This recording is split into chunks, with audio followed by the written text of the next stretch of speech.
Hi guys, it's time for Book 4 in the 72 Demon series, Hunt for the Devil Man. I hope you enjoy it.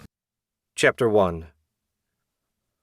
Daisuke Kugo speared a chunk of syrup-drenched pancake with his fork, the sweet aroma mingling with the savory scent of bacon. Sunlight streamed through the cafe window, casting long shadows across the table he shared with Helena.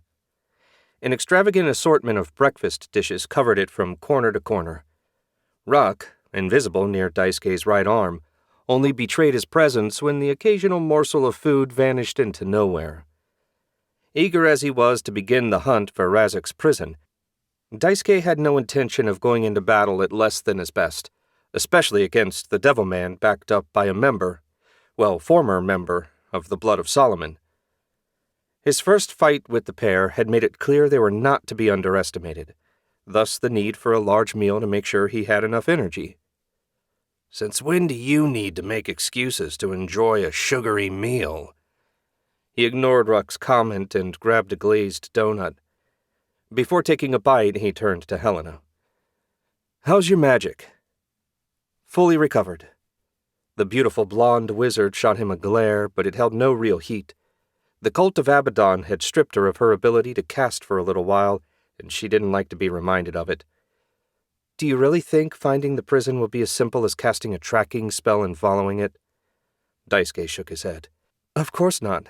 No one would be stupid enough not to neutralize such an obvious vulnerability, much less an experienced wizard like Remy.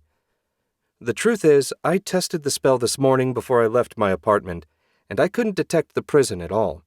I might be able to break through the barrier when we're closer, but I'm not counting on it. If this doesn't work, I've got a couple other ideas we can try." "Care to share?" Helena took a sip from her steaming cup of tea. "Sure. Rin says Vixen is recovering nicely." That bit of information brought a frown from Helena. She hadn't quite decided if Daisuke's decision to rescue the beautiful former assassin was a good thing or not. He hurried to press on before that argument could flare up again. "Assuming she's awake when we get back, I thought she may have some idea where Remy would run to. But option 1 is veto. The Devil Man has been selling bound demons to criminal gangs. There might be some intel drifting around the underworld. The Italians owe me a favor, so they should be willing to share anything they know." "I'm more worried about what sort of trouble the Blood of Solomon is going to cause," Helena said. "There's no way Vanessa will let what they did to her slide." Daisuke glanced around the cafe, but no one was paying them the least bit of attention.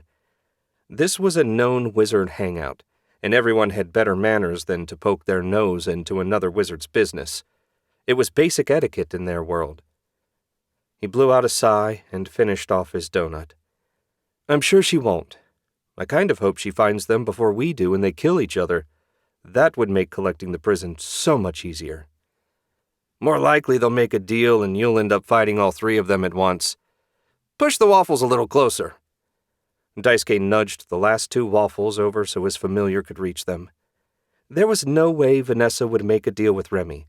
The members of the Blood were all fanatics. Nothing could be worse in their eyes than betraying the cause. No, Vanessa wouldn't be satisfied until Remy was dead.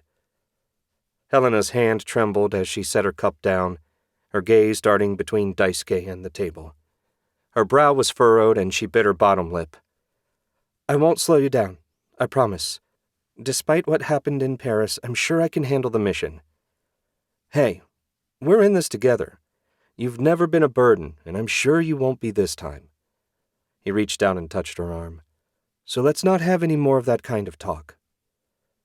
"Right," Helena exhaled, the tension seeping from her shoulders. "Together." They polished off their breakfast. Well, technically, Daisuke and Ruck polished off the breakfast. He didn't know how Helena managed given how lightly she ate. His magic drained so much energy that if he took in less than 5,000 calories a day, he'd start burning what little fat reserve he had. Once that was gone, he was screwed. Their meal complete, Daisuke stood and tossed 40 euros on the table. Ruck flew up on his shoulder, and the trio stepped out into the bustling streets of Zurich. People hurried here and there, most on their way to work at this time of day. Work at a normal job, where the fate of the world was in no way on the line should they make a mistake. Some days he envied them, even as he knew a normal life would bore him to death in a month. "Let's go." He set out for the nearest shadow. The Devil Man was waiting, and it was time to begin the hunt. Remy Vellung strode into the Devil Man's sanctum. He offered a silent laugh at the name. The sanctum was little more than a glorified office. Much like the rest of this underground temple, it was a sad imitation of their former headquarters. Remy vastly preferred the space and comfort of Castle Ravenclaw. Of course, what he liked was irrelevant. When you were running for your life, any port in the storm was welcome. Some nasty incense filled the air. It stung his nose and burned the back of his throat. How the Devil Man stood it, he'd never understand. The room itself was filled with mystical junk. Fancy leather-bound grimoires mingled with relics made to look impressive by a variety of illusions lay scattered among parchments covered with gibberish scrawls written by some lunatic cultist from ancient times. It was the sort of collection designed to impress the ignorant, which described most of the followers of Abdon. And speaking of the cult, their leader, the Devil Man, an imposing figure swathed in obsidian robes, sat behind the desk. His hood was thrown back, revealing the handsome face underneath. The man radiated charisma, unlike Remy, which explained why he was the face of the group. And it wasn't just the good looks and deep sonorous voice. The Devil Man was clever and ambitious, a fact you forgot at your peril.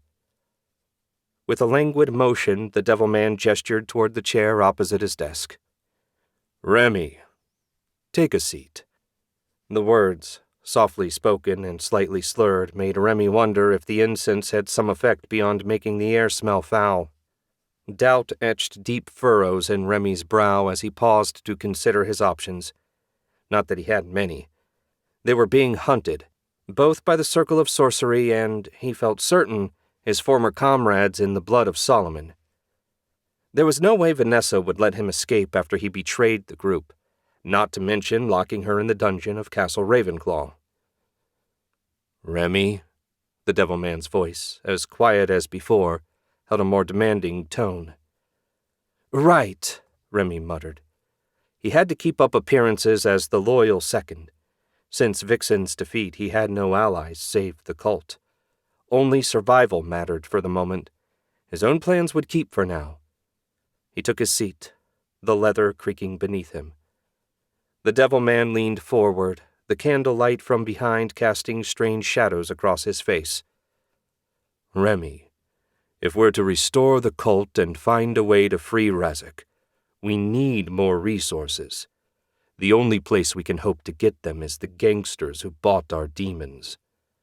Remy frowned and nodded. They'd discussed this before. "I'm counting on you to convince them to provide those resources," the Devil Man continued, hands steepled before him. "The gangs are likely to object since they paid in full for their demons already," Remy said. "What else can we offer them to sweeten the deal?" "We can offer them their lives." The Devil Man's lips curled into a smile devoid of humor. "They're ignorant thugs. Tell them if we don't perform regular maintenance on their black rings, the demons will break free and go berserk." That would have been more believable if we'd told them at the time of purchase. Remy was somewhat annoyed that he hadn't thought to do so in the first place. Such a basic source of ongoing profits was obvious in hindsight. Of course, he'd expected to have a greater demon under his control at this point, and thus no need of anything else. "Tell them you forgot to mention it." The Devil Man's dark chuckle filled the air. "They're so afraid of us, they wouldn't dare argue." "You might be right," Remy said. "But there are risks beyond the gangsters' reactions. Once I'm outside the wards, I might be detected." "Doubtful," the Devil Man said. "They're tracking the prison, not us. As long as I keep it here with me, you should be free to move about as necessary." Remy wasn't nearly as confident as his would-be master, but there was something to what the man said. At the end of the day, someone had to do something if they were going to move the project forward. The Devil Man didn't exactly blend in with ordinary society, and the acolytes were too weak and stupid to intimidate anyone. No, it seemed it would have to be Remy. Hellfire danced in the Devil Man's eyes when his gaze met Remy's. He leaned back in his chair, which groaned under his weight. Somewhere deeper in the temple, the cultists began to chant an infernal. It was distant enough that Remy couldn't quite make out what they were saying. At last, Remy said, "Fine. What will you be doing while I'm out risking my life for the cause?" "Something only a hell priest can do. You heard the chanting? When the preparations are complete, I'll contact Lord Abdon and ask for guidance.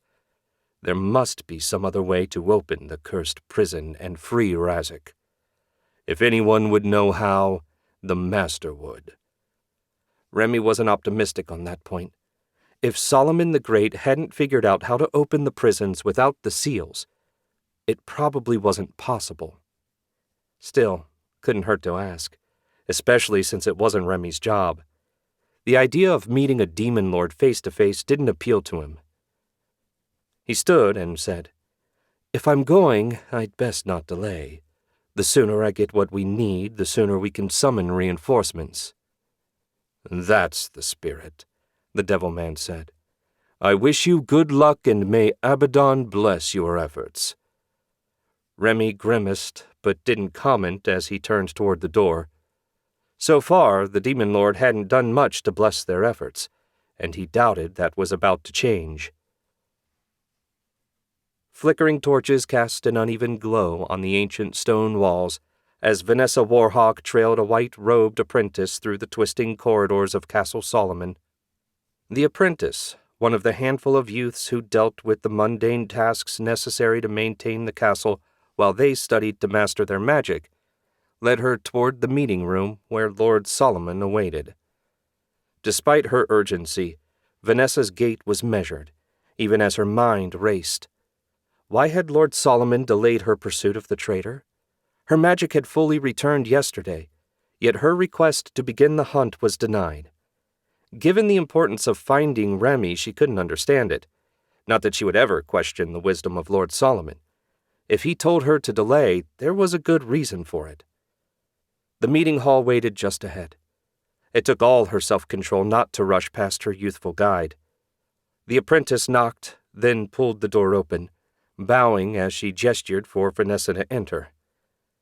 She stepped into the room, her attention drawn to the figure seated at the head of the long table.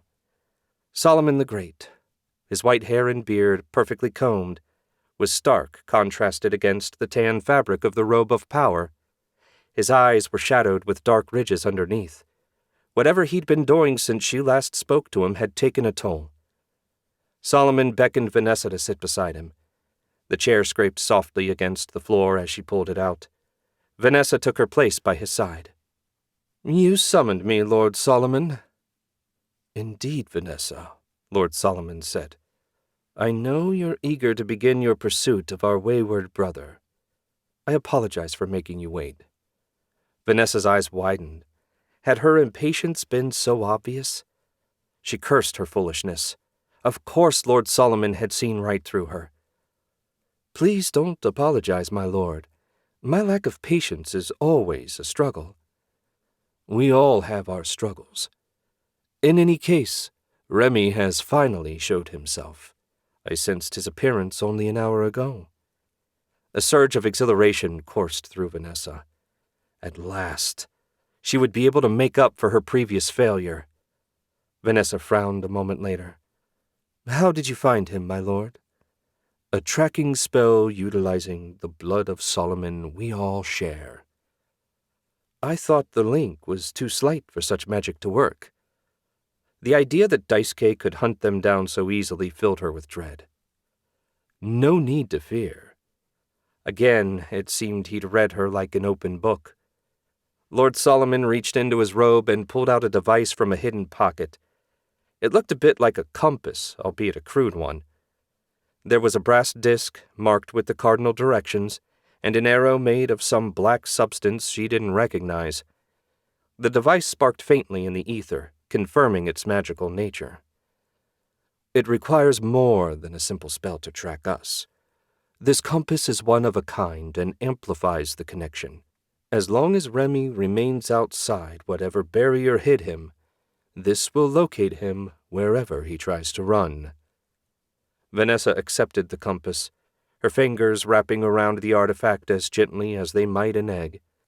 The metal was cool, almost icy against her warm skin. A moment later, the chill vanished and the arrow fell so it pointed down. "What happened?" she asked. "I've set it to track Remy, but you have to provide the power to make it work. Simply channel ether into it and the compass will activate. As soon as you stop, it stops. Very simple." So it didn't work on its own. Disappointing, but far from a surprise. Most magical devices work the same way. She sent ether into it and the chill returned. A moment later, the arrow spun back to its original heading, northeast. "I swear I'll bring back Remy's head." No need for anything so dramatic. Just kill him and retrieve Razik's prison. Lord Solomon let out a soft sigh. What we do is necessary, but also tragic. Remy has betrayed us, yes, and such treachery must be answered. But to hunt down one who is of our blood, it grieves me, despite all he's done. Lord Solomon was a better person than Vanessa. As far as she was concerned, Remy had died the day he decided to betray them. She was just burying the body. "Good luck, Vanessa," Lord Solomon said. "Thank you, my lord." With the artifact clutched in her grip, Vanessa stood and left the meeting room. The teleportation chamber was waiting, and beyond it, Remy. She didn't care who or what got in her way. No matter what she had to do, Remy would die, and she would claim Razik's prison. Heaven help anyone who got in her way. Chapter 2. Daisuke and Helena emerged from the shadow paths in an alley between the only two businesses in the village of Tamaz. The town's eerie silence always gave him a chill. There was a part of Daisuke that wanted to tear the place down. People shouldn't live in a place like this. The looming presence of Castle Ravenclaw cast a shadow over everything. Even abandoned, the castle held a dark presence. Daisuke set Helena on her feet. Unlike Jinx, she lacked the power to travel through shadows on her own, which was why he had to carry her. Not that he minded holding the beautiful woman in his arms, but should it ever be necessary for them to escape in a hurry, it could be a problem. A simple detection spell confirmed nothing living or demonic within his range. They might have been alone in the world. "This place gives me the creeps," Helena said. "You and me both," Daisuke said. "On the plus side, nothing's trying to kill us, so that's nice. I need to get the staff. Keep your eyes peeled. There are ways to evade detection spells. Just because I got captured once doesn't mean I forgot how to do field work."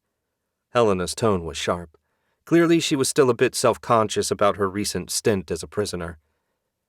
"You also almost got killed by Christo and Itsuko not too long ago," Ruck said, not at all helpfully. Hoping to end an argument before it began, Daisuke said, "Ruck, behave yourself." The imp grumbled something unintelligible and infernal before turning invisible.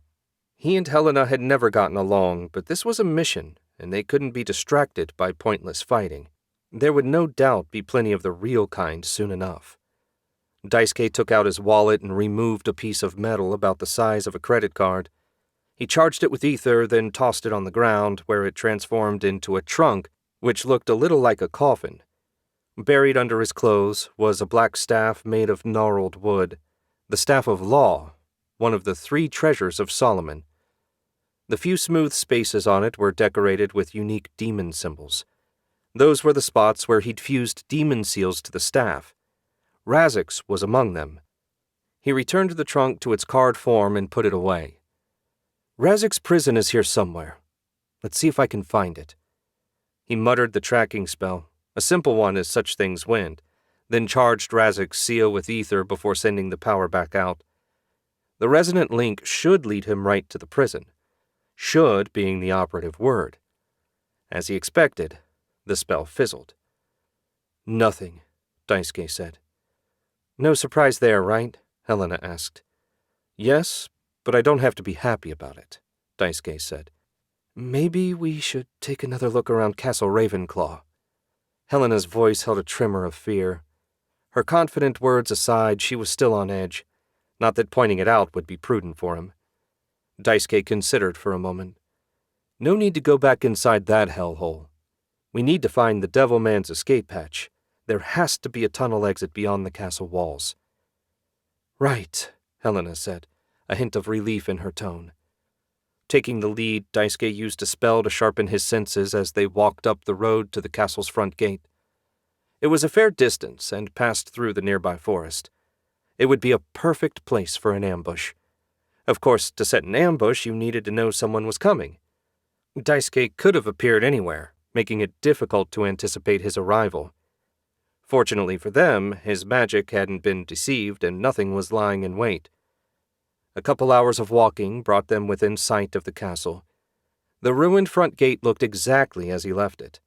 Unlike last time, no claw demon came roaring out to attack them. 20 yards from the gate, he turned right. They'd circle the wall and see what they could see. Ruck, take the high ground and let me know if anything catches your eye. The imp launched himself off Daisuke's shoulder without a word of complaint. One good thing about Ruck, he always knew when to complain and when to shut up and do the job. After 100 yards of nothing save dirt and saplings, Helena asked, Do you think we'll find anything? Sure. Daisuke's eyes never stopped scanning the ground. Whether what we find leads to their hidden lair is another question. If he knows we're coming after him, she said, tucking a stray lock of hair behind an ear, wouldn't he cover his tracks? I'm sure he'll have made all sorts of efforts to hide his new base. The odds are we're going to strike out, but the arrogant prick isn't perfect. We may find something, though I doubt a wizard as skilled as Remy would be foolish enough to let a gap in the wards go unplugged. And if we don't, at least we'll know this avenue has been thoroughly covered. Are you always this methodical on a mission? Helena asked. Depends on the mission. Sometimes you can skip a step or go right to the target, though it helps if you know where the target is. When I'm tracking down someone who doesn't want to be found, it's best to go point by point. You never know which clue might be vital. They continued their search, tracing the perimeter of the castle with meticulous care. This was the sort of tedious work Daisuke hated, but it was still better than a stakeout. At least he was moving. A couple hours after noon, Ruck's psychic voice appeared in Daisuke's mind. Master, I see some disturbed earth about 50 yards ahead and to your right. That sounded promising. Ruck found something. Let's take a closer look. Following his familiar's psychic directions, Daisuke quick-stepped to the target location. Sure enough, there was an area of freshly turned soil about 6 feet square. It wasn't a subtle thing. A blind man could have spotted it from 100 feet away. The obviousness made him nervous. Keeping well clear of the area, he looked closer. Sure enough, lines of ether ran through the dirt. Anyone who broke one would no doubt unleash a dangerous spell while alerting the Devil Man that his enemies had arrived. What's the holdup? Helena asked. A first-year rookie could disable that trap. True, Daisuke said. And in doing so, said rookie would be sure to let their prey know they were close. Not something I'm eager to do. What about you? She thought for a moment, which surprised him. The answer seemed obvious to Daisuke. I'm not sure, she said at last. If there was a chance of the Devil Man panicking, then it might be worth the risk to flush him out. The problem is, I don't know him well enough to say how he's liable to react. Fair point. I don't know him all that well myself. Ruck, come down here. You spent more time around the Devil Man than any of us. What do you think? The imp turned visible and landed on Daisuke's shoulder in rat form. He won't panic. He's too arrogant. Besides, I doubt he has anywhere else to run. Ruck's thinking meshed with Daisuke's. There was nothing in particular he wanted to see in the escape tunnel. Best to leave the trap alone and continue their search. I say we leave it as is and follow the tracks, Daisuke said. Helena nodded. Works for me. It's not like we can't come back later if we change our minds. Daisuke rose from his crouch and led the way into the forest. The massive old-growth evergreens cast vast shadows which kept the underbrush to a minimum. That made for easy walking, but also a hard-to-follow trail. If the Devilman had been forced to smash his way through a bunch of saplings, this would have been so much easier. Though decent at tracking, Daisuke did the bulk of his work in cities. This trip, plus their mission in Australia, had been unwelcome changes of pace. The idea that either the Devilman or Remy could leave a trail this subtle struck him as ridiculous. Everything about the current situation felt wrong. A few hundred yards into the forest, Helena said, This place gives me the willies. It feels like we're being watched. We are. Sort of. Some earth wisps seem to have taken an interest in us. Don't worry, they're harmless. I've never heard of earth wisps. What are they? Daisuke stopped and looked her way. They're the weakest sort of elemental spirits. Whenever you summon an elemental, a couple wisps sneak in with it. They like wild places without a lot of people. This forest is perfect for them. Did your family teach you about this kind of thing? Helena asked. They taught me about all things spirit-related. Fat lot of good it did.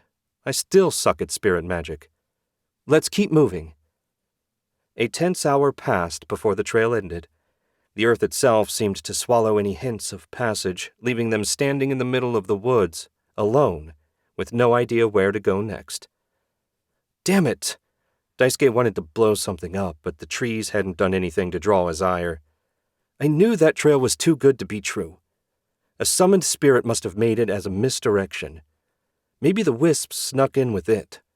He looked all around, stretching out with both his magical and physical senses. If there was anything in the area, he'd find it. But of course there wasn't. He found nothing but trees and dirt, neither of which he could question. Looks like we've hit a dead end, he said at last. Unless you've got another idea, I think it's time we talk to Vito. Not Vixen? Helena asked, the barest hint of annoyance in her tone. Last I knew, she was still out. Considering everything the cult put her through, I don't want to rush her recovery. Vito, on the other hand, gets no sympathy from me. Jinx and I saved his fat ass, and it's time for him to make good on his promises. Well, I've never been to Venice. Helena offered a smile that fell flat.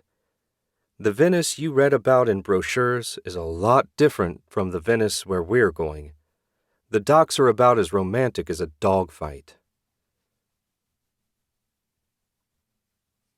Chapter 3. The Devilman sat behind the desk in his office. The only light came from 3 black candles that were also the source of the swirling clouds of incense. Each breath he drew weakened his soul's grip on his body. The world was so hazy around him he could almost perceive the Master's hell. Soon the time would come to cast the psychic projection spell. Just as he drew a breath to begin the spell, one of the cultists pounded on the door. The solid thuds jarred him from the fragile psychic state he'd struggled to achieve. 2 hours wasted. Whatever brought the fool to his door had better be important. If it were otherwise, he would happily cut the cultist's heart out as an offering to Abdon. The Devilman's eyes snapped open, the once hazy room now in sharp focus. "What?" he shouted. "What is so important that you dare disrupt my preparations?" The door opened, revealing a young man who stood quivering in his boots, his dark robe trembling. Staring at the floor, he said, "Master, the guardian spirits have reported an intrusion. Someone is searching the area." The Devilman snarled in annoyance. He'd known someone would be coming, but he hadn't expected them to arrive so soon. A good thing Remy had already left and put some distance between himself and the hidden temple. Had the intruder encountered Remy on his way out, it might have been a serious problem. "Describe these intruders." "There's a woman, pretty, with blonde hair. She's dressed for the wilderness in boots and sturdy clothes. There's a young man with her, Dark hair, jeans, and a t-shirt. He looks Asian, I think. The view is blurry through the spirit link. He leaned back in his chair. The woman had to be one of his escaped sacrifices, while he'd wager a great deal that the man was the wizard who'd forced him to flee Castle Ravenclaw. Hardly a shocking arrival. It was only a matter of time before his enemies returned. They followed the false path. Yes, Master. Nice to know the diversion was working the way it was supposed to, though it was a shame the trap he left behind at the escape tunnel didn't kill them both. Well, you couldn't have everything. He knew that far too well. Go away. The devil man waved him back the way he'd come. The cultist bowed, his hood falling forward to obscure his face even further in shadow, and backed out of the room.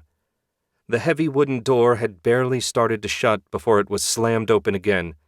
Another cultist, panting and wide-eyed, burst into the room, half tripping over his own robes in his haste. "Master," he said, "the strangers have disappeared." Disappeared as in the spirits can't find them, or have they left the area? The man frowned and his brow furrowed. The question was clearly too much for his feeble brain. "I don't know, Master, but I can't see them through the spirit link anymore." He didn't care for the uncertainty, but unless something changed, he would assume they had left. There were plenty of other hidden spies. Should they appear somewhere else, they would know about it. "Well, enough. Continue to keep watch, but do not disturb me again unless they breach the outer barrier." "Yes, Master," the two cultists said in unison before closing his office door. The annoyances had gone for now, but the threat was far from over. The devil man knew without a doubt that his enemies would never stop hunting him, not as long as he held Razek's prison. Let them hunt. This location was so well hidden no one who didn't know where it was would ever stumble on it. He had time, and, Abdon willing, soon he would have power. So much power no one would be able to stand against him. Putting the cultists out of his mind, he settled back into his chair and took a deep breath of the spicy incense. The devil man's mind stilled far more quickly this time, and soon the office grew hazy once more. The ties binding him to his body loosened, and when he felt the time was right, he began to chant an infernal. The deep rhythmic words vibrated through the chamber. His heart slowed until it nearly stopped. With a final, powerful command, he snapped the connection binding his soul to his body. A silver thread connected his foot to the top of his body's head. That link was his one way back. The devil man focused his mind on the flaming hellscape of Abdon's home. Rivers of molten rock snaked through a barren land of scorched earth and smoldering ruin. Volcanoes belched plumes of sulphurous smoke, punctuating the sky with angry bursts of ash and flame. Amidst it all, the denizens of this domain reveled. Red-skinned hellfire demons cavorted in the crimson light. In an instant, the vision became reality, and the devil man hovered above it all. For a moment, he allowed himself to be swept up in the spectacle. One day, Abdon's hell would be his home. But not today. Today there was work to be done, and should he fail to perform it well, when the time came to join his master, he would endure suffering rather than inflict it. The devil man shuddered. Best not to think too hard about that possibility. Focusing on the most powerful source of corruption, the devil man willed himself toward it. Soon, the Hellfire Palace appeared in the distance, a massive monolith of black stone that rose out of a lake of lava, its many towers piercing the sky. No sentinels or demonic guardians patrolled the area. There was no need. Nothing could challenge Abdon's absolute power here. The devil man willed himself toward the courtyard. He'd barely begun to descend when an invisible force seized him. He was dragged along corridors hewn from the same black stone as the exterior, the surfaces gleaming with an inner fire. The halls were silent and empty. He had no time to register anything more before he found himself flung into the vast throne room. A cavernous space, empty save for the Hellfire throne, a giant black chair made of hell-forged black iron.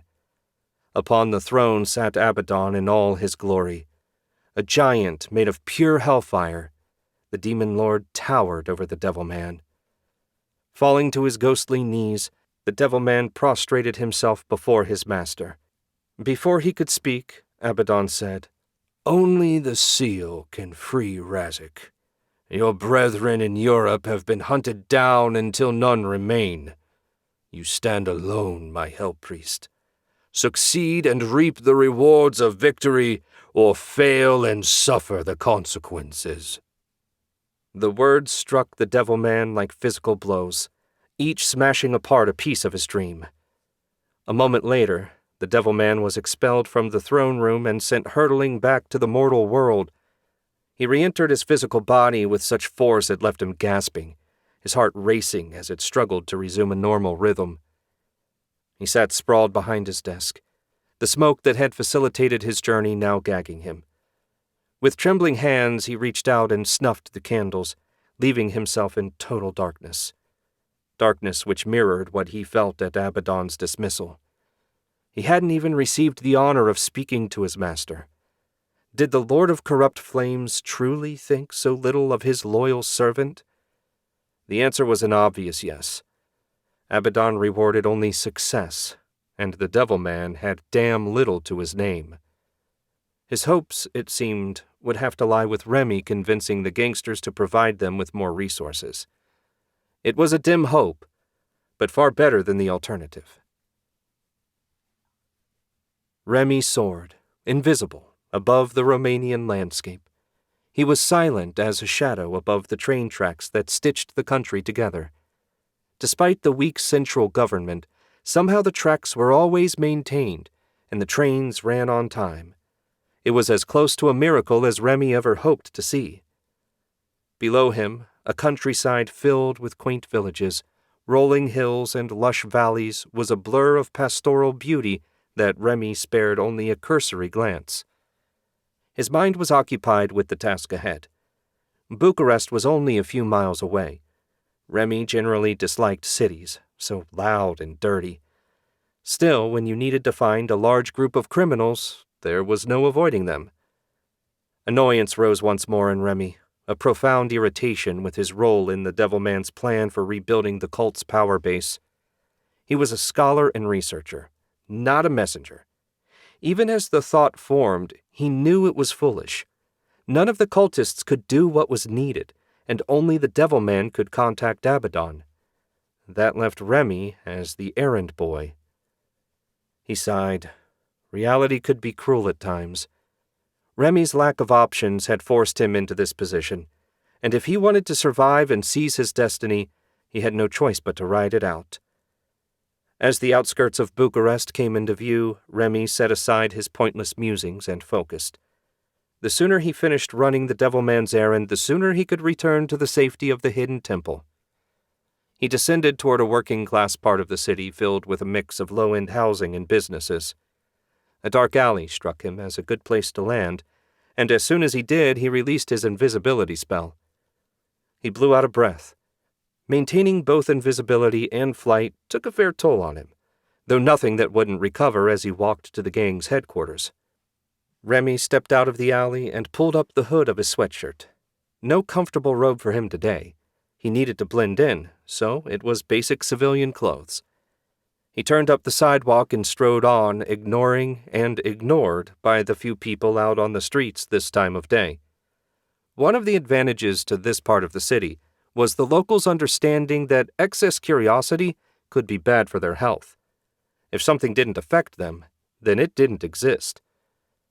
Half an hour of walking restored Remy's magical strength and brought him to the gang's warehouse, a dilapidated structure that sagged in the middle. Lucky for them, winters tended to be mild, as a heavy snow would probably collapse the dump.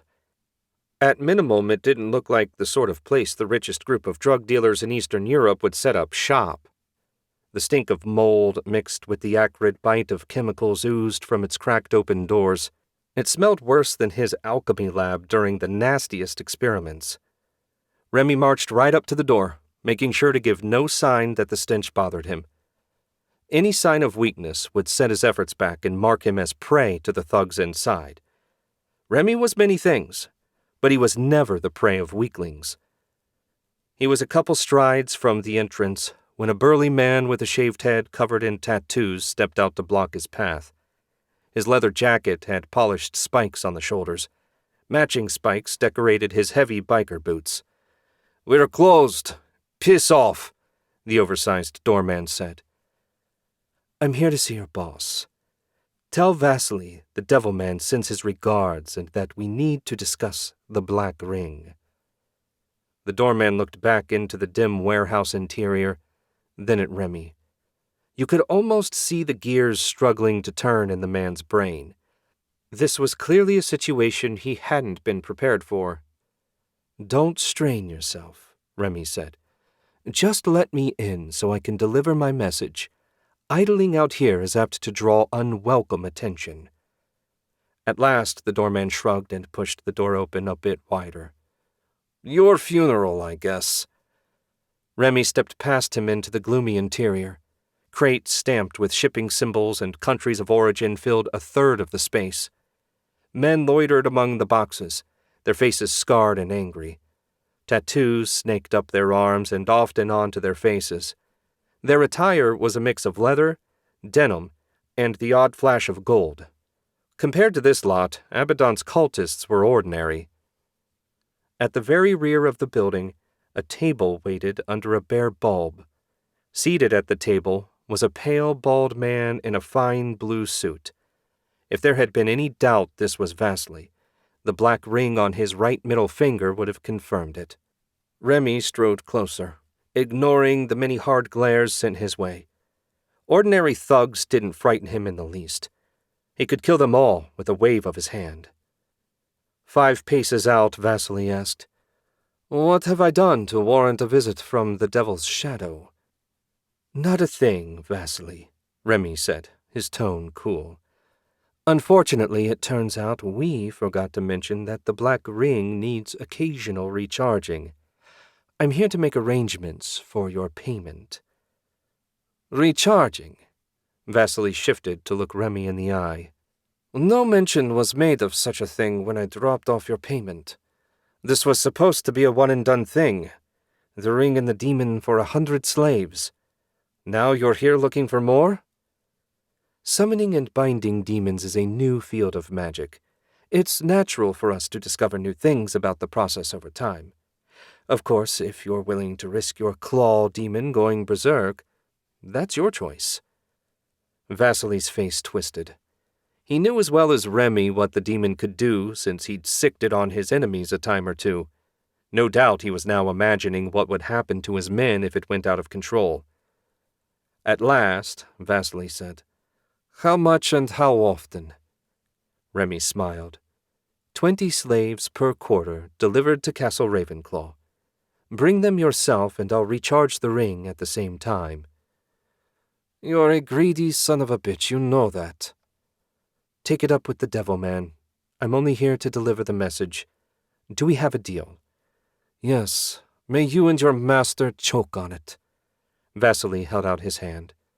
Before their hands could touch, chaos erupted. The warehouse door exploded inward, splinters of wood shooting across the room like shrapnel. All eyes turned toward the source of the intrusion. There, framed by the jagged edges of the destroyed entrance, stood Vanessa Warhawk, her figure outlined by the dim glow from outside. Her dark hair whipped about her face, the unmistakable white streak cutting through it like lightning. "Vanessa!" Remy said. How had she found him? He'd only been out of the barrier for a few hours. "Remy! I'm going to cut out your heart, wrap it in a neat bow, and bring it back to Lord Solomon." Vanessa slashed her hand through the air and 6 blue lines streaked out. 2 thugs were cut in half in an instant, and Remy barely dove out of the way. Vasily ended up under the table with him. "Friend of yours?" "Hardly. Help me kill her and you can consider it your payment for 6 months. I would have killed her for the insult of attacking my warehouse. I'll take your offer as a bonus." Vasily raised his voice. "Whoever kills the witch gets a pound of gold." Gunfire rang out, followed a moment later by the roar of Vasily's claw demon. Much as he appreciated the gangster's enthusiasm, Remy had no illusions about the odds of them defeating Vanessa. She was one of the Blood's more skilled combat wizards. Remy, on the other hand, was an artificer and researcher. It was time to make himself scarce. Chapter 4. Vanessa Warhawk made her way through the streets of Bucharest, the magic compass chilly in her hand. She'd traveled via the teleportation chamber to a town about 50 miles from Castle Ravenclaw. That had seemed like as good a place as any to start her hunt. And she was right. Vanessa had barely fed any ether into the compass before the arrow spun and pointed southeast, away from the castle. And from the strength of the signal, Remy wasn't too far away. It was a good thing, too, since maintaining the flow of ether tired her out. Not horribly or anything, but enough that she could feel it. Taking to the air, she flew south, pausing every 20 miles or so to take another reading. Soon enough, she knew where the traitor was hiding. Bucharest was the biggest city in Romania. If you wanted to disappear, it was a good place for it. Not that she imagined Remy wanted to disappear. He would have been hidden and safe had he stayed within whatever barrier had protected him. No, some goal had drawn him out of hiding. What that goal might be, she neither knew nor cared. All that interested Vanessa was finding him and killing him in as painful a manner as she could manage. If she succeeded in torturing the location of Razik's prison out of him in the process, so much the better. Vanessa shoved her daydreams out of her mind and focused. Around her, the city thrummed with life. From the clamor of vendors hawking their wares to the aroma of sizzling meat wafting from street-side grills, they were all background noise as Vanessa focused on her hunt. She sidestepped a chattering group of Brits, her eyes never leaving the compass's arrow. It pointed deeper into the city, away from the busy tourist area. As she approached the warehouse district, the bustle of the city began to dull.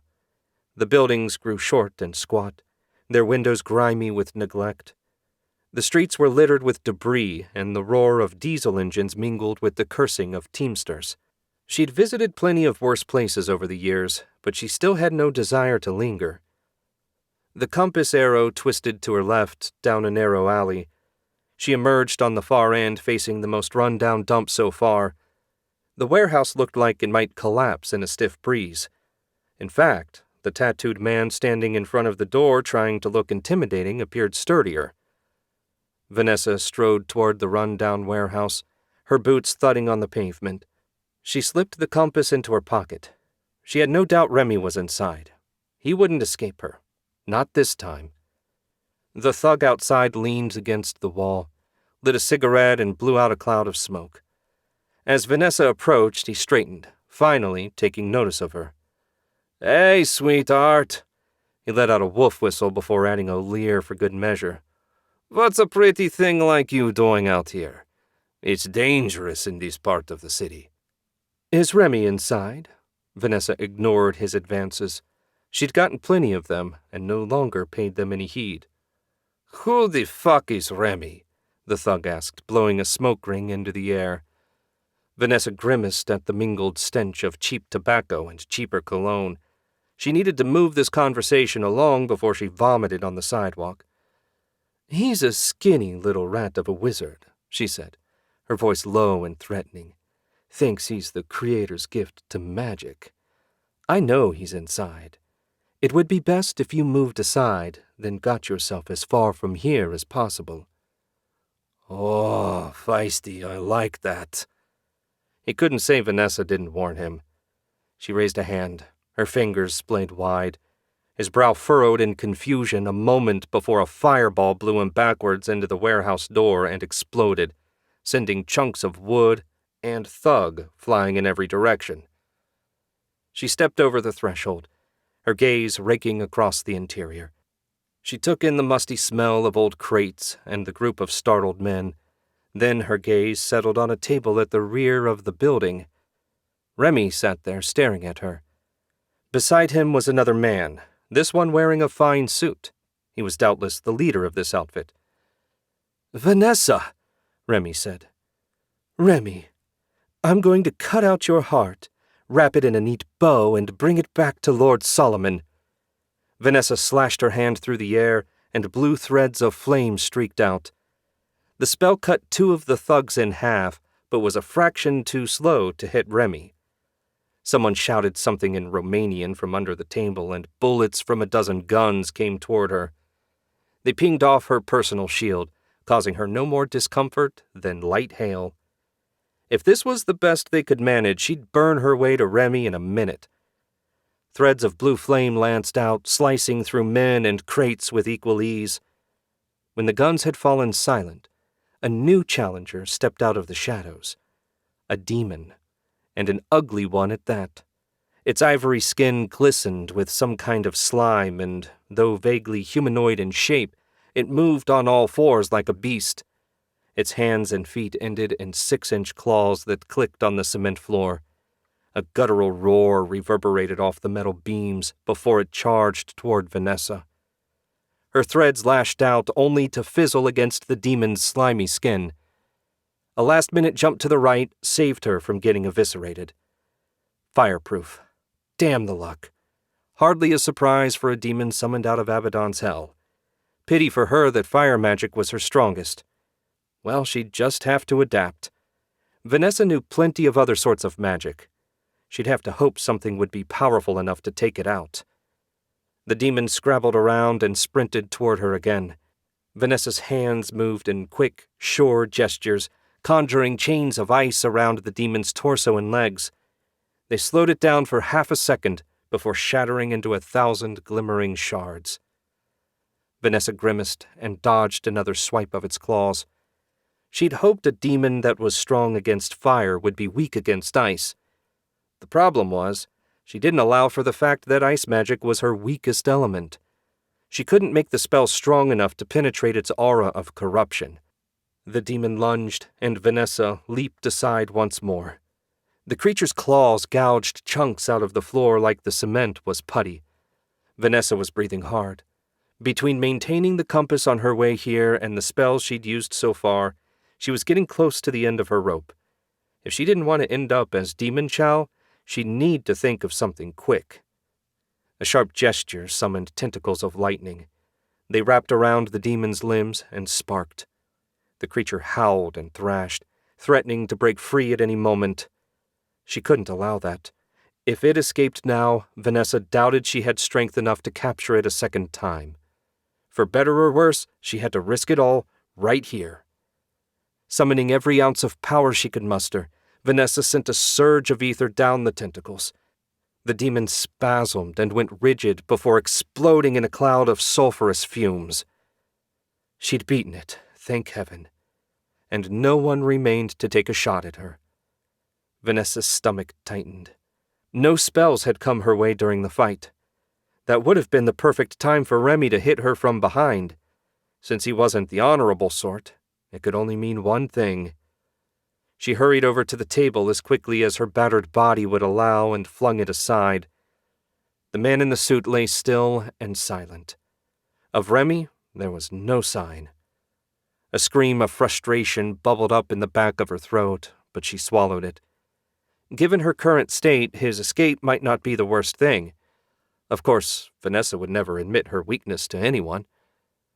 It took a few minutes for the worst of the after effects to wear off, and when they did, she kicked the unconscious man over onto his back. He didn't so much as flinch. The ring on his right hand held a lingering aura of corruption. It had to be tied to the demon, and when it died, he'd been knocked out by the backlash. Vanessa didn't know how long it would take him to wake up, and she wasn't inclined to wait to find out. She sent a tendril of ether into his abdomen, followed by a weak burst of lightning.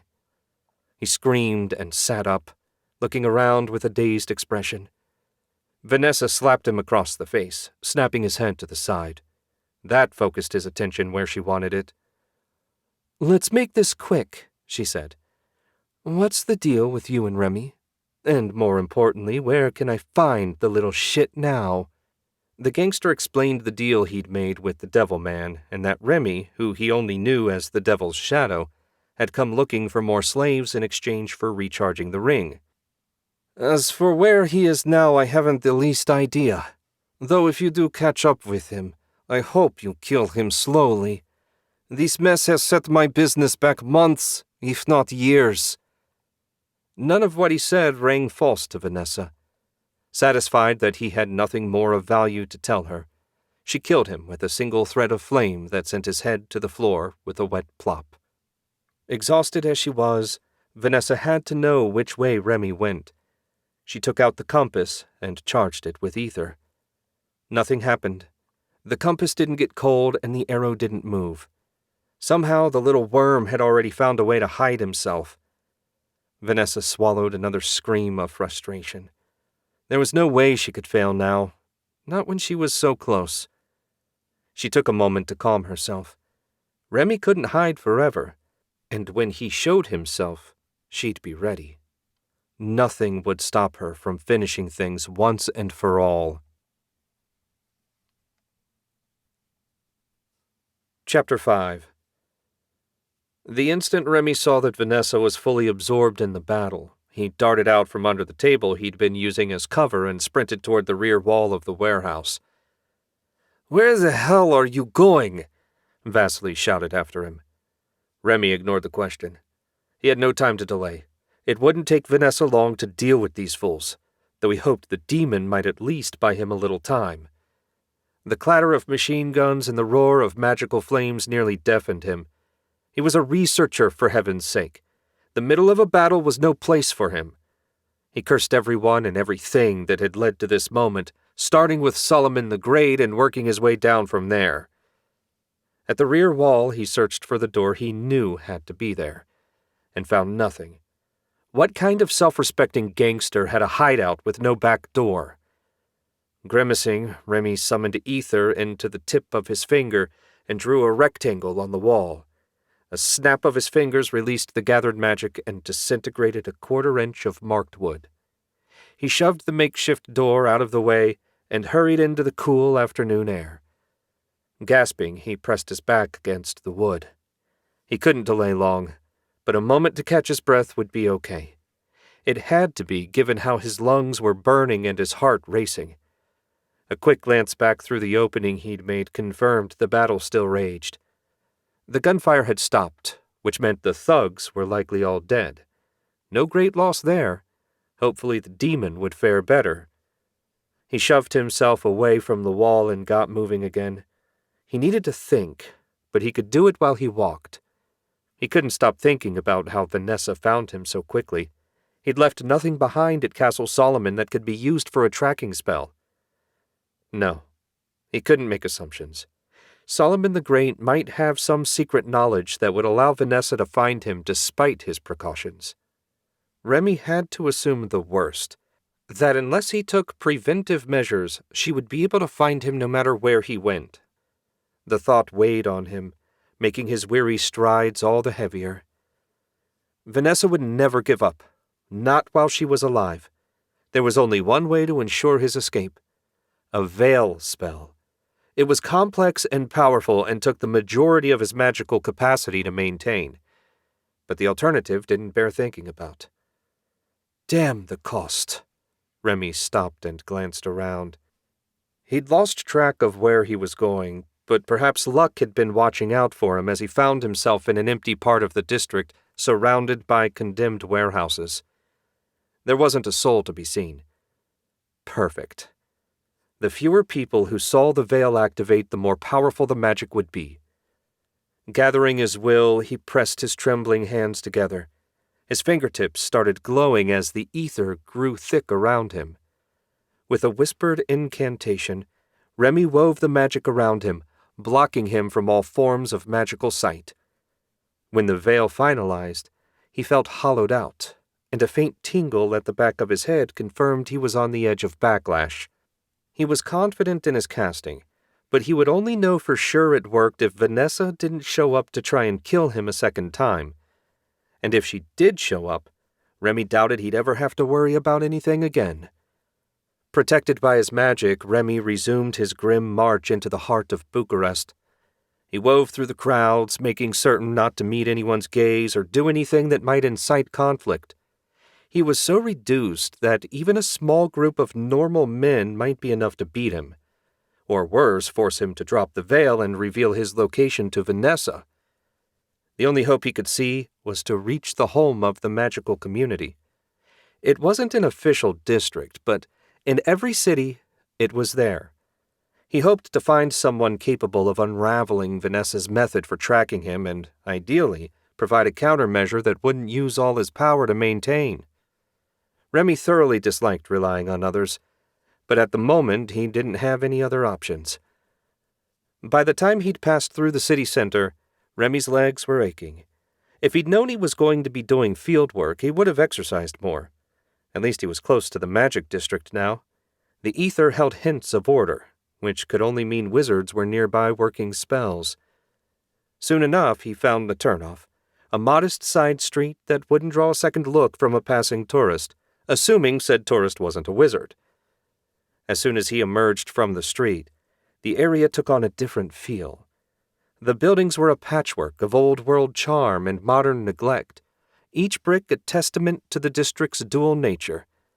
It seemed the wizards in the area hadn't allowed the city to modernize the buildings. He gave a little shake of his head. Some wizards had an unhealthy obsession with old things. He never understood it. You learned from the past, took what was useful, and updated it to make it better. Buildings were no different from magic in that regard.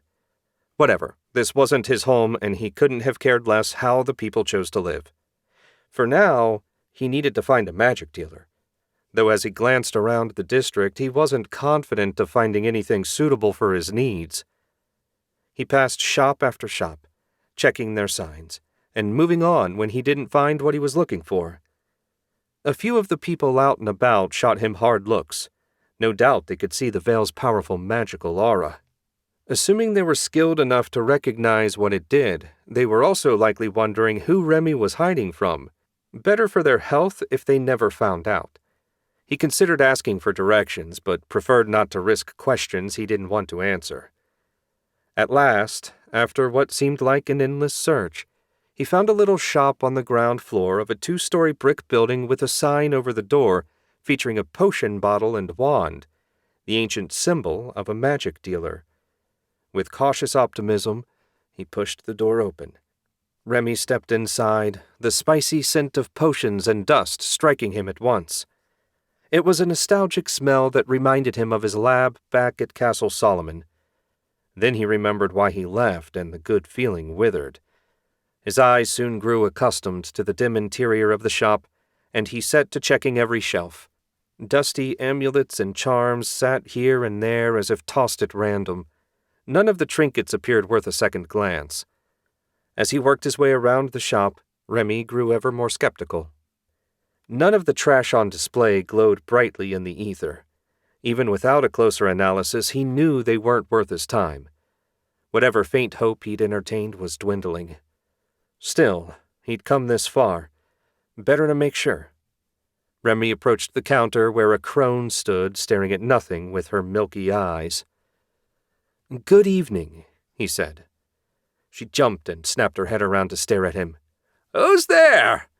My magic eyes see nothing." "My name is Remy Velen," he said, "and my veil is hiding me from your magical sight. I'll have to ask you to forgive me for not lowering it." "Ah, a veil, that explains it. If you're going to the trouble of casting such a potent spell, you must be in dire circumstances." "Indeed, I am in a bit of a bind. Do you have an item that can mimic the effects of the veil?" "Assuming I did, such an item would be expensive." She ran her gnarled fingers over the keys of the ancient cash register sitting on the side of the counter. "What have you to trade?" This was the moment he'd been dreading. Remy was broke, but there was one thing he always kept in abundance. "Secrets," he said. "Secrets?" The old woman smiled, revealing her toothless gums. How nice. Secrets are my favorite form of payment. Exactly the reaction he'd expected. So you have the item I need? Let's hear what you're offering in exchange first. Remy shook his head, his faint smile mirroring hers. I think not. You'll get nothing from me until I can confirm the item does what you claim. Then and only then will we discuss payment. The crone cackled. I think I'm going to like you. She turned to her right, drew a glowing square in midair, and stuck her arm inside up to the elbow. Extra-dimensional storage. Not what Remy was expecting in such a rundown shop. When she pulled her arm back out, her hand grasped a golden shield brooch which glowed bright in the ether.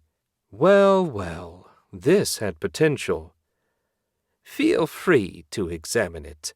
The shield amulet turns aside all scrying spells. Perfect for a wizard on the run. Remy grimaced as he activated a simple analysis spell. It took almost no power, yet still pushed him to the brink of backlash.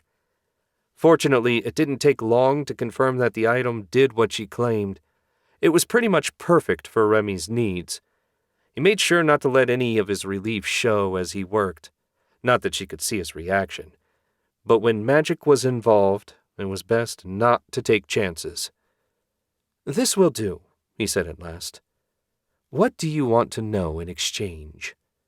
"Make me an offer." Remy knew the perfect thing. "Have you ever heard of the blood of Solomon?" "Of course. Everyone in the magical world, at least those who pay attention to such things, have heard of them." "How would you like to know the names, descriptions, and abilities of every member?" "I can think of several people who would pay dearly for such information. How have you come by it?"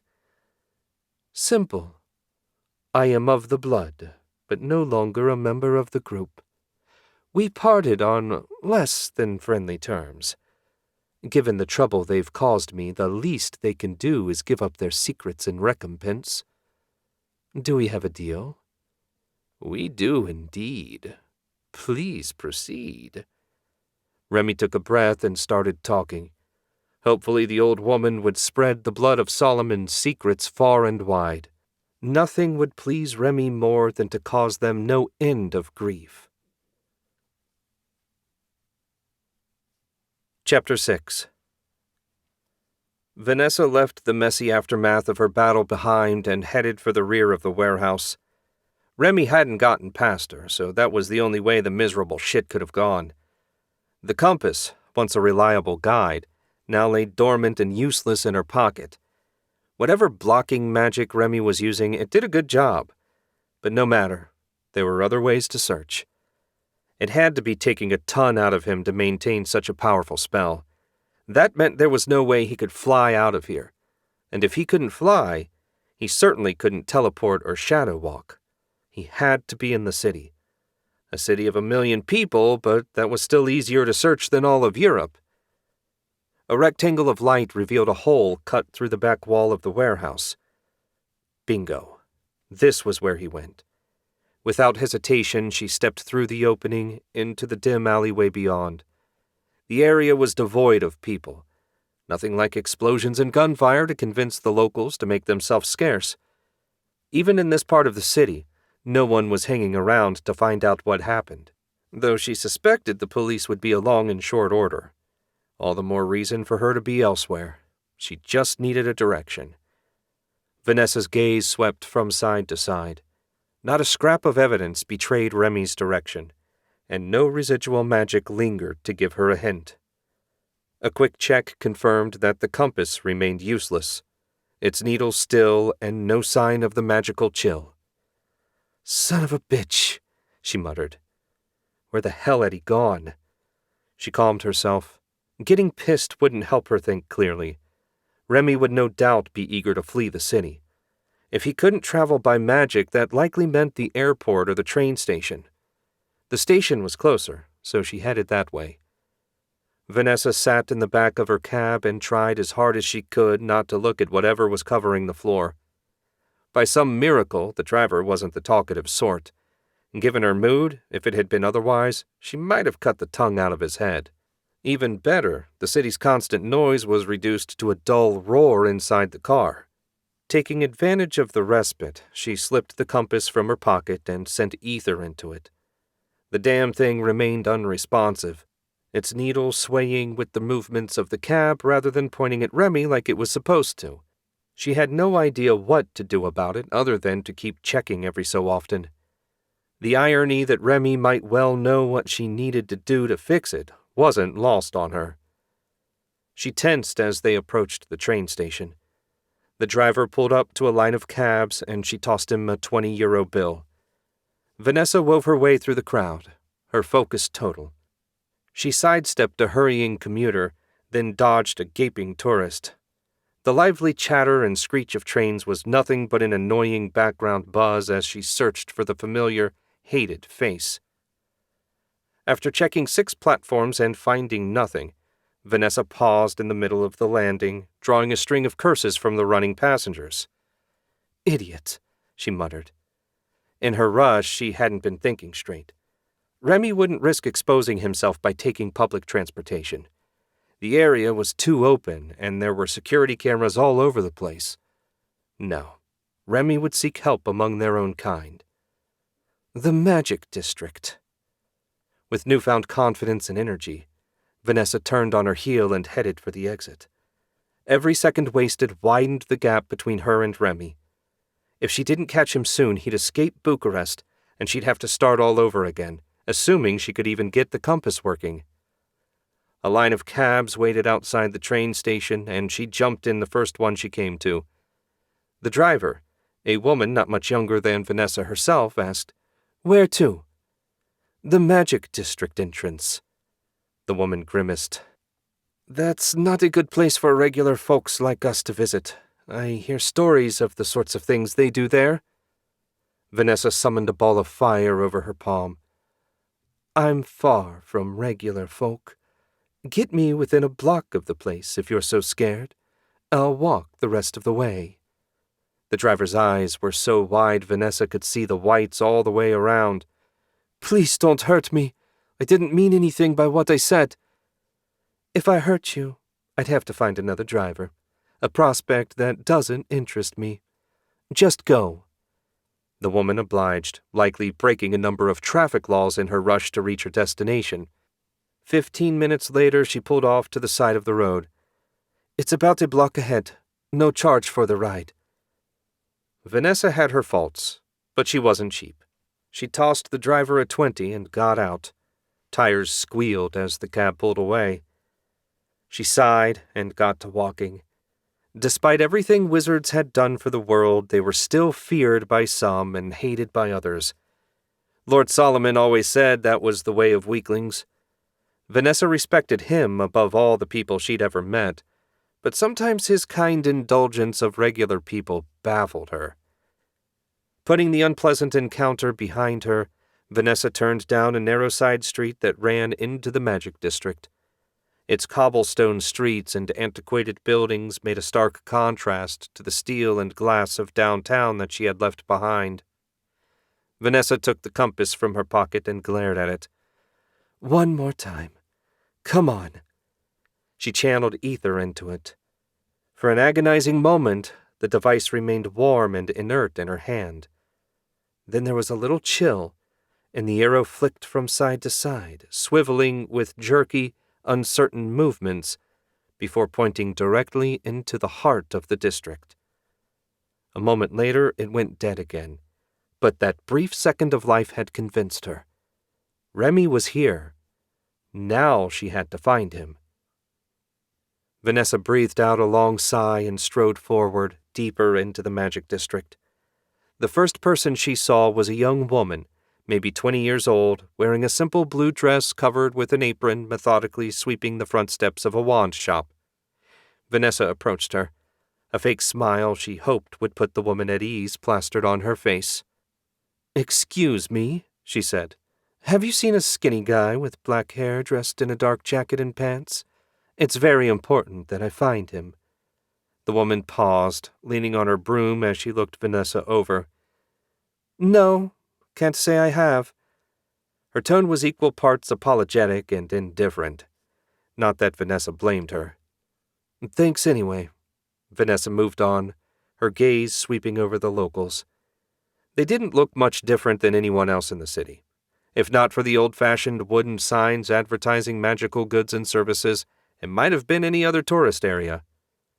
As she walked, every few minutes she'd steal a glance at the compass. It was still twitching, but it no longer pointed anywhere in particular. She assumed that meant Remy was somewhere nearby. But that's all it was, an assumption. Her frustration grew as the compass needle continued wobbling without purpose. She pressed on, her eyes scanning the crowd for any sign of Remy's familiar, narrow face or dark jacket. The Magic District was quieter than most. A few tourists browsed here and there, but it was mostly wizards, both locals and those from elsewhere. The vast majority of ordinary people preferred to avoid places where wizards gathered, and for the most part, the wizards appreciated their discretion. "Excuse me." Vanessa approached a vendor peddling glowing charms from a cart adorned with nonsense runes. "I'm looking for someone." "Can't help you, love. Sorry." He clearly wanted her gone so she wouldn't discourage the tourists from approaching and buying his tacky crap. Not wanting to cause a scene on the off chance it might warn Remy, Vanessa gritted her teeth and walked away. She barely managed 10 strides before a voice called out, "You looking for someone?" A street artist, she put the boy's age at about 16, decorating one of the buildings with glowing chalk, was waving at her. Vanessa hurried over, pulse racing.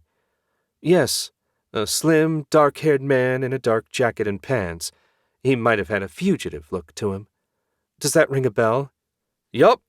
I saw a guy who looked like that pass by about an hour or so ago. My memory's a bit vague on where he went." The boy held out his hand expectantly. She slapped a 20-euro bill into it. "Well?" He looked down at the bill and made a face. 20? Are you kidding?" She added 2 more and a warning. "Talk before I decide to beat the information out of you." The boy pocketed his bribe. "He went to the magic dealer at the end of the street. 2-story brick building. You can't miss the sign. Old blind Melinda runs the place. She has to be pushing 90. "Thank you." Vanessa didn't bother looking back. If the shopkeeper could give her a hint about where Remy was going, the 60 euros would be a bargain. Vanessa found the place easily enough and burst through the door with a bit more enthusiasm than necessary. There were no customers. If Remy was ever here, he was now long gone. The shop's wares were a mixture of non-magical junk and a few weak items of no consequence. She couldn't imagine Remy finding anything of real value here. Vanessa marched up to the counter, where a blind old woman in a black dress waited. "Melinda?" "Yes, dear. What can I do for you?"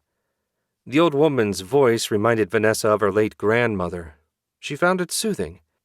"My name is Vanessa Warhawk, and I'm searching for a wizard. He's slim, dark hair and clothes." She studied Melinda's face, looking for a tell, a twitch, anything that might give away her familiarity with the name, but there was nothing. Melinda tapped the side of her head near her sightless eyes. "Descriptions aren't terribly useful for me, dear. I did have one customer not very long ago, and it was a man. Whether it's the man you're looking for, I can't say." Vanessa cursed herself. Obviously, the blind woman wouldn't react to a description. Her anxiety was making her careless. "He said his name was Remy, if that helps," Melinda said. "At last." "That's him. What did he buy? Where did he go? Anything you can tell me would be helpful." Melinda's smile never wavered. "And why would I give away my customers' secrets?" Vanessa's fist clenched. She'd never beaten a 90-year-old to death before, but there was a first time for everything. He's dangerous. You'd be doing the world a favor by helping me capture him. He's a wizard. We're all dangerous. Try again. Why would I give away my customers' secrets? She made a point of emphasizing give. Vanessa relaxed. Of course. Melinda wanted money.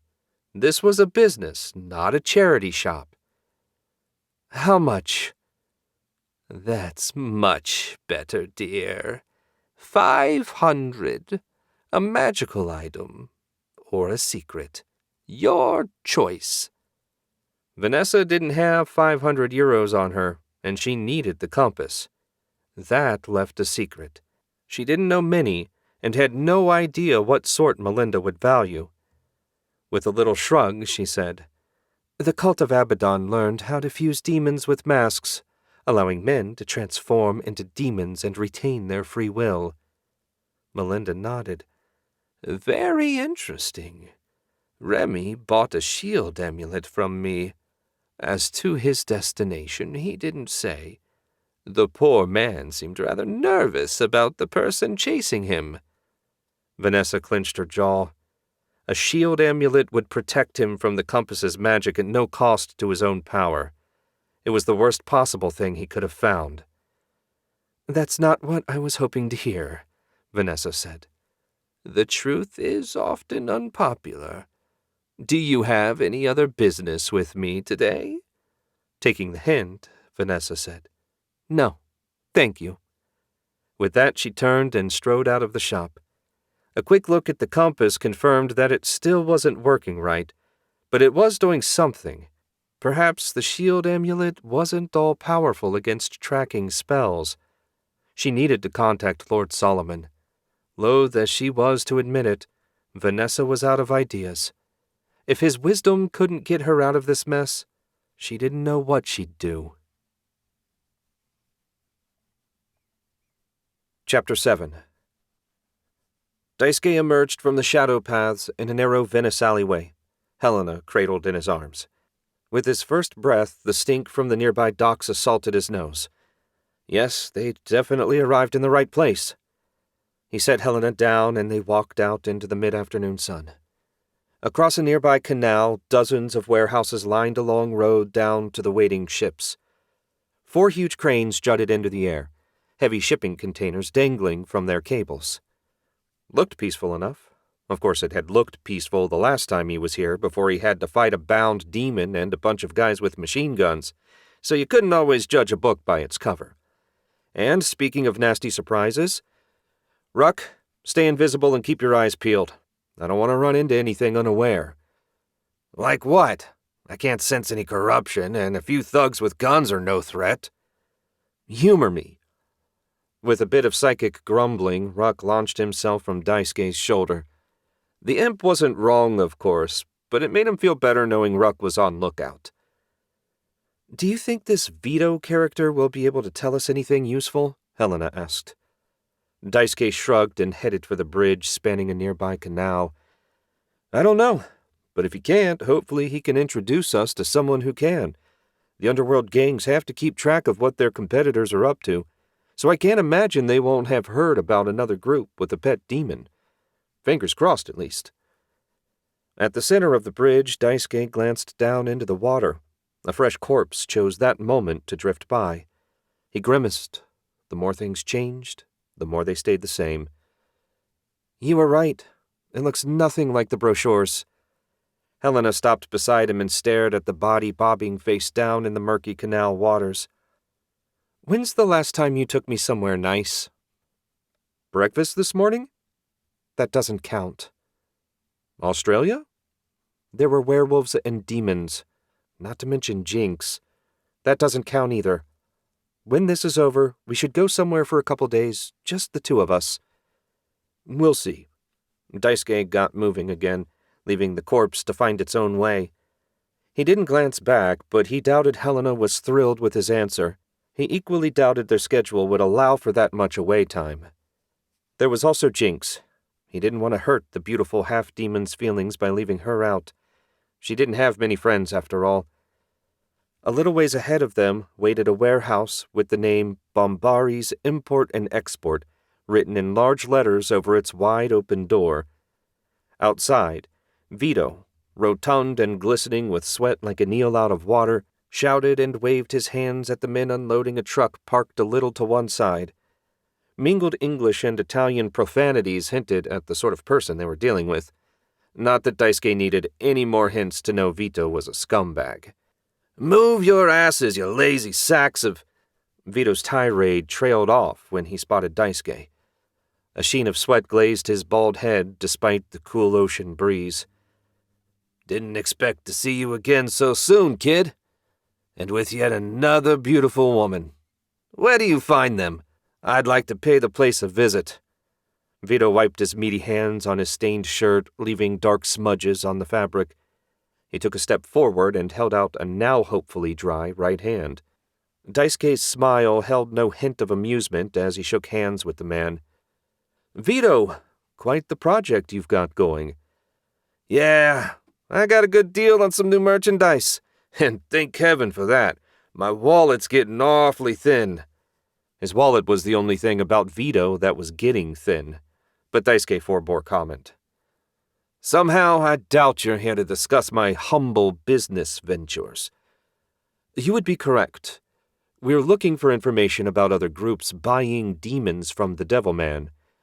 You heard anything?" Vito's brow creased with an additional wrinkle as he frowned.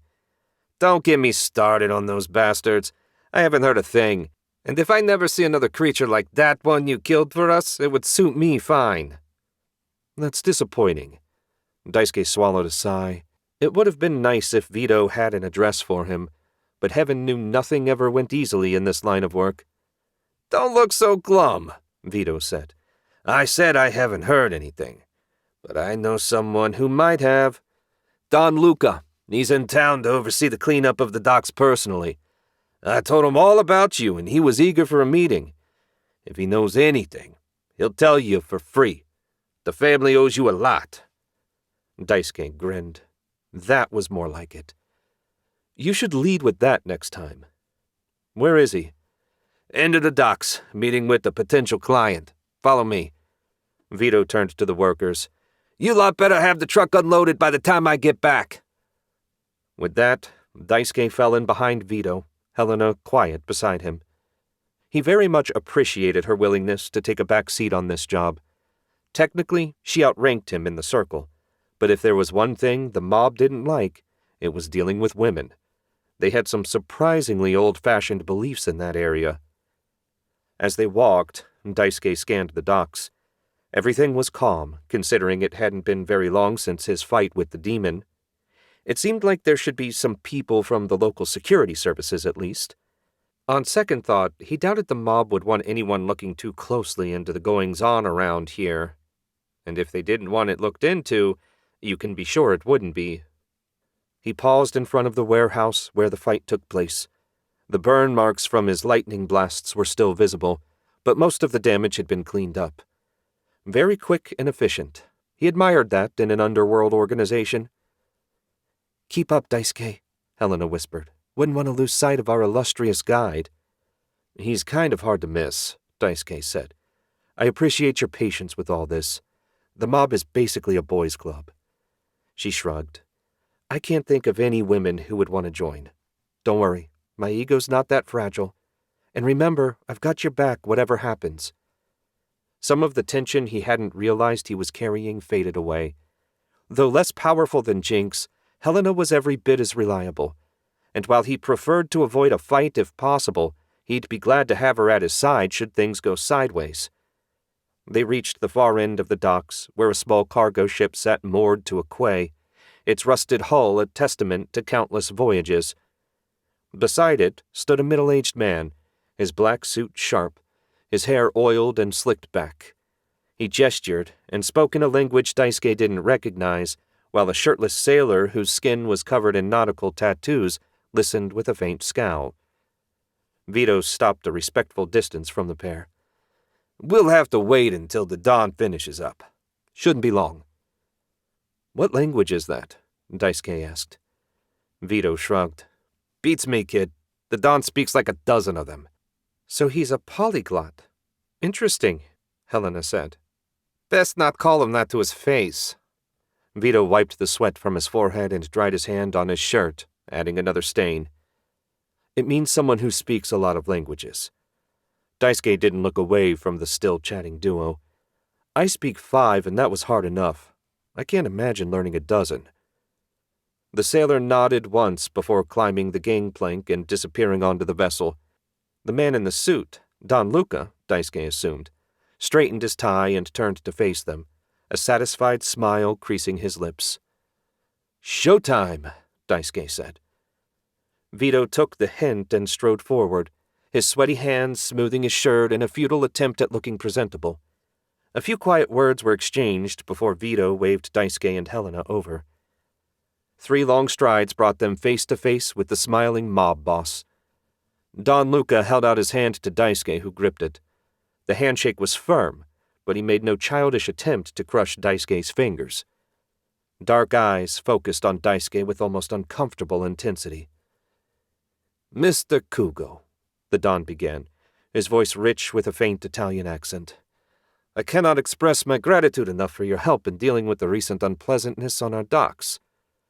"Killing demons is what I do," Daisuke replied. "Glad to have been of service." "Service indeed." The Don released Daisuke's hand, offered Helena a polite nod, and continued. "Tell me, how might my organization repay such service?" "I need information. The guys that caused you so much trouble aren't the only ones with pet demons. I'm hoping you can help me get a line on the others." The Don sighed and shook his head. "This used to be an honorable business. We had our battles, true, but they were fought between men, not monsters. Not that the Serbians know anything about honor." "Serbians?" Daisuke asked. "Indeed, that's where our unwelcome visitors hailed from. I have no knowledge of other groups playing about with monsters, but our information network is extensive." He paused, tapping a finger against his chin. "Give me a few hours. I'll make inquiries." "That would be appreciated," Daisuke said. "Excellent. Join me for dinner?"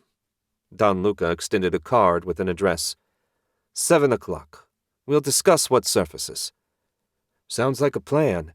Daisuke pocketed the card without so much as a glance. Another firm handshake sealed their temporary alliance. As they walked away, Vito shuffled up alongside him. "The Don took a liking to you." "Good to know," Daisuke said. The notion of having a figure like Don Luca as an ally didn't thrill him, but the man would come in handy, and nothing else mattered. They dropped Vito at his warehouse, where he got back to yelling at his help.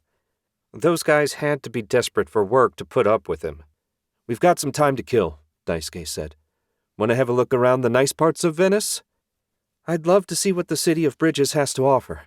Helena sounded eager. "Then it's a date." Daisuke held out his arm, and she grabbed it. In this line of work, it was important to seize your moments of pleasure where you could. You never knew when it might be your last chance. Chapter 8. Jinx slumped onto her couch, the brand-new leather creaking under her. She was fairly sure this was the first time she'd sat on it since she rented the apartment. Her eyes glazed as the flickering light from the television played across the walls. She'd been clicking through the stations for hours, but couldn't concentrate on anything. It wasn't the show's fault. It was her. Despite living for years alone in a cave, now that she had gotten used to company, she found being by herself was the worst thing ever. The key to Daisuke's apartment felt heavy in her pocket. She could go all the way up to his floor and watch TV, but it wouldn't matter. In fact, being in his apartment without him might be even worse. She muttered a curse and flung the remote aside. It landed on the bare surface of her coffee table and skidded to a stop. The noise seemed far too loud in the small, nearly empty space. She stood and headed for the door. A quick walk in the fresh air would clear her mind. A humorless smile quirked her lips. Who did she think she was kidding? At a minimum, moving had to be better than sitting alone. At least she hoped so. In the middle of the afternoon, the streets of Zurich were busy. Couples clasped hands, their laughter and shared glances forming a scene of contentment that Jinx wanted very much for herself. Of course, the person she wanted to share the scene with was far from here. She pictured Daisuke and Helena alone together, and grimaced. That they were likely fighting for their lives rather than having fun did nothing to make her feel less jealous. Swallowing a sigh, she picked up her pace. As she feared, there was no relief to be found out here. Maybe she could make herself useful at headquarters. Jinx turned toward Arcane Books and Trinkets, the magic shop that served as the Circle of Sorcery's base. 20 minutes later, she turned down the alley that led to the shop's back door. She had her own key now, and she used it to open the lock. A wave of her hand deactivated the wards, and she stepped through into the now familiar hall. Jinx exhaled, the sound echoing in the emptiness as she locked the door behind her. She'd barely turned back when the boss's office door opened. The beautiful head of their leader poked out a moment later. Jinx! The boss's golden eyes pierced her like she was a bug in a science display. You're supposed to be at home resting. I tried to rest, but the apartment was so quiet and empty. Since I've had company, I find being alone difficult. I don't need to sleep for 3 more days, and I can't concentrate on anything. You must understand what it's like. Fallen angels don't need much sleep either, do they? We don't actually need any sleep, the boss said. That's why I spend all my time here. I guess we can be insomniacs together. The boss considered for a moment, then pointed toward the staircase at the end of the hall. Ren might need some help upstairs. Why don't you go see? Jinx didn't know Ren, the group's healer, very well. In fact, she was pretty sure she had only spoken to the young man once, when he looked over her wound after the fight with the Hellfire demon. She wasn't sure what he might ask her to do. Healing wasn't her area of expertise by any means, but any task was better than sitting by herself. Vixen is still recovering from her ordeal at Castle Ravenclaw. Maybe a familiar voice will help draw her back to the land of the living. The boss must have mistaken her distracted thinking for hesitation. She's the only patient at the moment, thank goodness. Jinx didn't think her voice would be familiar since she never spoke with the woman. Still, she was happy to try. But first, have you heard anything from Daisuke? I got a quick text saying they'd arrived in Venice and were on their way to speak to one of his contacts. The area around the castle was a bust. Daisuke and Helena are both fine. Jinx relaxed a bit. He was okay. That was the most important thing. Thank you for telling me. I'll let you get back to work. Jinx climbed the staircase and tried to keep calm. She hadn't been this nervous fighting demons. It wasn't like she could screw up. Worst case scenario, Ren didn't need anything and would send her back downstairs. No big deal. She repeated the last sentence like it was a mantra and still didn't believe it by the time she opened the healing room's door. Inside, she found Ren bent over Vixen, his glowing hands hovering just above her chest. Under different circumstances, she might have thought he was up to something inappropriate, but he'd done the exact same thing to her when he analyzed her wound, so she thought nothing of it. Jinx stayed silent as she watched him work. Her half-demon nature prevented her from using healing magic. Even worse, if someone used it on her, it would work, but hurt like hell. Pun intended. Lucky for her, she seldom needed healing. Her nature ensured a naturally accelerated rate of recovery. Her stomach, for instance, was now healed without so much as a scar from the demon's claws. Ren straightened and smiled, making him look even younger than his 25 years. Jinx, what brings you by? Is your wound troubling you? No, I'm fine. I just got tired of talking to myself, Jinx said, trying to make her tone light and failing miserably. The boss thought I might be of some use up here. Jinx took a quick glance at Vixen.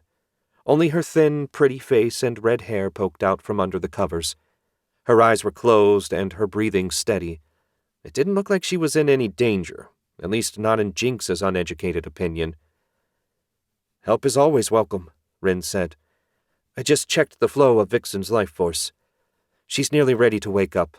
If you wouldn't mind sitting with her, keep her company so she's not alone when she comes around, that would be great. I've got a few odds and ends I need to do in the alchemy lab. I can do that, Jinx said.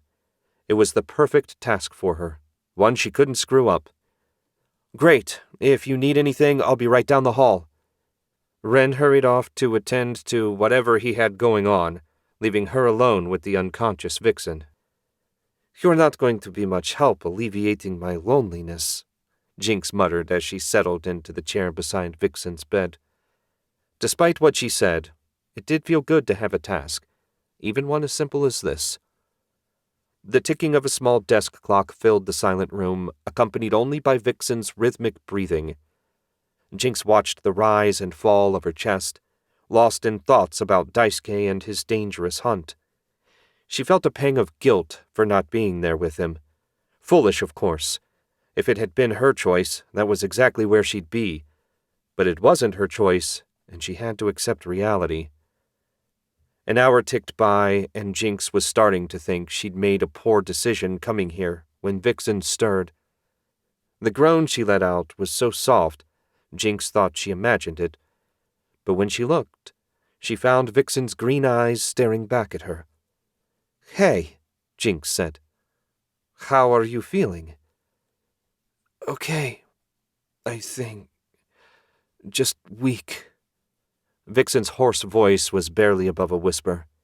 Her gaze settled on Jinx. Do I know you?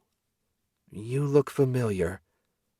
Before Jinx could answer, Vixen's eyes got wide. You were at the farmhouse. I saw you fighting a demon before the spirit made me kill those men and steal the prison. Where am I now? This is arcane books and trinkets, Jinx said, trying her best to sound reassuring. You're safe here. Daisuke brought you back from Castle Ravenclaw. He's out right now, hunting the Devil Man. At the mention of the Devil Man, a shudder ran through Vixen's body, and her pale skin seemed to lose what little color it had. He's horrible. A monster that makes Master Remy look like a choir boy. Vixen shuddered and hugged herself under the blanket. Will you stay with me? Jinx didn't hesitate. A fierce protectiveness welled up within her, unexpected but not unwelcome. Of course I will. Vixen pulled her arm out from under the covers and grabbed Jinx's hand. Her grip was weak, but determined. Jinx made a silent vow to do her best to help Vixen find her way forward, and maybe in the process, find her own way. Chapter 9. Daisuke and Helena left the docks behind and headed for the nice part of Venice, the part where bodies didn't float down the canals but were scooped out before the tourists could see them. The little break seemed foolish when there was a demon prison out there in the hands of a crazy hell priest, but they had no time to do anything else before joining Don Luca for dinner, especially since Vito was the only contact he had in the city. Helena, by contrast, seemed delighted at the prospect of a little quality time alone. She held his arm in a tight grip and had a bright smile on her beautiful face. They turned down a cobblestone street. A little ways ahead of them, faint singing could be heard. Daisuke hated opera, but whoever it was had a decent voice. He guided Helena toward the crowd that had gathered at the edge of one of the canals. The source of the singing turned out to be a gondolier standing in the back of his boat. He bellowed in Italian as the crowd looked on. You picked up a tail, Master. 2 big guys in suits. Pretty sure they're armed. Ruck's warning soured his mood.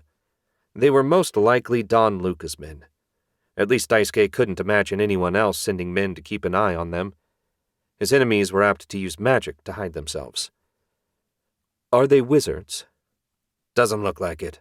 If they are, they're really good at hiding their magical aura. They've also got guns, which I can't imagine a wizard bothering with. Want me to sting them to death? Ruck sounded rather eager at the prospect. Pity Daisuke was going to have to disappoint him. No, we don't want to antagonize the Don by killing his men. Just watch them for now. If anything changes, let me know. I never get to have any fun." "What's going on?" Helena asked. "Ruck spotted a couple guys on our tail." Daisuke kept his voice low.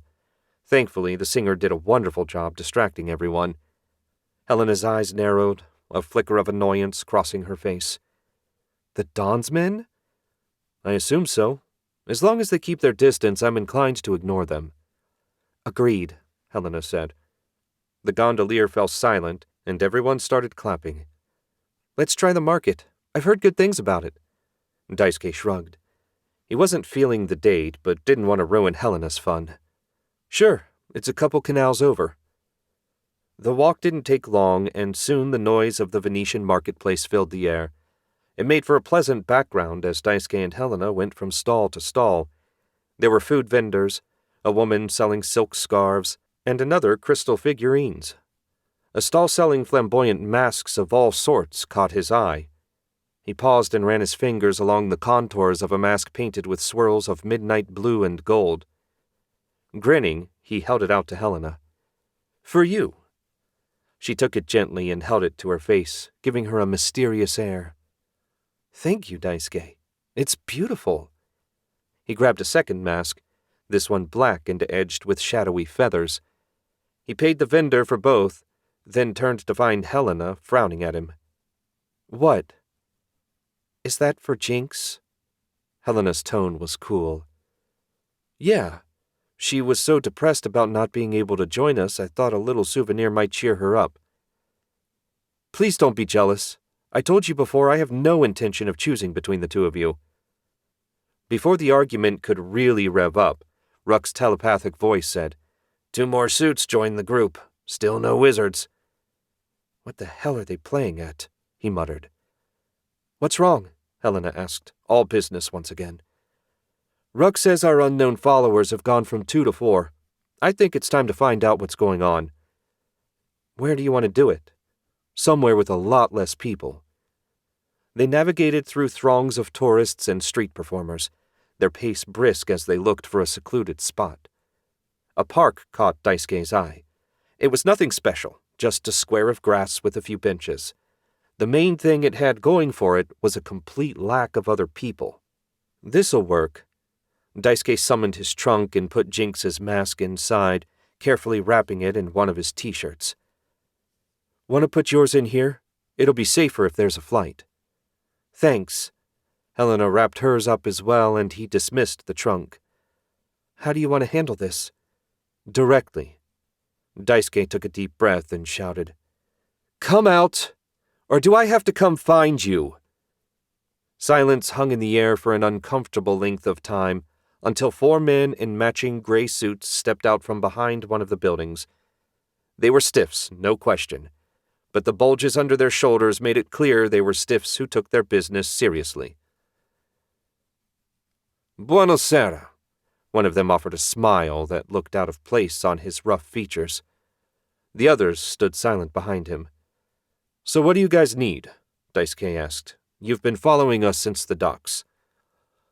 "Don Luca didn't want anything to happen to you before dinner tonight, so he ordered us to keep an eye on you." "Guard duty, huh?" Daisuke didn't buy that for a second. No one with half a brain sent gorillas like these to guard a wizard. They were probably supposed to keep an eye on them and report back to their boss. "Well, we don't need guards, so you can split." The lead Italian spread his hands in an apologetic gesture. "Signor Kugo, we mean no disrespect. They don't simply wishes for your well-being." "Thoughtful of him," Daisuke said, "but unnecessary." "We have orders." The man's tone remained polite yet firm. "Our lives wouldn't be worth much if we disobeyed." Helena muttered unkind things, and he agreed with the sentiment, but the man's attitude made it clear that, short of violence, they were stuck with their unwelcome bodyguards. "Fine," Daisuke said. It wasn't worth the fight. He checked his phone. Only an hour until dinner. "Let's find a cafe. I need ice cream." They left the park, the Italians trailing them at a discreet distance. The scent of brewing coffee and fresh pastries drew them to a little place overlooking a canal, but the usual allure of such pleasures was tainted by the presence of their new shadows. "Great," Helena said as she settled into a chair. "Nothing says romantic afternoon in Venice like being followed by mobster nannies." "We were just killing time, remember?" Daisuke waved to draw the server's attention. He needed sugar, and he needed it badly. "I want some too." "You need to keep an eye on our friends. I'll buy you a quart of double chocolate when we get home." "Half a gallon."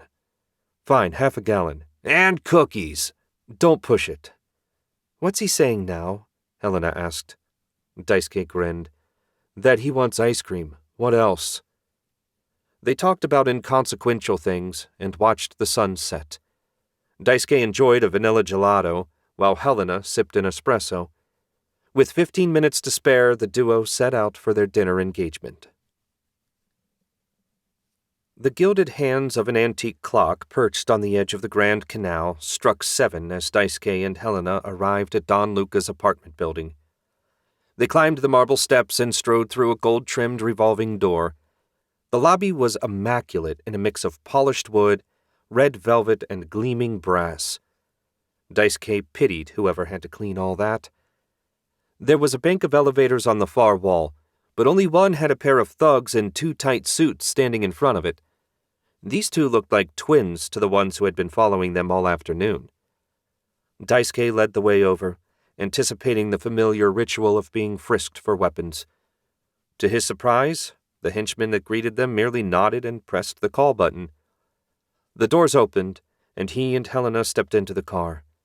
The ride up was accompanied by classical music, no doubt composed by some famous Italian guy now long dead. The bell chimed, and the doors slid open, revealing the penthouse suite's entry hall. It was all warm hardwoods and gold accents. Whoever said crime didn't pay was an idiot. "Welcome." Don Luca's voice emerged from one of the doorways a moment before the man himself did. He had changed from his fine suit into an even finer tuxedo. Daisuke's t-shirt and jeans seemed completely out of place. Not that he had anything to change into, even had he been so inclined. "Please, be my honored guests this evening." "We appreciate the invitation, Don Luca." Daisuke made sure to show the proper respect, not because he feared the man, but out of simple politeness. "Just Luca, please. Neither of you is a member of my organization, so no need for such formality. Follow me to the dining room. Dinner will be served shortly." The dining room featured a chandelier that dripped crystals like icicles, a table long enough to seat an emperor's court, and, if Daisuke wasn't mistaken, solid gold plates. What sort of person wanted to live like this? Daisuke would have been afraid to touch anything lest he break it. "Perhaps you could tell us what you learned while we're waiting." Daisuke pulled Helena's chair out for her, then took the seat beside her. "Patience, my new friend," Luca said. "A little indulgence might brighten your somber spirits." Looked like Daisuke was going to have to play Luca's game if he wanted the information. It wasn't his preference, but he'd done things like this a time or two. Servants emerged from the kitchen with the first course moments after they sat down, tomato soup and crusty bread. Daisuke silently cast a spell to confirm that there was no poison before taking a tentative spoonful. It was delicious.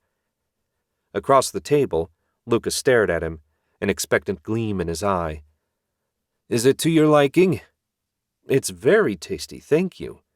Can you at least tell us if your sources turned up anything worthwhile?" Daisuke set his spoon down and took a sip of water. Luca leaned back and smiled, clearly enjoying himself. "Patience, Daisuke. No need to sully such a splendid meal with talk of demons and darkness. However, if you are looking for a new job, I must say that my last wizard proved underwhelming. I suspect you would be a far better replacement." "No, thank you," he said without hesitation. "I'm quite content with my current employer." The Don's smile faltered, replaced by a tight-lipped frown. Daisuke doubted he was used to being so easily dismissed. There was no more conversation after that. The meal ended with dessert, a decadent tiramisu. It was as delicious as everything else. Through their link, Daisuke sensed Ruck's jealousy. "The meal is complete," Daisuke said when the final servant had withdrawn. "Fine." Luca let his exasperation slip out. "My contacts mentioned a drug ring operating out of Bucharest having a pet monster. The details were sketchy, but that's hardly a surprise given the time frame." Daisuke stood and extended a hand, which the Don grasped with a reluctant firmness. "I appreciate the info and food," he said. "We'll be on our way now." Luca escorted them to the elevator. As soon as the door closed, Daisuke picked Helena up and stepped into the shadow paths. They needed to get back to Zurich and see if the boss knew anything about Bucharest. Chapter 10. Remy left the Magic District via a different side street than the one he entered through. After maintaining the veil spell for so long, he felt hollowed out. Between the battle at the warehouse and using so much magic, he was seeing double. All he wanted was a few hours' sleep. The shield amulet would protect him from Vanessa's seeking magic, so it should be safe enough to stop for the night. The thought of Vanessa's relentless pursuit drew a grimace. He'd escaped her once, but he knew without a doubt that she'd never stop looking for him. The woman was too stubborn to quit. He dearly wished they'd managed to sacrifice her to Abdon. She'd be much more useful to him as a corpse. He staggered into a lamppost and cursed. "Sleep," he muttered. Even a few hours would be enough to clear the cobwebs. A hot meal wouldn't go amiss either. As if heaven was taking pity on him, he spotted the facade of a motel. The sign above the entrance flickered and buzzed. The exterior paint was peeling, and the few cars in the lot looked like they hadn't moved in a decade.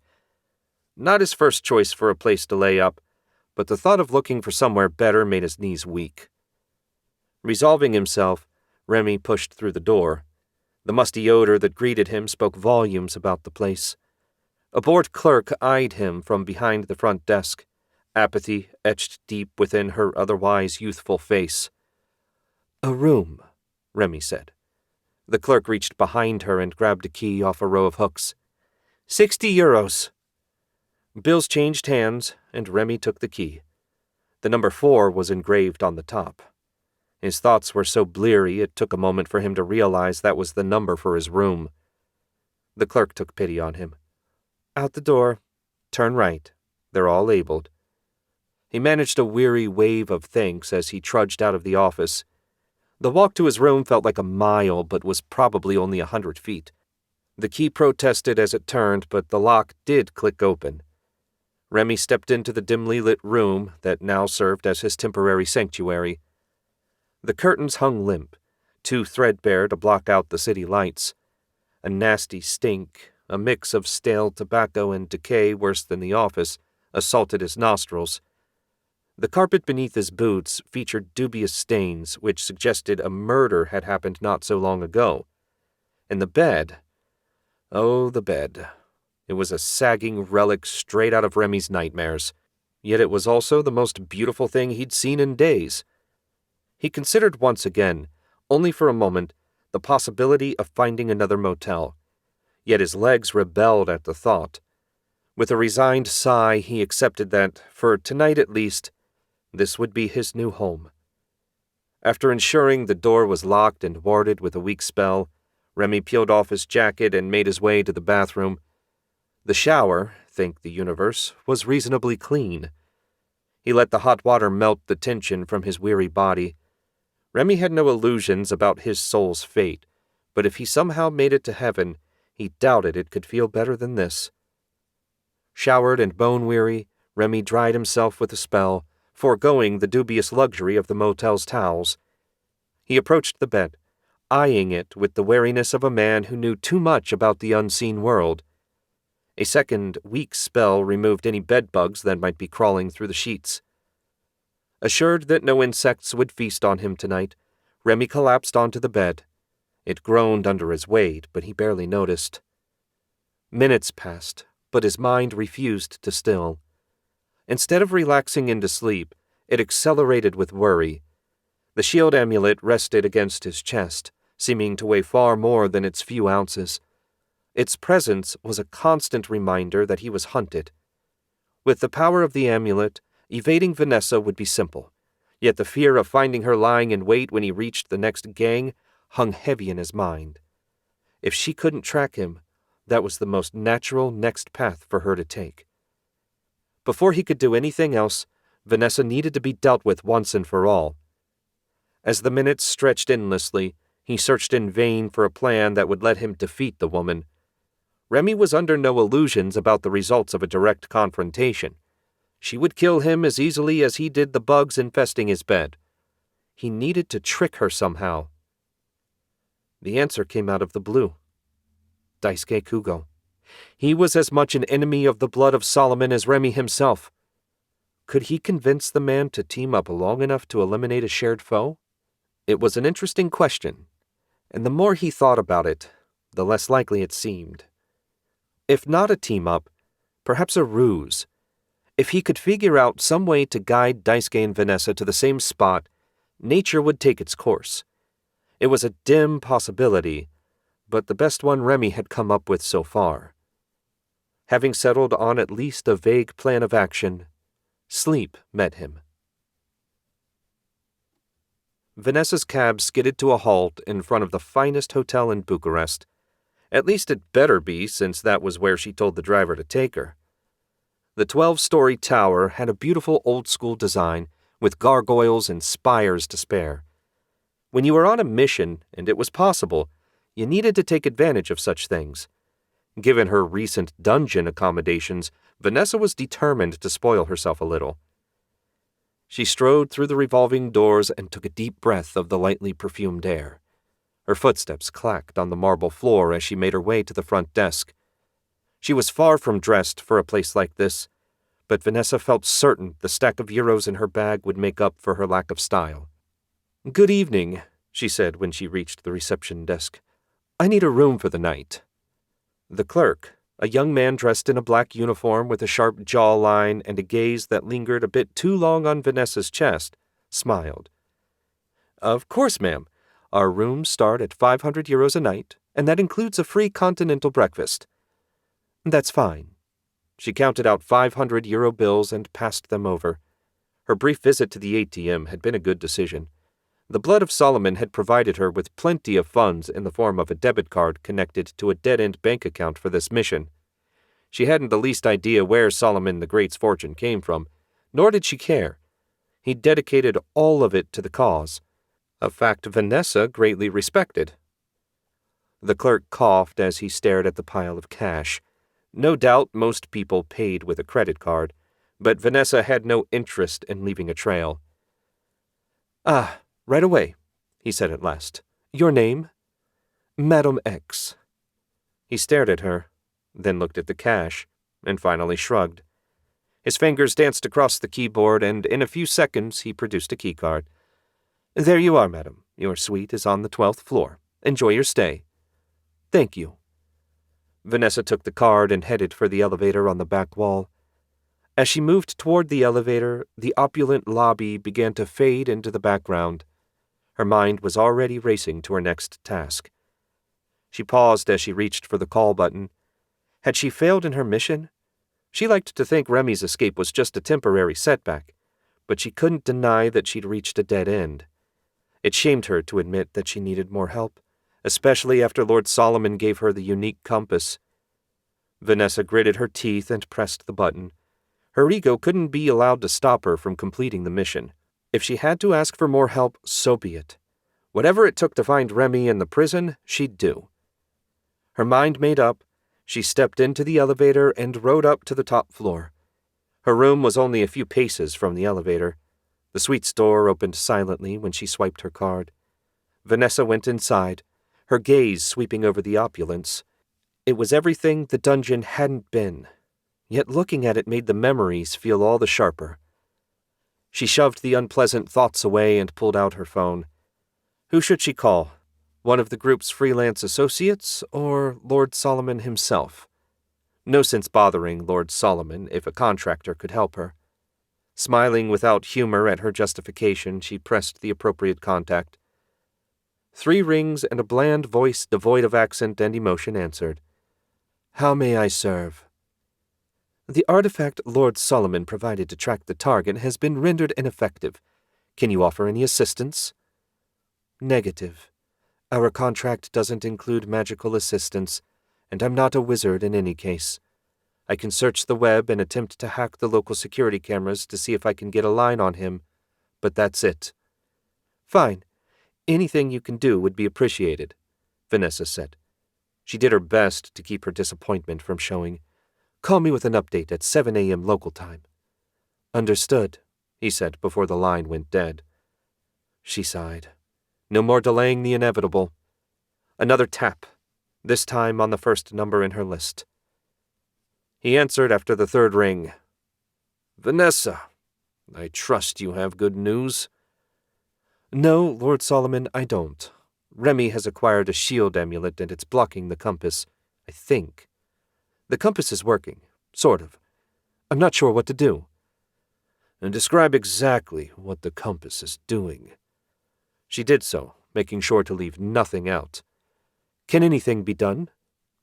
Perhaps. She allowed her hopes to rise. But it will be difficult. I've never been afraid of hard work, my lord. Please tell me what I must do. Very well. It sounds like Remy's shield is imperfect. That means there are gaps in its protection. The compass is trying to force its way through those gaps. You simply need to give it the necessary power. Instead of pouring in just enough ether to begin the activation cycle, you need to overload it. Don't worry. Even if you fed every drop of power you can muster into the compass, it won't break. I won't be able to maintain such a charge for long, Vanessa said. True, but it is your only option, at least as far as magic goes. If you can locate him via some other method, then by all means do so. As long as you succeed, the details are irrelevant. As you say, Lord Solomon, I will make the attempt in the morning. Right now, I doubt I have the strength to force anything. You know best what your magic can do. Trust yourself and good luck. Should you need any more advice, don't hesitate to contact me again. He disconnected, leaving her alone. Letting out a slow breath, Vanessa pocketed the phone. First food, then sleep. Rest would restore her strength. From the sound of it, she would need all she could muster to force the compass to obey.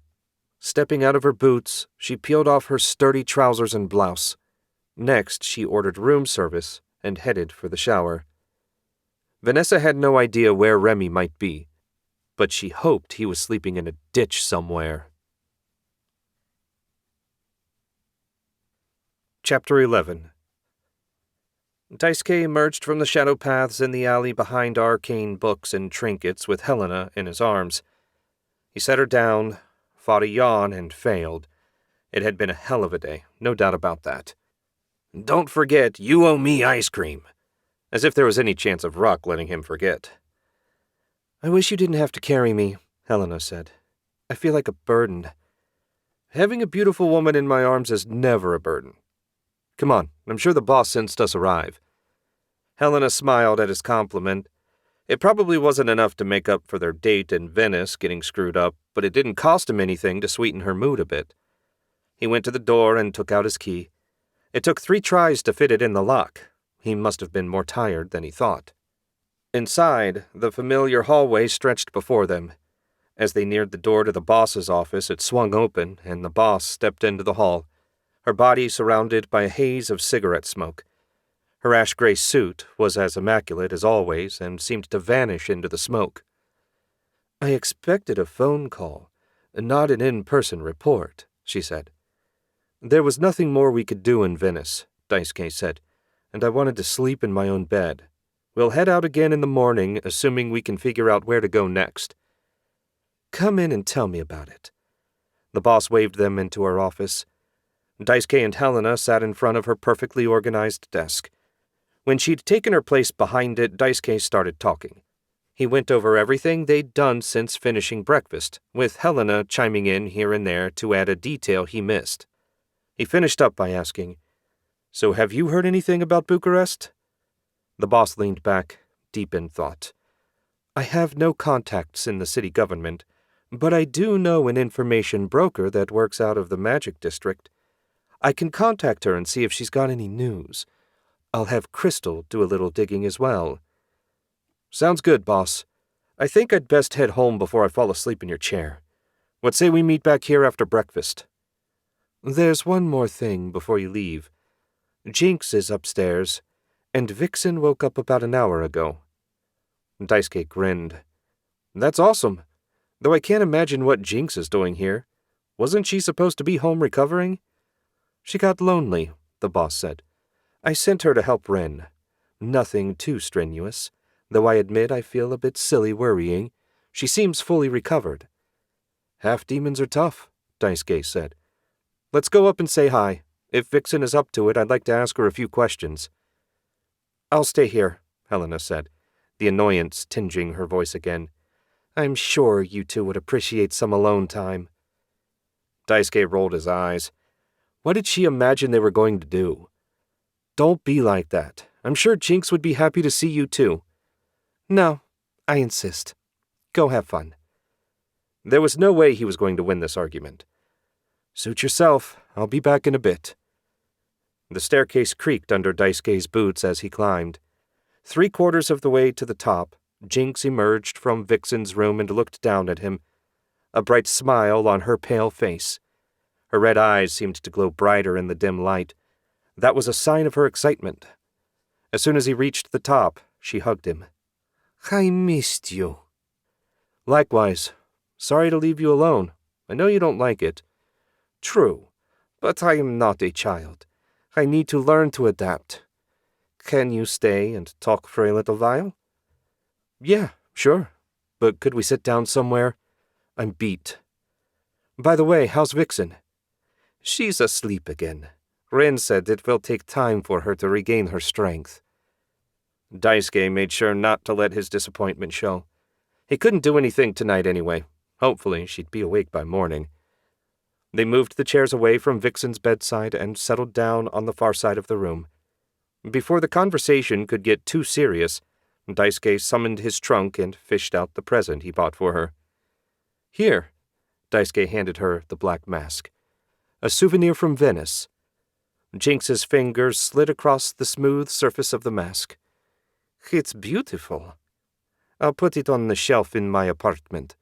Something to remind me of you when you leave again." Gift delivered, he gave her a condensed version of his report. He found himself yawning every few seconds as he did. "I need to sleep. Are you coming back with me?" Jinx's gaze shifted to Vixen, her expression hard to read. "I'll stay for now. Vixen is terrified of the Devil Man and Remy. I don't want her to wake up alone." Daisuke nodded, surprised but pleased to see a real bond had formed between the two women. It wouldn't hurt for Jinx to have another friend in the city. He got a goodbye hug and headed for the stairs. Helena was waiting at the bottom, arms crossed and eyes narrowed. "What?" "Figured you'd have company when you came back down." "What happened?" "Jinx is going to stay with Vixen. She seems genuinely worried about the woman. It was sweet. I'm going home." "By way of an ice cream shop." "Yes, I didn't forget your ice cream." Now that he said it, Daisuke kind of wanted some too. "See you in the morning? Breakfast at the cafe again? My treat this time." "I like the sound of that." Daisuke kissed her on the cheek. It said something about how tired he was that he didn't try anything else. For the first time in a long time, he wanted his bed, and he didn't feel like sharing. If the boss had any leads for them in the morning, he needed to be at full strength. Chapter 12. Vanessa stood at the floor-to-ceiling window in her plush hotel suite and looked out over the cityscape. The rising sun cast a golden glow over the urban sprawl. Her power was recovered from her exertions the previous day. She had rested well and enjoyed a delicious breakfast. A final cup of coffee warmed her hands. She checked the clock. It was almost time. As if reading her mind, her phone rang. "What did you learn?" she asked. "Nothing." The contractor's voice was as emotionless as always. "Bucharest lacks an integrated system of cameras. What I could access showed no sign of the target.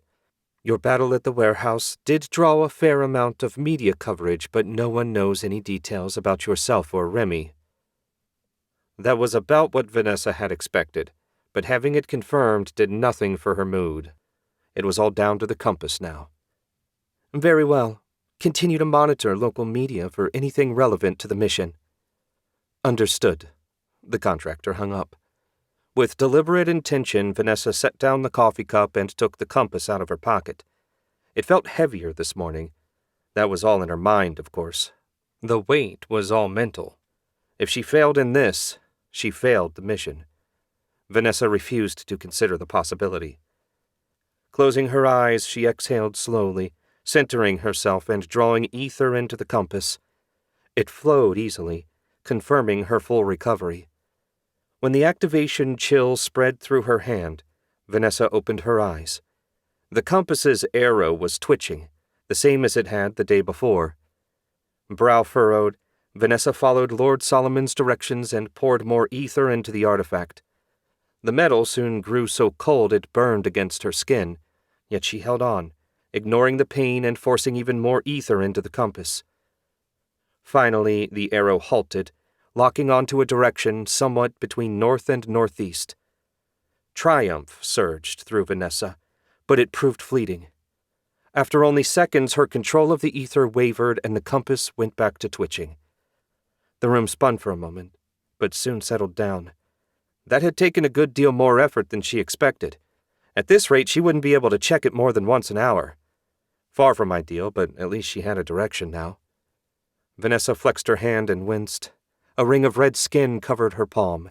It looked like frostbite. Not a surprise given how cold the compass got. She couldn't even use a glove since the artifact required direct physical contact to work. Well, whatever. With any luck, today would end things. She pocketed the compass and called the front desk to arrange a rental car. Since she had no idea how long it might take to find Remy, having her own transportation struck her as a good idea. An hour later, she strode through the hotel's lobby. Outside, a sleek black sedan waited for her. Vanessa slid behind the wheel and fired it up. Pulling away from the curb, she used the car's built-in compass to orient herself based on the magical compass's last bearing. Pity it only gave direction and not distance. Next, she pulled up a map of the city using the onboard computer. Based on her direction of travel, Remy must have emerged on the opposite side of the magic district. Best to wait until she got at least that far before she checked the compass again. Morning rush hour did nothing to speed her across the city, but she did make steady progress. 45 minutes after leaving the hotel, she was in what she considered the target area, a rundown section of the city bordering the magic district. If Remy was on foot, he wouldn't have gone far. Hopefully. Best to check and make sure she hadn't gone too far. Vanessa parked, took the compass out, and activated it a second time. The pain was worse, but at least she was ready for it. The arrow pointed due east this time. She was getting closer. She could feel it. Adjusting her course, Vanessa continued the pursuit. It didn't take long to spot the motel. The miserable, run-down dump looked like the perfect place for Remy to hide out. She glanced at the compass, but didn't pick it up. It was too soon to check again. Weak as he was, if Vanessa wore herself out too much, even Remy would be able to defeat her. No, patience would serve her best here. She found a parking spot with a good view of the motel and settled in to watch. Nothing happened as she waited for her strength to return. When she felt ready, Vanessa took up the compass once more. The needle pointed right toward the hotel, directly at a door with a 4 on it. "I got you now," she whispered. Vanessa stepped out of the car, ignoring the stink of rot and pollution. Her focus on the target was total. Remy wouldn't escape this time.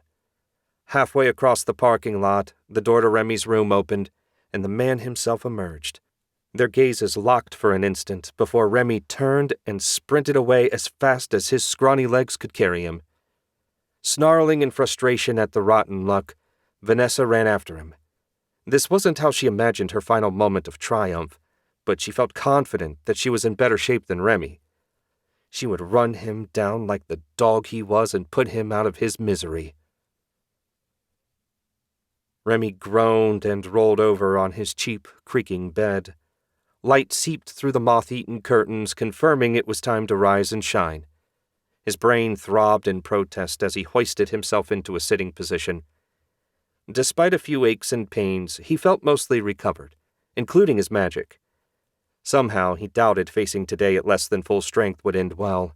Not that he was optimistic about his chances at full strength either. He forced himself to his feet and did a few stretches in hopes of working out the last few kinks. Right then, time to get started. The problem was, he had no way to contact Daisuke. It wasn't like they'd exchanged phone numbers.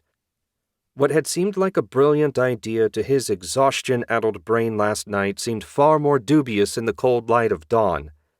How could he have overlooked something so basic? Luring Daisuke into a fight with Vanessa would be a perfect solution to his problem. But how to go about it?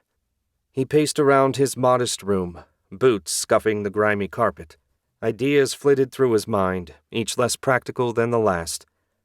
The Circle of Sorcery had to have a network of informants, just like the Blood of Solomon did. The busybodies were constantly showing up to stick their noses into things that didn't concern them. There was no way word of the warehouse battle wouldn't reach them. He could use that. The gnawing in Remy's stomach ended his deliberations. Food first. Once he'd filled his belly, he could sort out the details. He shrugged into his jacket and strode toward the door. A wave of his hand dispelled the ward he'd placed on it last night. He'd half expected someone to try and break in. He had little enough worth stealing, but what he did have he wanted to keep. Remy was very much magic-rich and cash-poor. It was a common problem for men in his line of work. He stepped out into the sun, squinting against the glare. His gaze was drawn to a figure striding across the parking lot directly toward him. Vanessa. How had she found him with his shield amulet in place? Their eyes locked. Time slowed for a moment. Then Remy's survival instinct kicked in and he was off, sprinting down the street and away from the imminent danger that was Vanessa Warhawk. He sensed an incoming spell and conjured a shield to angle it away from his back. An explosion 5 paces to his right made it clear Vanessa had no intention of holding back to protect the local population. Though given the state of this neighborhood, burning it all down might be an improvement. It wasn't long before his breath came in ragged gasps. Running for his life wasn't something Remy often had to do. Not before the last few days, at least. Had he known the turns his life was going to take, he would have stayed in better shape. More spells came marking in, forcing him to expend energy, turning them aside. The only good thing about his current situation was that it took way more power to attack than it did to defend. Especially if, like Remy, you didn't care where they ended up going off. He barreled past startled faces staring out from alleys or the windows of parked cars. Speaking of cars, one of them exploded far too close for comfort. Screams were soon added to the soundtrack of his headlong flight. Men and women rushed to get out of the line of fire, some with greater success than others. Remy ignored them all. Only one life interested him, and it didn't belong to a random bum in the Bucharest slums. Skidding around a corner, Remy spotted potential salvation, an idling police car. Loud music came from the vehicle, and the 2 men inside were nodding along to the beat. Could these fools not hear what was going on? Well, he'd sort that out shortly. "Help!" he screamed and waved his hands. "Help!" The 2 officers jerked to attention, leapt out of the car, hands reaching for their pistols as they stared at the scene before them. "She's trying to kill me," Remy shouted, then waved toward the smoke rising behind him.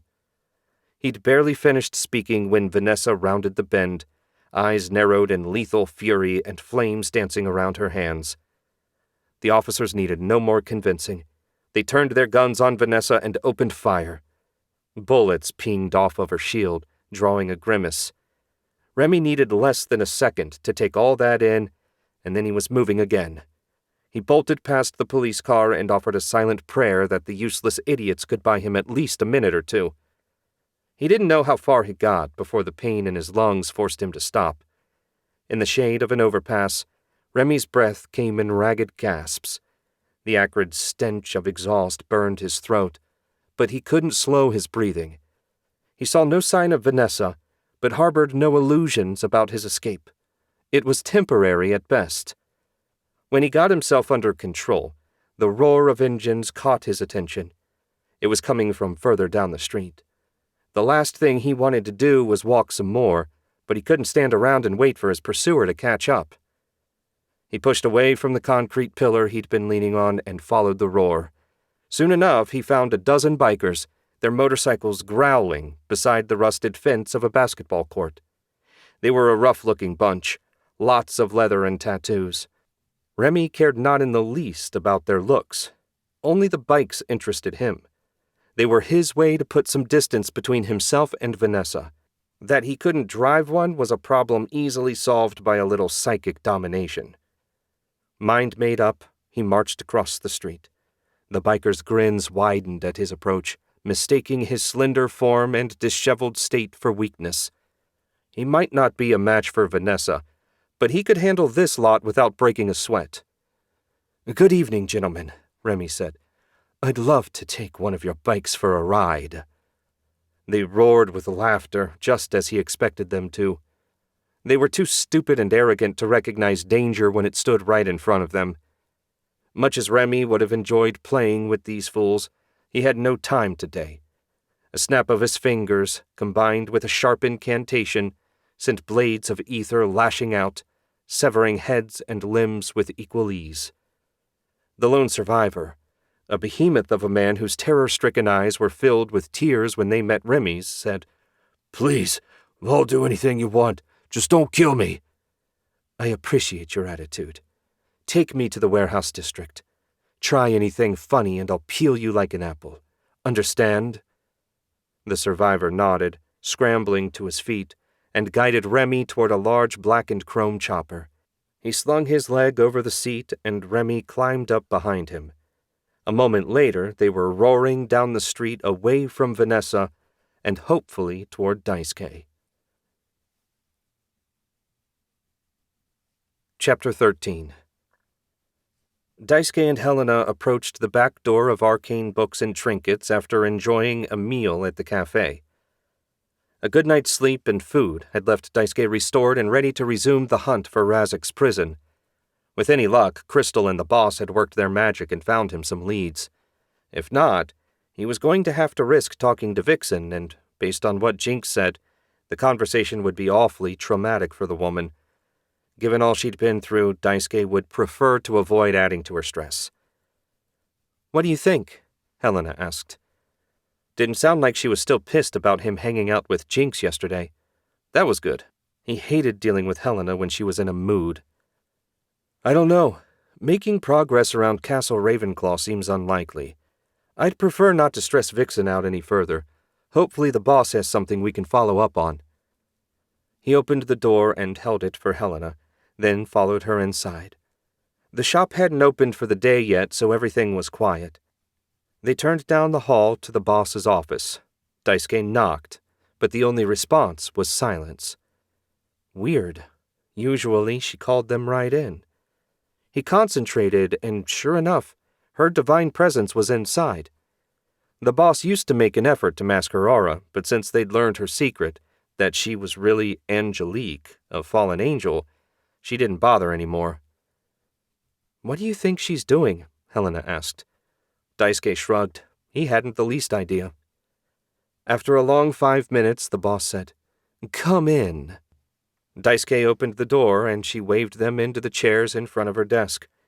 As far as he could tell, she was wearing the same gray suit as the night before. Of course, all her suits looked the same, so it was hard to say for sure. "Everything okay?" Daisuke asked. "More or less. I was on the phone with my contact in Bucharest.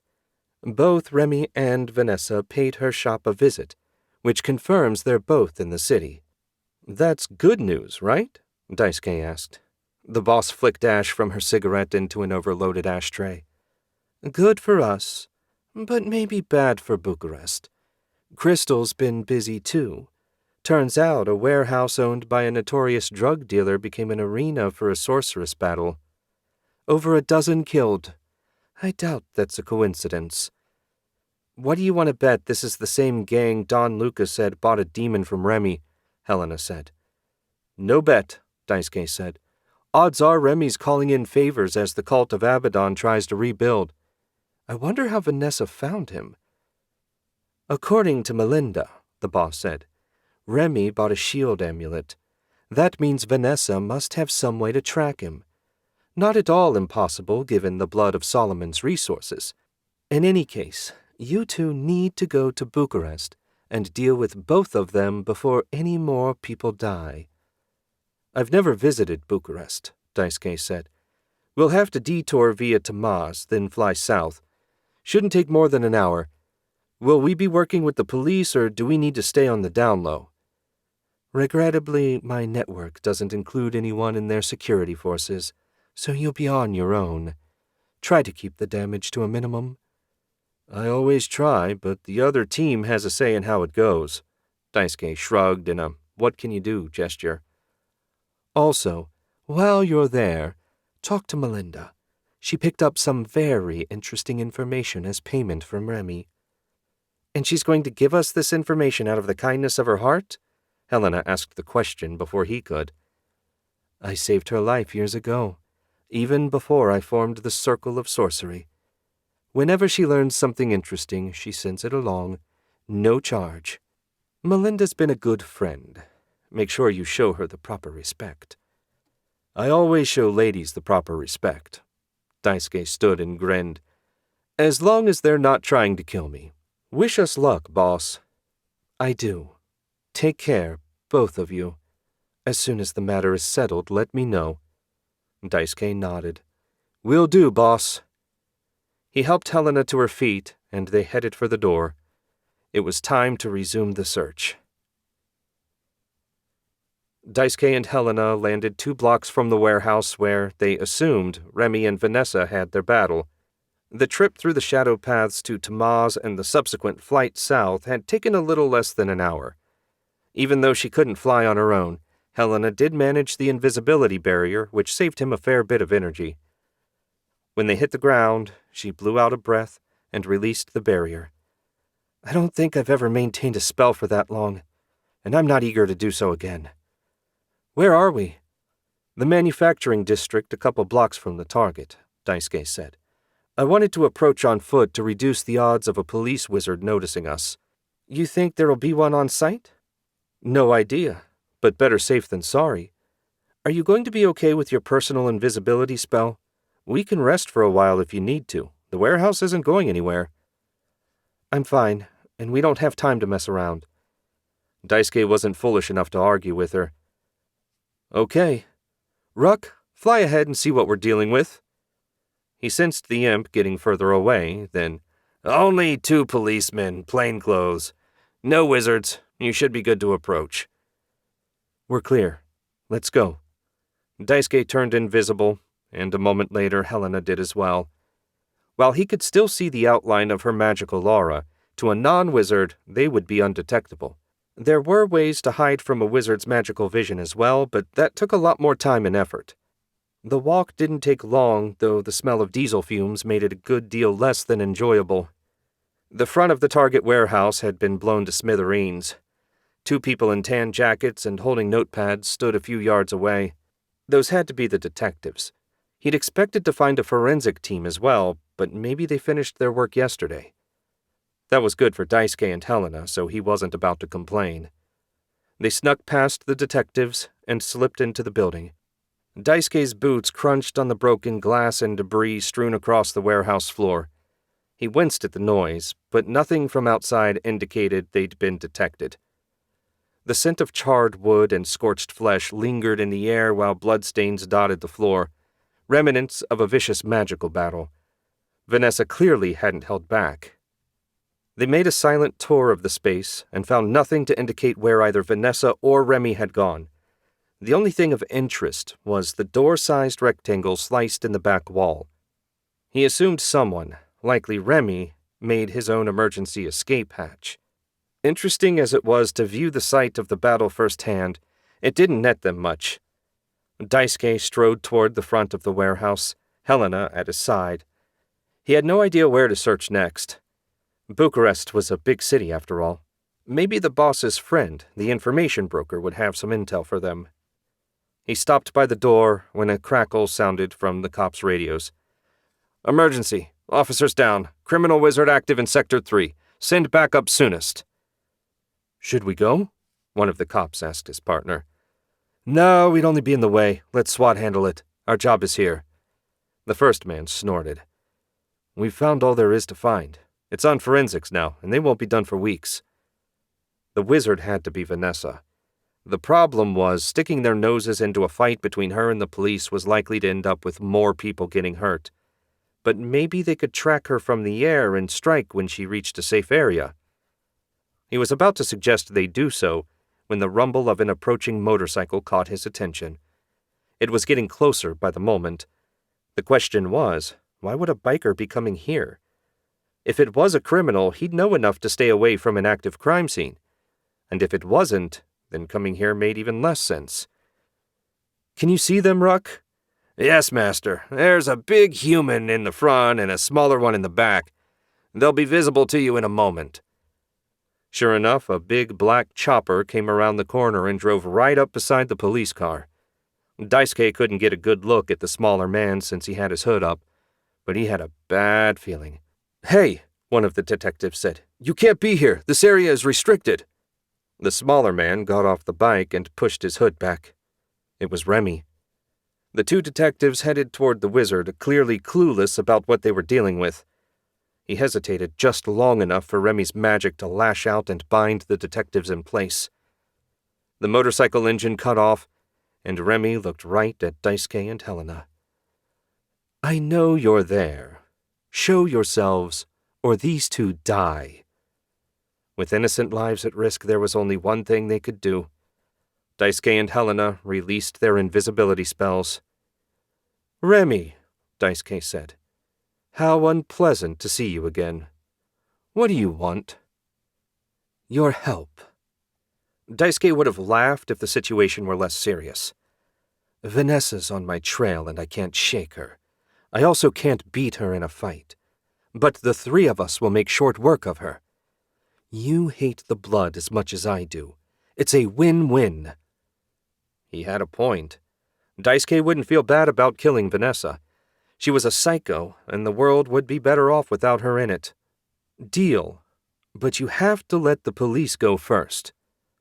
Remy snorted. "I don't think so. These two will ensure you don't turn on me as soon as we're done with Vanessa. My new minion will stay with them. As soon as Vanessa is dead, and I'm a safe distance away, he'll let them go." "And I'm supposed to trust you?" Daisuke asked. Remy shrugged. "Do you have another option? I assume you don't want these two's deaths on your conscience." He was right, damn the man. Daisuke couldn't let the cops die. Fortunately, he did have another option. "Fine, have it your way. Do you at least have a plan?" "Sure. Like I said, she's got some way to track me. All I have to do is let her find me. Then we all attack at once. She'll be overwhelmed and dead in seconds."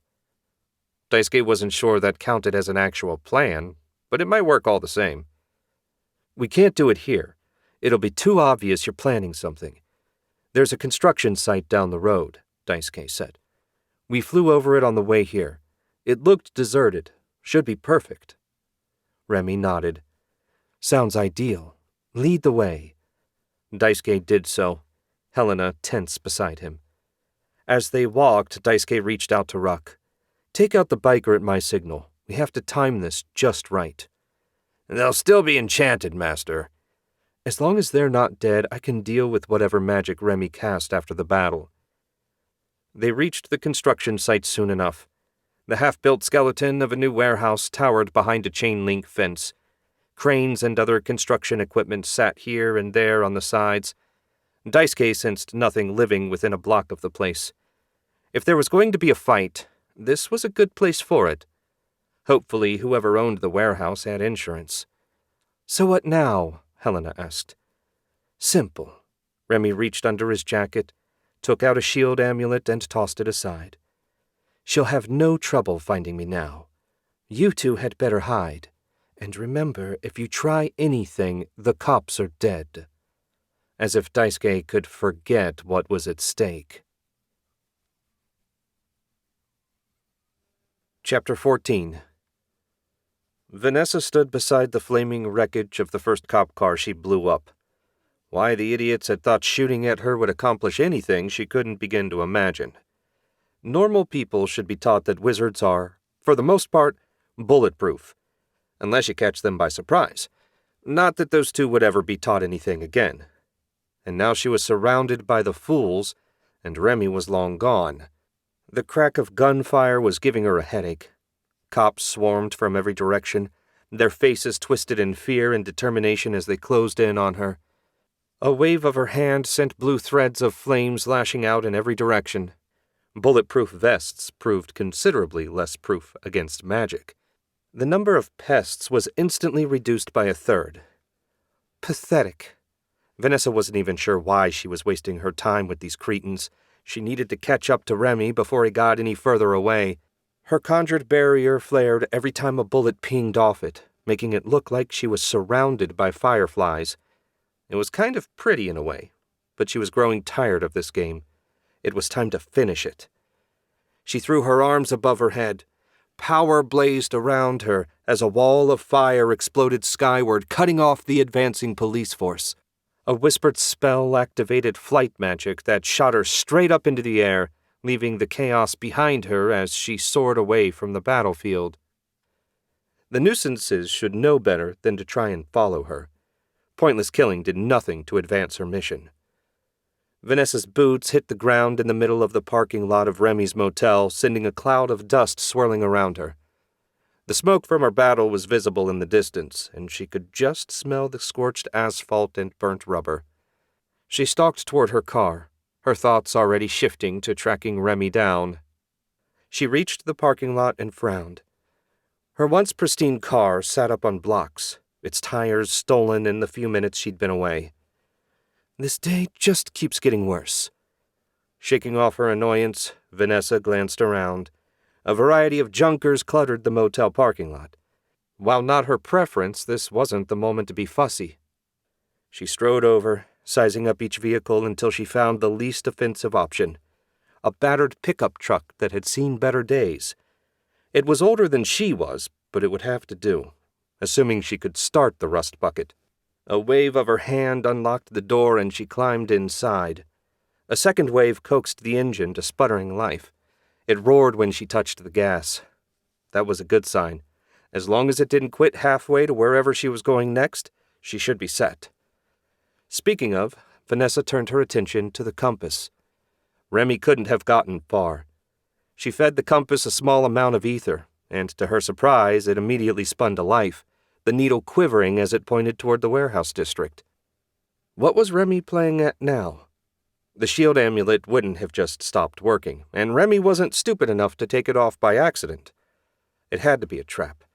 She hadn't the least idea what the son of a bitch was planning, and she didn't care. If he wanted a fight, she'd be happy to give it to him. Gripping the steering wheel, she shifted the old truck into gear. It lurched, then smoothed out, and she was on her way.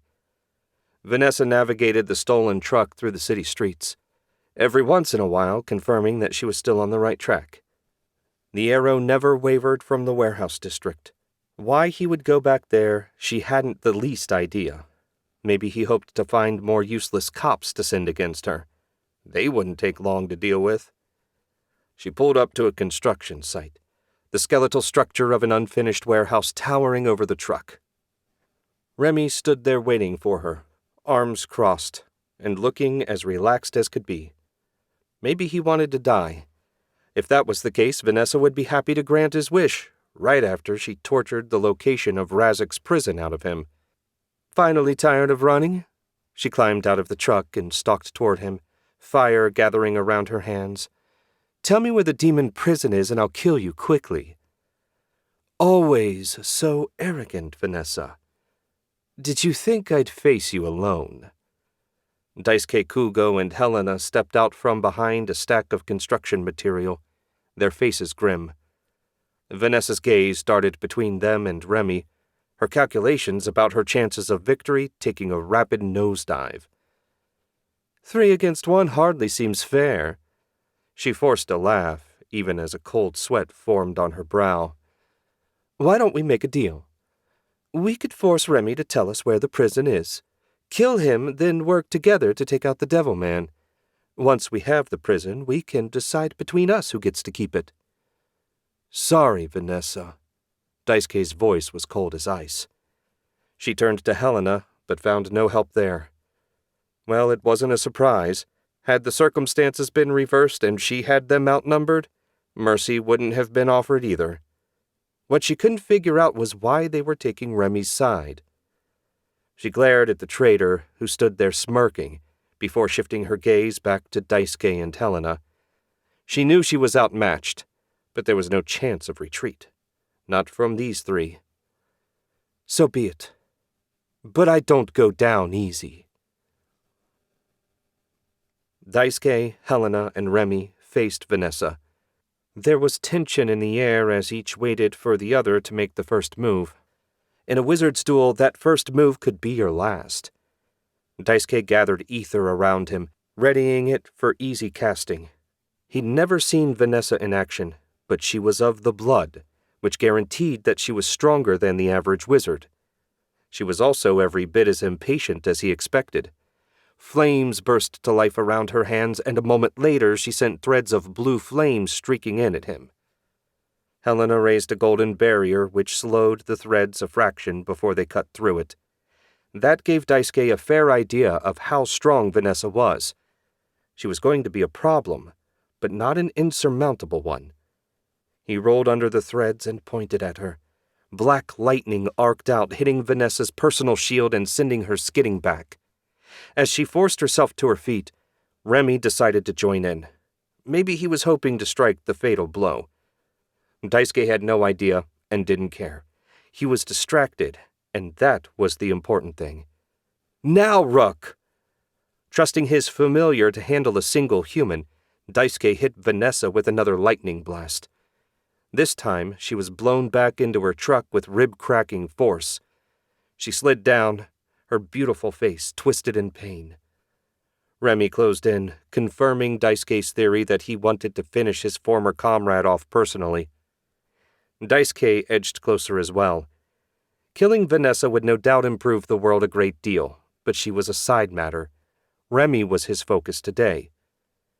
3 strides from Vanessa, Remy stumbled, his face twisted in pain. "Got him, master!" Daisuke didn't hesitate. He lunged forward, grabbed Remy's head, and pumped it full of black lightning. Remy's body twitched and spasmed as the spell burned the life out of him. When there was nothing left, he lowered Remy's body to the ground.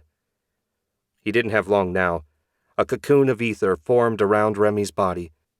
Focusing with all he had, Daisuke sought and found the ghostly form of Remy's soul as it tried to escape and make its way to its final destination, likely Abdon's hell. He wasn't going to get away so easily. Activating one of his darker arts, Daisuke stitched soul to body with ethereal thread. Not in any way that would allow Remy to function, just enough to make sure he wouldn't be able to refuse the compulsion spells Daisuke planned to use later. "She's escaping," Helena said. He barely heard her, so total was his focus. Stitching a soul to a body was no easy feat. When it was done, he looked up and found Helena scowling down at him. Somehow she made even that expression look beautiful. "What did you say?" he asked. "I said she's getting away, though now I need to amend that to she got away. I tried to stop her, but she blew through my bindings like they were nothing and flew off." Helena made a disgusted gesture to the east. "What are you doing anyway?" "I bound Remy's soul to his body.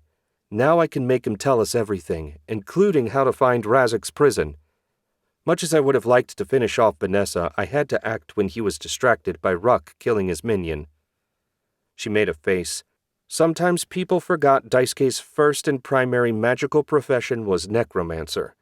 This was the sort of thing he trained for. "And Vanessa?" Helena asked. "She's a problem for another day. A day I'm sure will come far sooner than we might like. I need to make a quick trip. Will you be okay here on your own for a few minutes?" "Sure, I'll go see what I can do about the detectives."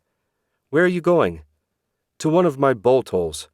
It's not a nice place, but it is good for what I need to do with Remy. I'd take you with me, but I can only carry one body." Ruck landed on his shoulder. A gesture levitated Remy's corpse high enough for Daisuke to grab it. That done, he stepped through the nearest shadow. A moment later, he emerged in a clearing surrounded by tall, ancient oak trees. There was nothing living in the circle. The ground was devoid of life and had been for a very long time. Something horrible had happened here in a distant war, and the earth was cursed and corrupted. Normal people instinctively avoided this place, which made it perfect for a necromancer like Daisuke. "I've never been here before," Ruck said. "It kinda gives me Castle Ravenclaw vibes." "This is a different sort of corruption, but you're not far wrong. The corrupt aura makes it a good place for casting darker spells. The nature of the ether here enhances them. I found this place before I found you, and I've never had a reason to come back. Now I do." He dumped Remy's body on the ground and pointed. The corrupted earth swallowed him up. "Good. When we get back tonight, he should be saturated and ready for questioning." "You know," Ruck said, "if you wanted to create powerful undead, this would be the perfect place for it." "Are you trying to corrupt my soul? You haven't tried that since I first made a pact with you." "I'm an imp. It's part of the job." Daisuke grinned. "I'm pleased to say you're not very good at it. Though if anyone asks, I'll be sure and tell them you did your best." "I appreciate that, Master." They shadow-walked back to the warehouse and emerged in time to see Helena picking away at the spells that held the detectives bound. He hadn't paid much attention earlier, but it turned out one was a woman and the other a man. Neither of them had been harmed, though their bodies were still rigid. "Finish your mystery errand?" Helena asked without looking away from her work. "Yup. Once the sun sets, I'll be ready to ask my questions." That wasn't all he planned to do, but no sense talking about it when they had extra ears around. "Need a hand?" "Sure, take the other one." Daisuke went to the man and offered his most reassuring smile. "I'll have you free in no time. Don't worry, we're the good guys." A few ethereal snips and slices, and the detective staggered around like a drunk. "Easy," Daisuke said. "It'll take your body a few minutes to regain full mobility. Sitting might be a good idea until then." The detective fell on his butt more than sat, but at least he was safely down. "Thanks. Who the hell are you people?" "The good guys, like I said. My partner and I travel the world dealing with rogue wizards like Remy. That's the guy who paralyzed you. He's dead, by the way, so you should be all set." "You know what happened at the warehouse?" the detective asked. "I don't know the details beyond the fact that 2 wizards got into a fight and a bunch of drug-dealing scumbags got killed in the crossfire. A good result if you ask me." "Personally, I agree, but the captain expects a bit more in my report. Your name, for starters." Daisuke grinned, stood, and moved aside so Helena could guide the second officer down beside her partner. "Sorry, that's need to know, and you don't. Good luck to you, detective." He took Helena's hand and led her into the warehouse. From there it was a short shadow walk back to the construction site. "Why are we here?" Helena asked. "We still need to visit the magic district and collect the boss's intel, remember?" From her expression, Daisuke was pretty sure she did not, in fact, remember. Hardly a surprise given everything that had happened, but it shouldn't take long to pick up what they needed and return home. Once they made their report and the sun set, Daisuke would see what Remy's useless soul had to say for itself. Chapter 15. Daisuke knocked on the boss's office door. He and Helena had just gotten back from Bucharest, and he was anxious to debrief so he could start making preparations for the ritual tonight. The door swung open, and the boss shifted her gaze to the sheaf of papers in Daisuke's hand. "Melinda's report?" she asked. "Yep. I don't know where you found her, but she's a character. Her assessments of Remy and Vanessa were spot on. Speaking of those two, Remy's dead, but Vanessa got away. Technically, I let her get away, but it was unavoidable. Come in and tell me everything." The boss took the papers from him, but didn't look at them. When they had all settled into their usual seats, Daisuke got started. He left nothing out, and when he finished, said, "It's a shame Vanessa escaped, since I doubt she'll just give up." "You're not wrong," the boss said. "But done is done. I admit the soul binding makes me a bit uncomfortable. Heaven's law states we're not to meddle with mortal souls unless absolutely necessary. Doing so puts your own soul in danger of being corrupted." Helena shot him a quick, worried look but didn't comment. He appreciated her concern and her willingness not to talk about it. Daisuke had long since made peace with his decisions. He shrugged. "I did what I had to if we want to find Razik's prison. Besides, I've already got a demon familiar, and I'm sure that did more to corrupt my soul than performing a little necromancy on a piece of shit like Remy." "Hey!" Daisuke didn't let his amusement at Ruck's comment show. He also bit back the urge to mention his plan included more than just questioning Remy. Some things were better left unsaid. "I guess a fallen angel isn't the best person to be giving a lecture on heaven's laws." The boss's voice held a hint of self-deprecation, mingled with reluctant acceptance. "Just be sure to take care of yourself." "I will." Daisuke had been taking care of himself for a long time. He wasn't about to stop now. He also wasn't going to let a bunch of arrogant assholes get away with screwing up the world because they thought they were entitled to power, or control, or whatever other stupid, useless thing they wanted. "What's so important about those papers?" Helena asked, breaking some of the grim mood. "You didn't look at them?" the boss asked, her golden eyes shimmering with restrained excitement. "Remy traded Melinda the names and abilities of every member of the Blood of Solomon for his shield amulet." Daisuke's eyebrows rose, and he let out a low whistle. "Nice for us. Of course, I'd be surprised if he knew everything there was to know about the group." "True." The boss couldn't stop her gaze from shifting back to the documents. "But it's more information than we had before. Every little advantage helps. I'll have Crystal type these up and send a copy out to all our agents." "Good plan." He stood and stretched. "I have some work to finish before tonight. Questioning a soul isn't the sort of thing you want to do half prepared."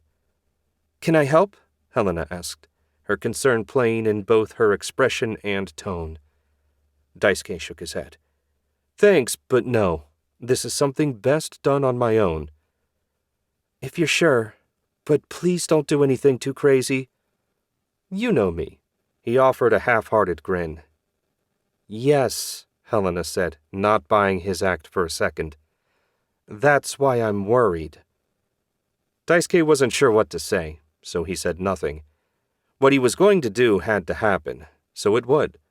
If it damaged his soul, then so be it.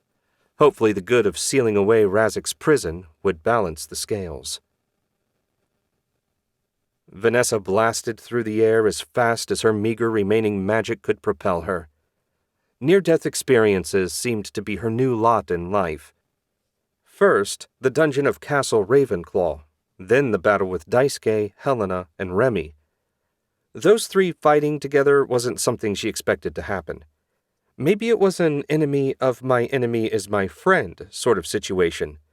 Though Vanessa considered herself less reprehensible than Remy, she couldn't say what two circle agents might think. Though given the speed with which Daisuke turned on Remy, it was possible Vanessa was reading the situation incorrectly. One thing was certain, Remy was now very dead, and her best hope of finding Razik's prison died with him. But that was far from her most pressing concern. Her whole body ached and felt weak, The black lightning had drained a fair bit of her strength despite her magical barrier. She needed to get back to headquarters and alert Lord Solomon to what had happened. Having to report another failure left a bitter taste in her mouth, but given the alternative, she wasn't about to complain. Vanessa landed outside her hotel and pushed through the revolving door. Staff members, attired in crisp uniforms, stared as she passed. She paid them not the least attention as she hurried to the elevators. A quick ride up brought her to the peace and quiet of her room. Vanessa caught a glimpse of her reflection in a mirror and paused. No wonder the help was staring at her. Her clothes were torn, her face bruised, and the ends of a couple strands of hair still smoldered. To call her a mess would be generous. She shook it all off and threw her few belongings in her satchel. Only one item remained out, a 10-inch stick engraved with runes. The teleportation stick was her ticket back to Castle Solomon. She ran her finger along the length, feeling the bump of the runes. Lord Solomon's words of caution about Daisuke's strength had been an understatement. Vanessa hadn't wanted to believe them. Her pride wouldn't allow it. But now she couldn't deny the truth. He really was as close to Lord Solomon's equal as there was in the world. Just thinking about it terrified her. With a sigh, Vanessa snapped the stick. An instant later, she stood in the teleportation chamber of the castle. She took a moment to revel in the feeling of safety the sandstone walls always brought her.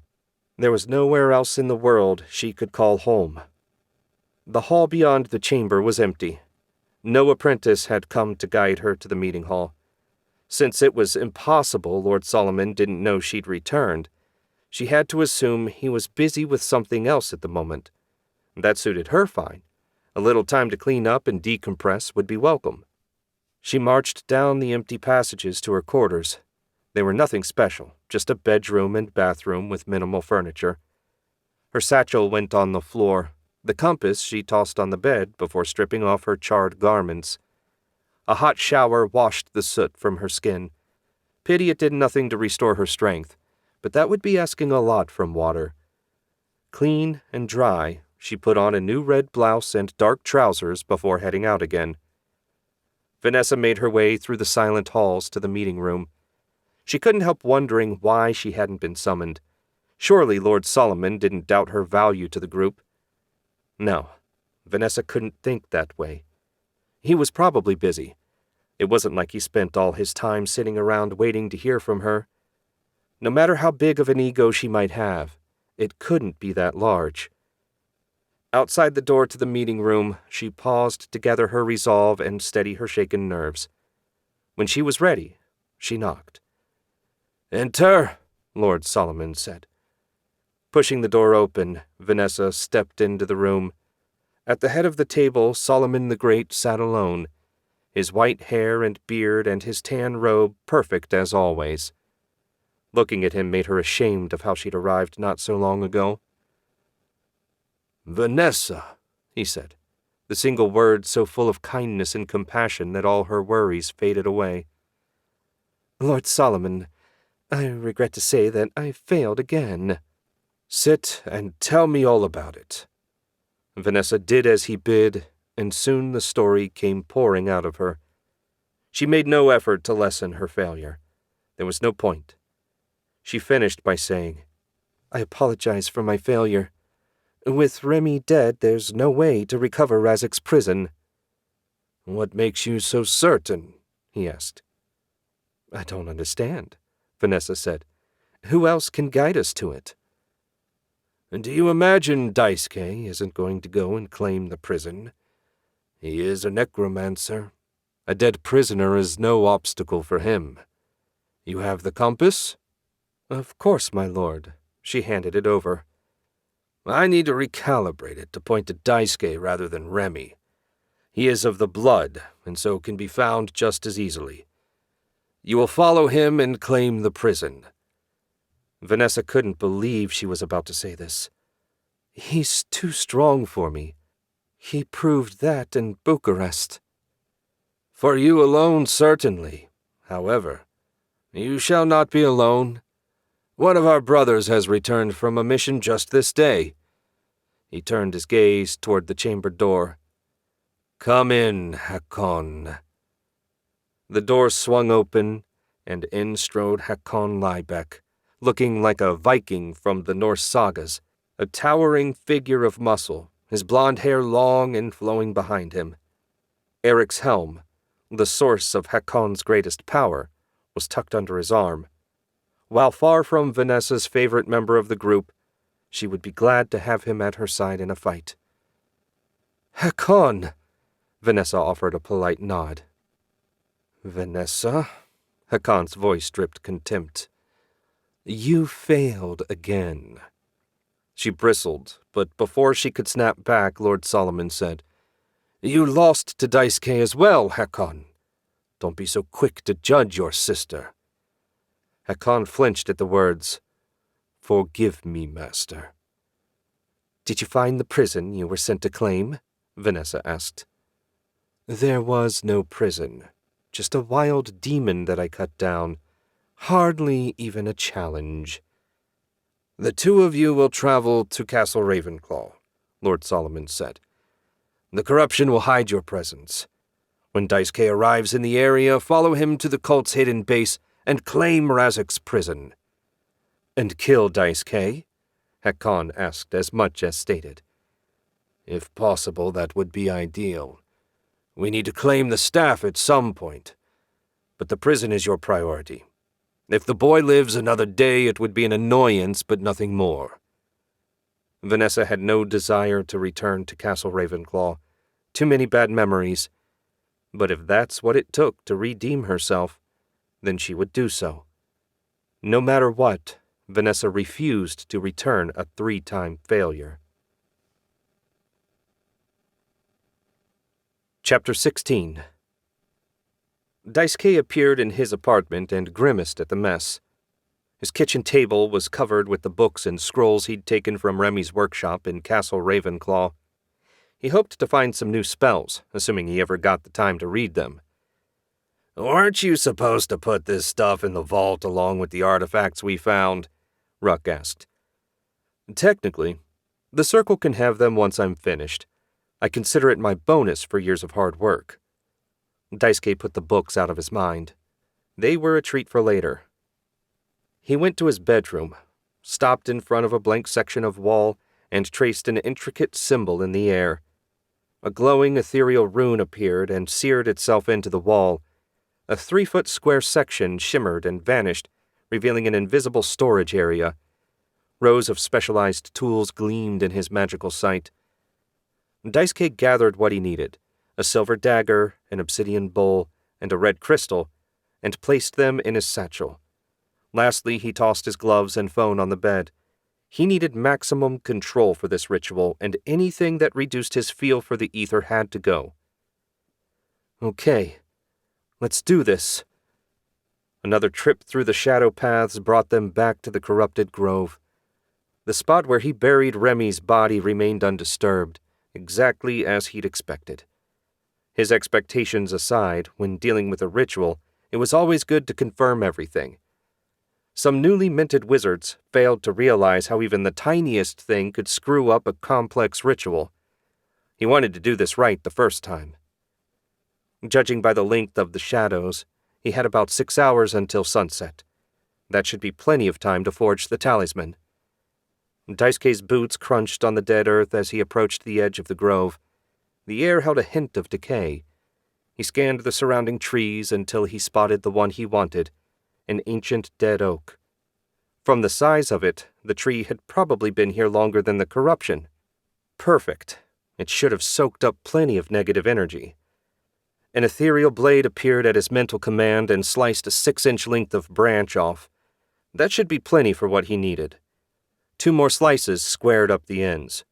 "I don't think I've seen you do proper necromancy," Ruck said. "It's seldom necessary given my day-to-day work. Anti-spirit magic is a branch of necromancy and much more useful for fighting demons than this sort of thing. Creating powerful undead, while potentially valuable, wouldn't go over well with my coworkers, much less the boss." "No, I suppose even a fallen angel would frown on the creation of undead." Ruck grinned. Though if she knew what you had planned for tonight, I don't think she'd approve either." Daisuke shrugged. He had great respect for the boss and everyone else in the circle, but their squeamishness could be a problem sometimes. He didn't use the darker skills he'd learned lightly, but when you were trying to protect the world, you couldn't let your morals stand in the way of completing the mission. "Keep quiet now. I need to concentrate." Branch in hand, Daisuke returned to the center of the clearing. He knelt on the barren ground, laying out his tools with the precision of a surgeon. The silver dagger flashed in the sunlight. It looked almost too pure for this sort of work, but that purity served an important balance to the darkness. The obsidian bowl, on the other hand, served the opposite function. It would gather and enhance the corruption, making the spell more effective. Finally, he produced the red crystal that would serve as the heart of the talisman. Each had its purpose, and it was up to Daisuke to meld them into a single, cohesive unit. With a practiced hand, Daisuke lifted the silver dagger and began to inscribe a series of intricate runes onto the dead branch. Each rune blazed with black flames when it formed. Last, he carved out an indentation in the end of the stick. The silver did its job, protecting his hands from the corruption. When the task was completed, the once razor-sharp edge was dull as a butter knife, and he knew without question he would never be able to use the blade again. Pity, given how expensive silver daggers were. Now for stage 2. He placed the stick over the obsidian bowl and bathed it in concentrated corruption. The dead wood soaked it up like a sponge. As he hoped, years of exposure to the site's ambient energy had made the wood a perfect vessel. Using tongs made of ether, Daisuke placed the red crystal in the indentation he'd made at the tip of the stick. Guiding the magic, he molded the wood like clay, locking the crystal in place. When the wood could hold no more corruption, Daisuke ended the spell. The talisman was complete. "Let's hope Remy's soul is ready for its interview," Ruck said, his voice somewhat gleeful. It seemed doing something that felt evil had put the imp in a good mood. "Ready or not," Daisuke said, "he's going to answer my questions." Daisuke returned his tools to his satchel and cleared his mind. The coming confrontation wouldn't be easy or pleasant. Souls experienced pain differently than living flesh, so if Remy forced him to compel the answers he needed, it would be tricky, but Daisuke wouldn't hesitate to do what he had to. When the sun had set, Daisuke moved to stand in front of Remy's makeshift grave. He extended his hand, palm upturned, and a simple motion beckoned forth Remy's corpse. A spectral force exhumed the body, raising it into the air where it hovered, motionless, like a puppet without a puppeteer.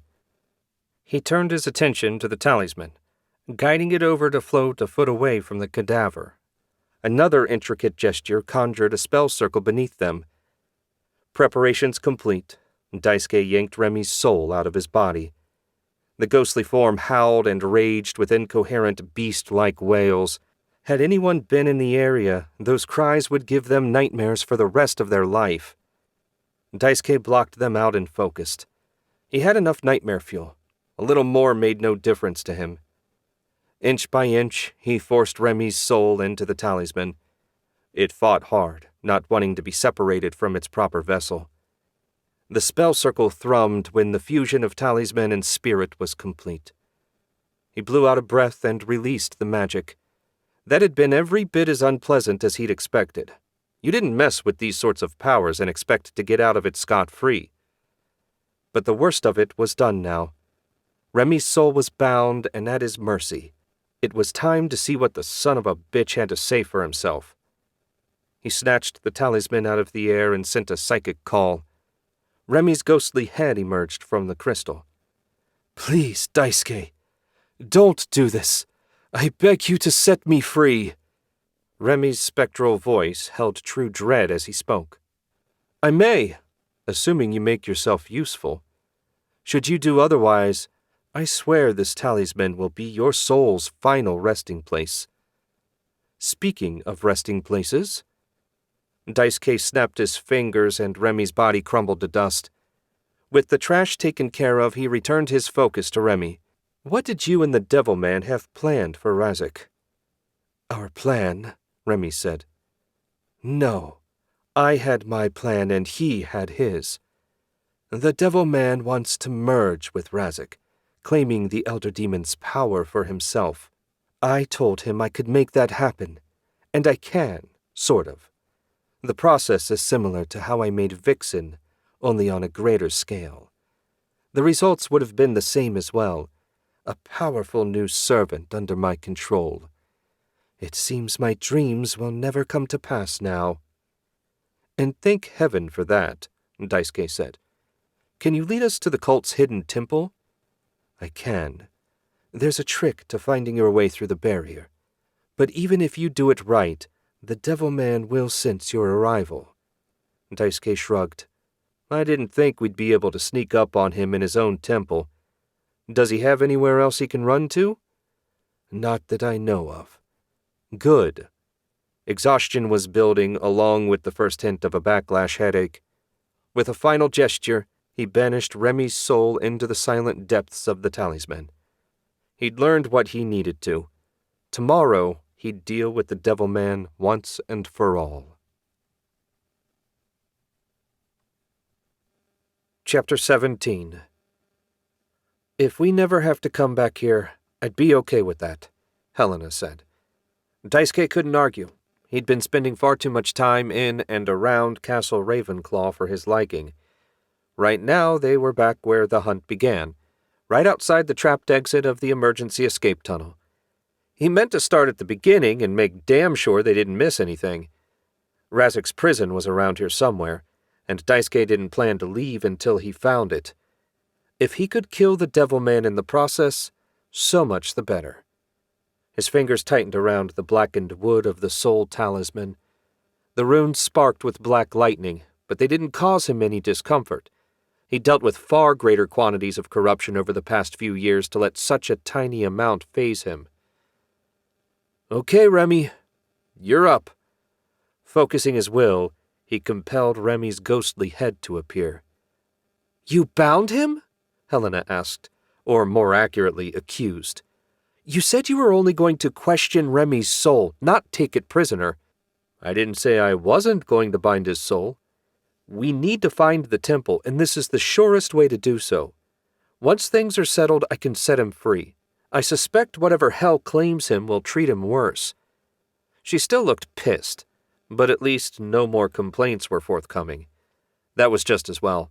Daisuke liked Helena a lot, but she had a soft streak a mile wide.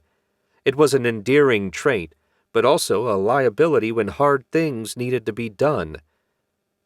Remy? He turned his full focus on the prisoner. You will lead us to the temple. You will take a safe path and warn us of any traps. There are no safe paths. There is only one path, and if you choose to walk it, the Devil Man will know as soon as you arrive. Not that he can do much about it, given our meager resources. Turn 45 degrees to the right of the false path. You'll find a line of spruce trees running basically straight north. Follow them until you see the stone marker. Once you reach the marker, you only need to find the entrance. It's between two black oaks. Sounded simple enough, as long as you knew the way. Daisuke took the lead, trying his best to estimate the angle of travel. He must have done something right, as about 100 yards from the tunnel he spotted the first spruce. I'm surprised he told us the truth, Helena said. Why? Even if Remy wanted to lie to me, and I'm sure he did, the binding magic doesn't allow it. He has to do exactly what I tell him. Should he do otherwise, the magic will punish him. Souls can feel pain, you know. Disembodied souls, I mean. Most people think they're invincible, but if you know the right magic, nothing is invincible. I'm not sure knowing how to hurt a soul is something you should be boasting about. I'm not boasting. I'm explaining how I know we can trust Remy's word. The conversation trailed off, and Daisuke was fine with the quiet. He had no interest in explaining himself to anyone, including Helena. He did what he had to, and that was the end of it. If someone had a problem with the decisions he made, That was on them, not him. They followed the line of spruces for he wasn't sure how long before he spotted a square stone beside the trail. No stone like that ever existed in nature. It had to be the marker. "Is this it?" Daisuke asked. "Yes," Remy said. "The black oaks are a little further." 10 strides on, he spotted them. The oaks weren't that big, but they stood out among the evergreens like a duck among seagulls. The space between them was only big enough for them to pass through single file. He sent Remy back into the talisman and tucked it away in his satchel. Before they passed through the entrance, he summoned his trunk and took out the Staff of Law. While he felt confident the prison couldn't be opened without the seal, he wanted to be ready on the off chance he was wrong. He glanced at Helena. "You ready?" "As I'll ever be." Hand in hand, they stepped one after the other through the gap between the trunks. It was a bit anticlimactic. On the other side was nothing but more forest and a stone path that ran to a passage dug into the ground. Going from living in a castle to living in a hole in the ground was a considerable downgrade. No doubt the Devilman's ego didn't like that. The thought pleased Daisuke to no end. "Other than an increase in the ambient corruption, I don't sense anything," Helena said. "Neither do I." Daisuke let go of her hand to free himself up to fight. "What say we take a closer look?" Together they marched toward the hole. At the bottom was a black iron door attached to a stone frame.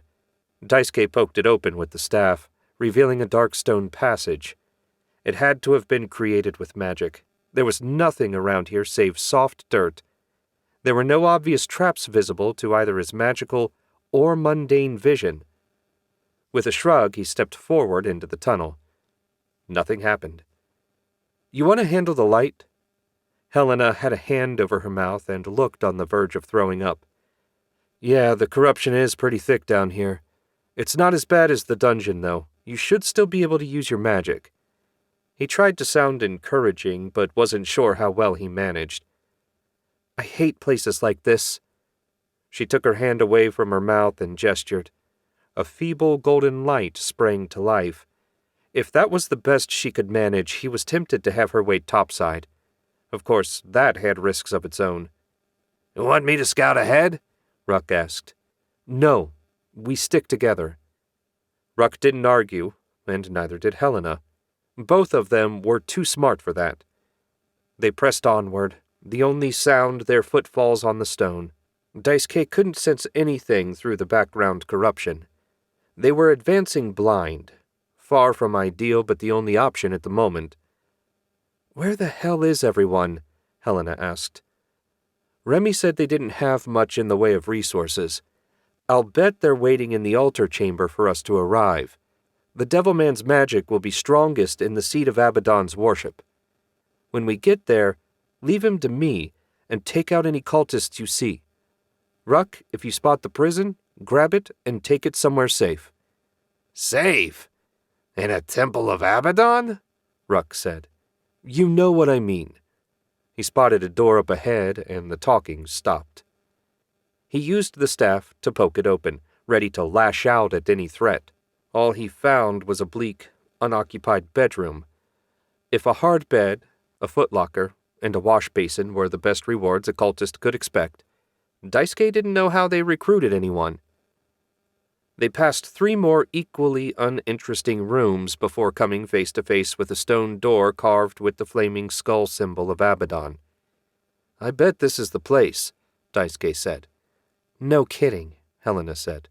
"What gave it away?" He grinned. It was nice to see she'd gotten some of her spirit back.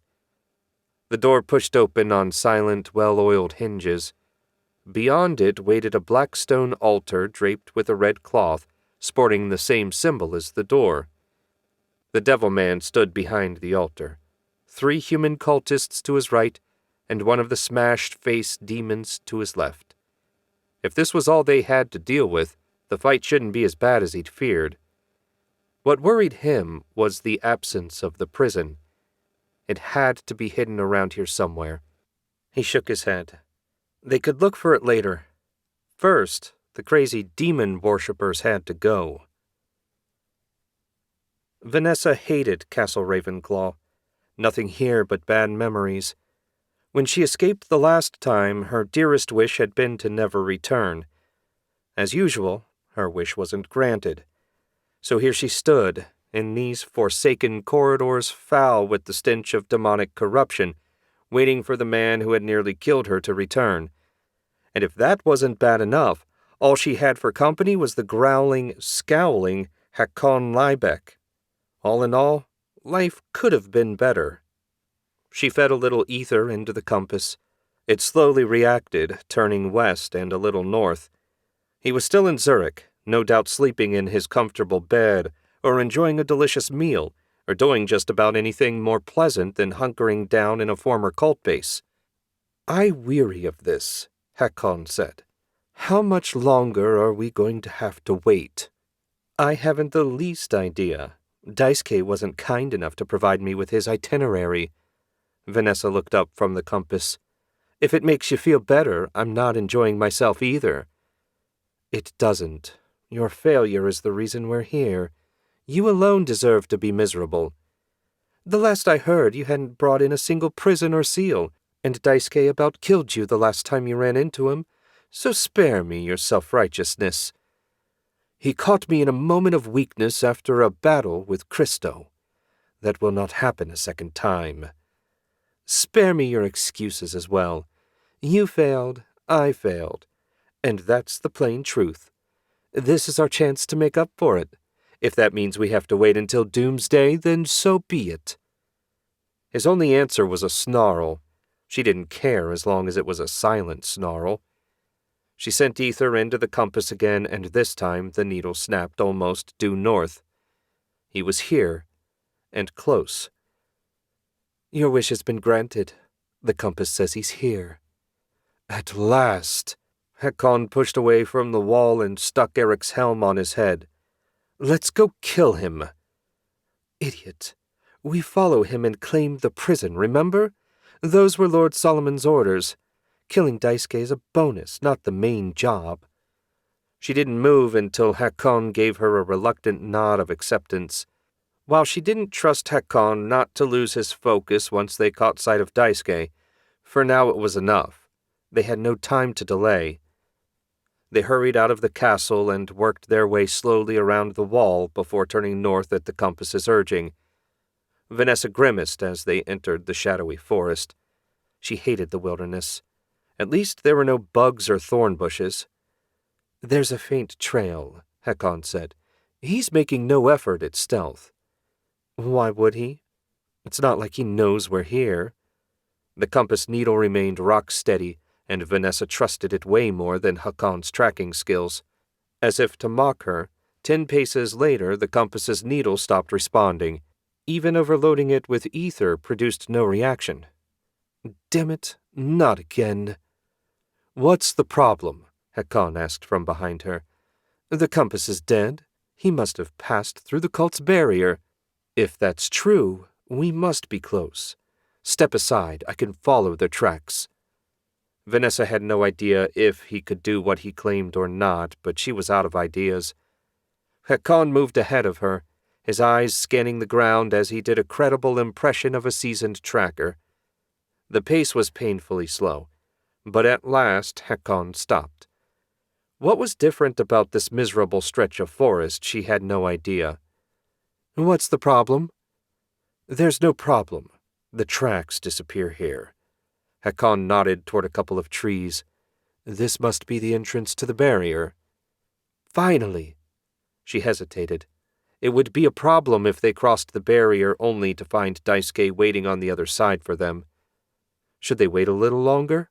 Her internal debate ended when, without a word to her, Hakon crossed the threshold. Cursing the stupid, arrogant Viking, she followed. The Devil Man lounged in his clandestine office. Since his less than encouraging conversation with Abdon, he'd been spending all his time distracting himself from his problems. His preferred method of doing so was the hookah he kept in the corner of the office. The smoke he inhaled served no mystical purpose. It was just a pleasant intoxicant. He'd heard nothing from Remy, hardly a surprise given the brief time the man had been gone. It didn't help that the temple's isolation barrier ensured the only way to get an update was for him to return and make a direct report.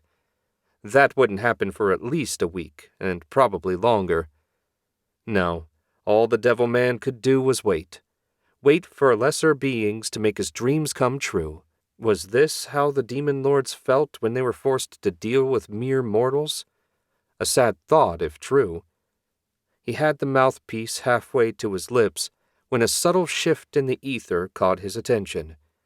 He recognized it at once. An intruder had passed through the barrier.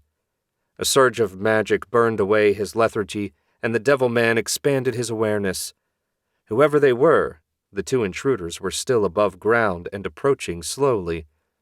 Pity the magic didn't provide any details, but then again it was enough to know that anyone coming here uninvited was an enemy, and therefore had to die. The Devil Man pushed himself out of his chair. Given his meager defenses, dealing with powerful intruders would be a problem, but not an insurmountable one. "Everyone meet me in the altar chamber at once," he shouted, his magically enhanced voice reaching every cultist in the temple. He strode into the altar chamber, pulling up his hood as he did so. An imposing figure already, he took on the aspect of something more than human. What he was about to do would require utter faith from his followers, and to get that, you needed to project the right aura. The Devil Man excelled at the technique. His 3 followers knelt in front of the altar as he approached. Beside them, a lesser hellfire demon waited for orders, its smashed-in face focusing on him despite the lack of eyes. "Master," one of the cultists said, "what are your commands?" "Enemies have breached the barrier and will be here soon. If there is to be any hope of defeating them, it will require a sacrifice. The 3 of you will be well rewarded by our master when you arrive in his hell." The cultists exchanged nervous glances. It seemed they harbored doubts about the fate of their immortal souls.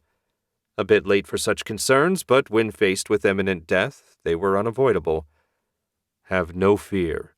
Lord Abdon will recognize and honor your faith. You have been devout in your service, and there can be no greater act than to sacrifice yourself for the cause." Magic wove through his words, and when he finished, their doubts were gone. "Excellent. Stand ready," the Devil Man said. "When the intruders enter, we will show them the strength of your faith." The cultists rested their hands on the ceremonial daggers at their belts. He sensed no more doubts. When the door opened, revealing the hated wizards who had ruined his bonding with Razak, the Devil Man snarled, "Abdon, accept this offering." He threw his hands up, and a hell portal opened behind him. At his command, the cultists drew their daggers and drove them into their own chests. Life force rushed out of them and into the portal. A deep, dark voice said, "Your service has ended." The Devil Man's eyes widened in horror as the hand of Abdon ripped his soul out of his body along with his servants. He howled at the burning agony, even as he knew it was only the beginning of his suffering. To fail a demon lord was to know endless agony. Chapter 18. Daisuke's heart pounded as he watched the souls of Abdon's followers get sucked into the hell portal. The cultists he could understand. They were useless in a fight. But why did the Devil Man sacrifice himself? It made no sense for a power-hungry megalomaniac to die willingly. "We are in so much trouble," Daisuke muttered as the demon roared and convulsed. It kept expanding, muscles bulging grotesquely, sinews stretching as it grew larger, more formidable. Daisuke hurled a bolt of black lightning, hoping to take it out before it got any bigger. He might as well have spit on it for all the good the spell did. A barrier repelled his attack. It looked like it was powered by the hell portal, which meant there was nothing he could do but wait for the transformation to run its course. What the hell just happened? Helena's voice trembled, not a surprising reaction to watching 4 people, even 4 deranged cultists, kill themselves. Abdon claimed the Devil Man's soul, Ruck said. Probably got sick of his constant screw-ups. Demon lords aren't known for their patience. At least, Abdon isn't. The cult was just about used up anyway. Their sacrifice opened the way for all the juicy power that's upgrading a low-tier claw demon into whatever that thing's going to be. Great. At least the Devil Man is out of the picture. I'll take my silver linings where I can find them. Daisuke observed the demon's expansion. It had turned into a hulking monstrosity of muscle and malice, easily 8 feet tall and flickering with hellfire. At least the process seemed to be slowing down. Helena, keep your distance, he said. Focus on healing me. This is going to be rough. Ruck, stay high and watch my back. I'm pretty sure we're the only ones here, but if I'm wrong, I'd prefer to not get jumped from behind. Helena, bless her heart, stayed silent. Daisuke had fought more demons than she'd seen, and experience counted in these situations. Don't get yourself killed, Ruck said. If I lose my link to the mortal world in a Temple of Abaddon, let's just say it wouldn't go well for me. The imp turned invisible and flew up to the roof. Daisuke nodded once, steeling himself against the surge of adrenaline that threatened to overwhelm his senses. He knew the fight ahead would test the limits of his abilities, but he was ready as any man could be when facing the fury of hell. The air crackled with tension. Daisuke leveled the staff in preparation for launching a spell as soon as the demon lost its aura of protection. And it wouldn't be long now. The demon was already a towering beast nearly half again Daisuke's height. Hellfire ran along its body and pooled in its hands, ready to unleash. He put it at high tier 5, maybe even tier 6. That was pretty close to his limit for a one-on-one fight. Its aura vanished, and Daisuke hurled a bolt of black lightning. The spell struck it dead center in the chest and burned a little black spot that healed in an instant. Okay, that wasn't the result he'd been hoping for. The demon roared and sent a stream of hellfire rushing at him. Daisuke dove and rolled to his feet, sending a counterblast of lightning into the demon's face. A jutting fang exploded into shards of bone. That was a little better. The demon surged forward and swung its clawed hand. Daisuke leapt, kicked off its wrist, and landed on the opposite side. The swipe gouged 4 long stripes out of the stone floor, leaving them glowing orange, the stone partially melted. He made a mental note to not let the claws hit him. The battle raged around the chamber. Abdon's altar was smashed to pieces by an errant swing. All of Daisuke's spells proved nearly or totally ineffective. He needed time to build his power into a single spell, but the demon had no intention of giving it to him. Just as Daisuke prepared to unleash another futile bolt of lightning, the altar room's heavy doors burst open. Vanessa and Hakon strode into the chamber and looked around at the chaos. Daisuke barely had time to register their arrival before Hakon charged him, his body surrounded by the golden glow of his magical armor and a matching axe in his right hand. Hakon made it halfway across the chamber before the demon noticed him. A backhand swipe sent the man flying into the wall with bone-shattering force. He popped to his feet, unharmed an instant later. Forming a desperate plan, Daisuke shouted, "Hakon! We have to fight it together!" "I'd rather die!" Hakon charged, right at Daisuke again. He knew the man wasn't an idiot, but right now he was certainly acting like one. Daisuke waited until he was a few strides away, blasted the demon, then dodged, allowing its counterattack to run into Hakon, smashing him once more into a different section of wall. Hakon got up again, slower this time. "Sure you don't want to fight together?" Daisuke asked, never taking his eyes off the demon. Though vastly stronger, it was still as stupid as the weak demon that made up its core. That was a small favor.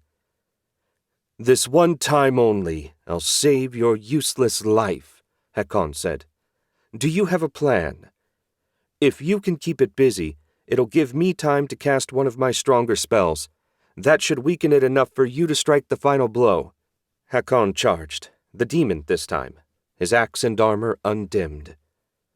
As he did, Daisuke began a spell of his own creation, a dark and potent spell that, if it worked as he planned, would rid him of two problems at the same time.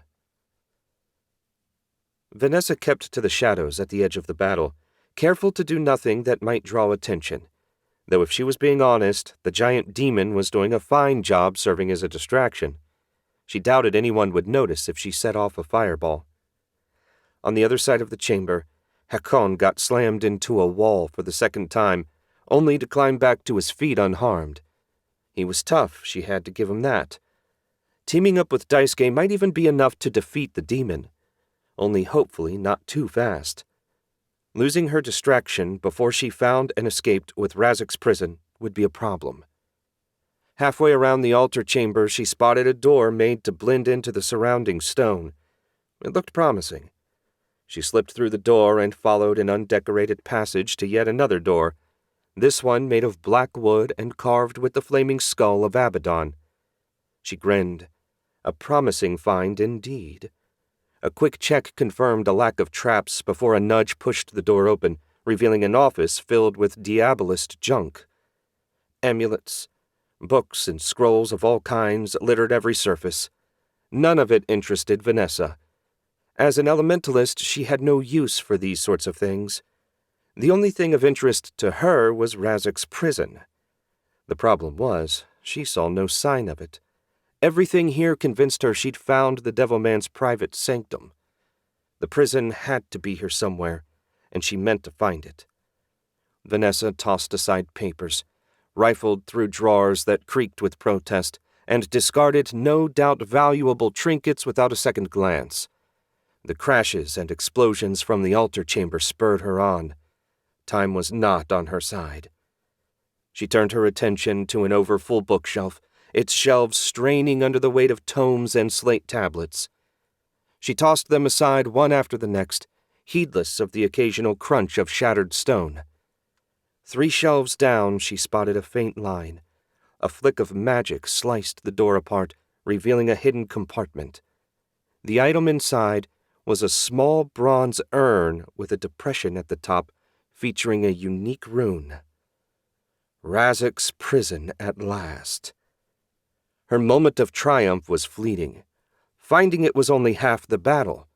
Now she had to escape. Her only hope was that the Devilman had another secret way out. He seemed like the untrusting type, so it wasn't beyond the realm of possibility. She threw things aside with reckless abandon. Bookshelves toppled, the desk went over, and the carpet got tossed aside. And she found nothing.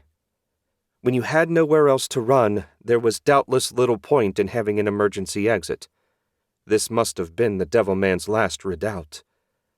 With no other options, Vanessa sprinted back toward the battle. The corridor outside thrummed with the battle's ferocity, screams and roars reverberating off the walls. She paused at the threshold of the altar chamber. Daisuke stood at the center of a dark circle, the staff of law raised above his head. The power swirling around him sent a shiver down her spine. Whatever spell he was casting, she was glad it wasn't pointed at her. Hakon was busy hacking away at the demon, cutting grooves in its flesh but seeming to do no real damage. That was a shock. If there was one thing Hakon was good at, it was causing damage.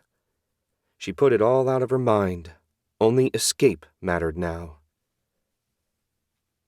The staff of law was heavy in Daisuke's hands as he held it over his head. It felt like the power he'd gathered hung from the staff like weights on a barbell. Waves of darkness flashed in front of his eyes, momentarily blocking his view of Hakon's battle with the demon. The giant Norseman wasn't having much luck as the demon healed almost as quickly as he could carve it up. Rooting for Hakon felt strange, but when given the choice between a demon and a human, the decision was an easy one, even when the human was Hakon. That the battle wasn't going very well didn't come as a huge surprise to Daisuke. The demon still crackled with power after its upgrade. On the plus side, its power diminished after each hit Hakon landed. if Eric's helm lasted longer than the demon's aura, he might win. The thought had barely crossed Daisuke's mind when the golden aura flickered. The end wouldn't be far now. Focusing even harder, Daisuke readied his spell. He had to unleash it at exactly the right moment. Hakon landed a heavy blow, the golden axe burying itself deep in the demon's gut. It roared and brought its fist down on Hakon, shattering his armor and smashing him to the floor. Its other hand swooped in, snatched him up before he could recover, and pulled him toward its mouth. This was it. Daisuke released the gathered energy right at Hakon. A black bolt hammered into the Norseman's back, mingling with his life force and making it unstable. With a sharp gesture, Daisuke completed the spell. An explosion of life force erupted from Hakon. His body vaporized, taking most of the demon's head and torso with him. The monster's legs still kicked feebly, but soon they went still as well, before turning into black goo.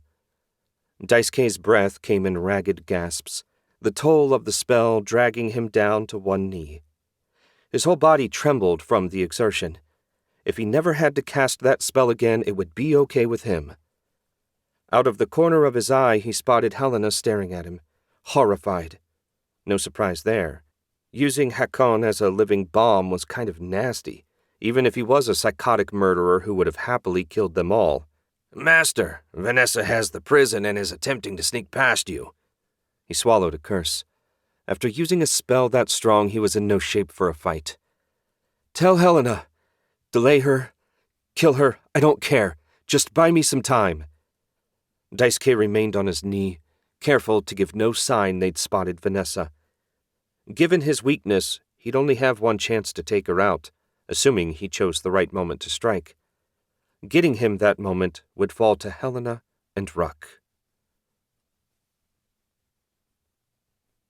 Chapter 19. Helena's breath caught in her throat, the faint sound lost amidst the roar of battle. Daisuke, wrapped in swirling darkness, had transformed Hakon into a bomb. The explosion succeeded in destroying the demon, but the act was so cold-blooded she couldn't quite believe it. She thought, for however brief a time, Hakon was their ally. To use him the way he had seemed wrong. A foolish thought, no doubt, but an honest one. She wasn't sure how she felt about winning that way.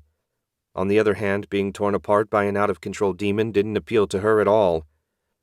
Ruck's voice out of nowhere snapped her out of her indulgent thoughts. Vanessa is making a run for it with the prison. Shit! Where? Keep your voice down. Do you want to warn her that she's been spotted? She's invisible, but you can see her outline to your right as she works her way around the perimeter of the chamber. Ruck kept his voice low. Now that the battle was over, it seemed painfully quiet. Daisuke's done for now. We need to buy him time to recover. Helena's heart raced. She knew perfectly well that if she had to fight Vanessa on her own, she was screwed.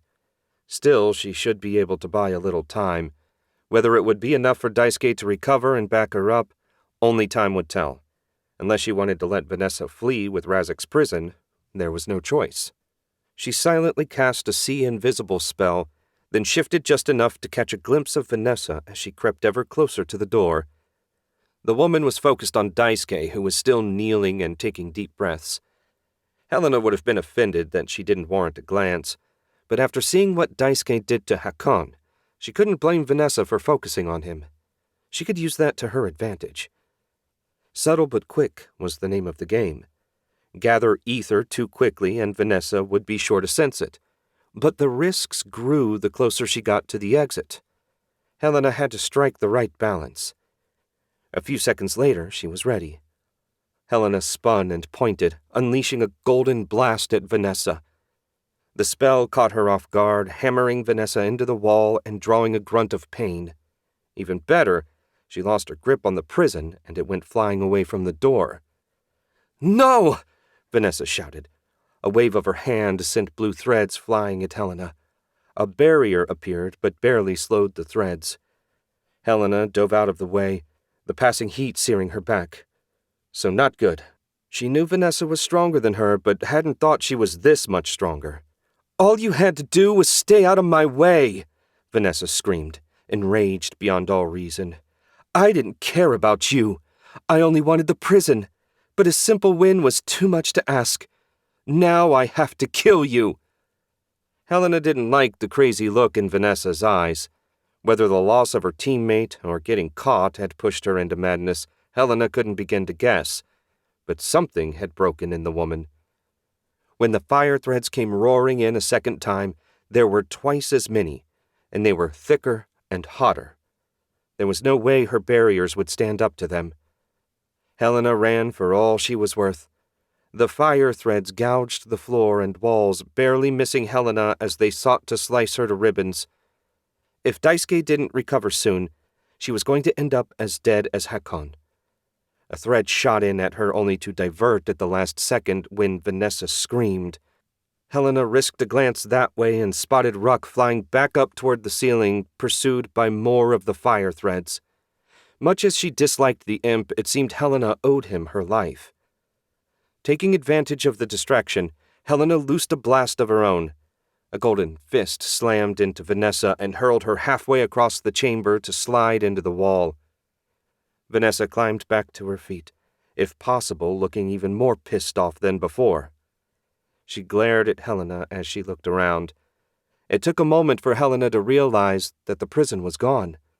Ruck must have hidden it during the chaos. Clever of him. "Do you think you've stopped me?" Vanessa asked. "I found it once, and after I deal with you pests, I'll find it again." Before she could cast, a black disk appeared under her feet and black lightning leapt out, arcing into her body and out her eyes and ears as her body spasmed. Then she collapsed, steam rising from her corpse. Helena sensed no life force. "Some of us pests are more difficult to deal with than others." Daisuke limped up beside her. "You okay?"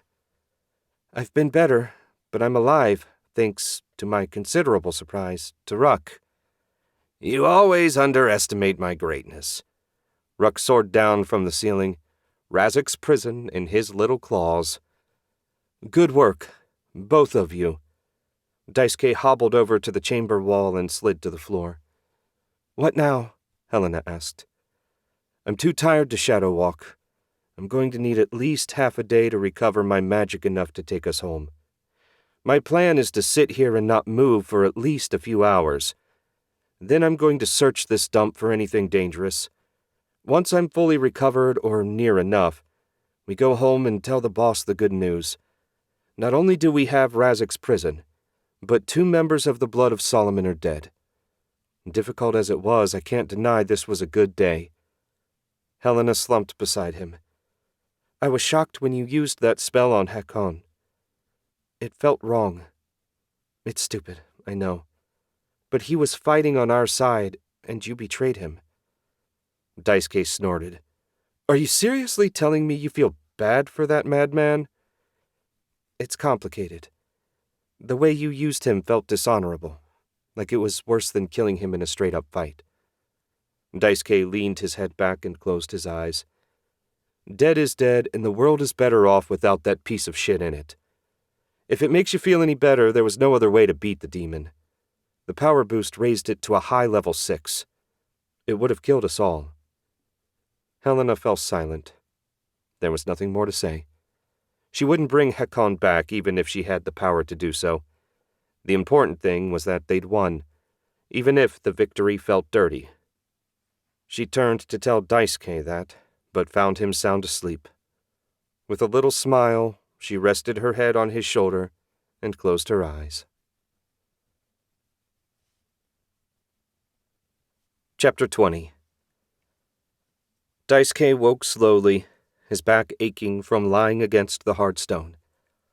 On the plus side, his magic felt somewhat restored, though he wouldn't want to fight a major battle yet. In fact, he wouldn't want to do that for a couple more days at least. But he no longer felt on the verge of passing out, so that was a win. He glanced down and found Helena sound asleep beside him. He remembered her sitting down, but after that everything was blank. "That's when you fell asleep." Ruck glided down from the ceiling. "Shh, you wake her," Daisuke gingerly stood, careful not to jostle Helena. Poor thing must have been really out of it. Almost getting killed would do that to you.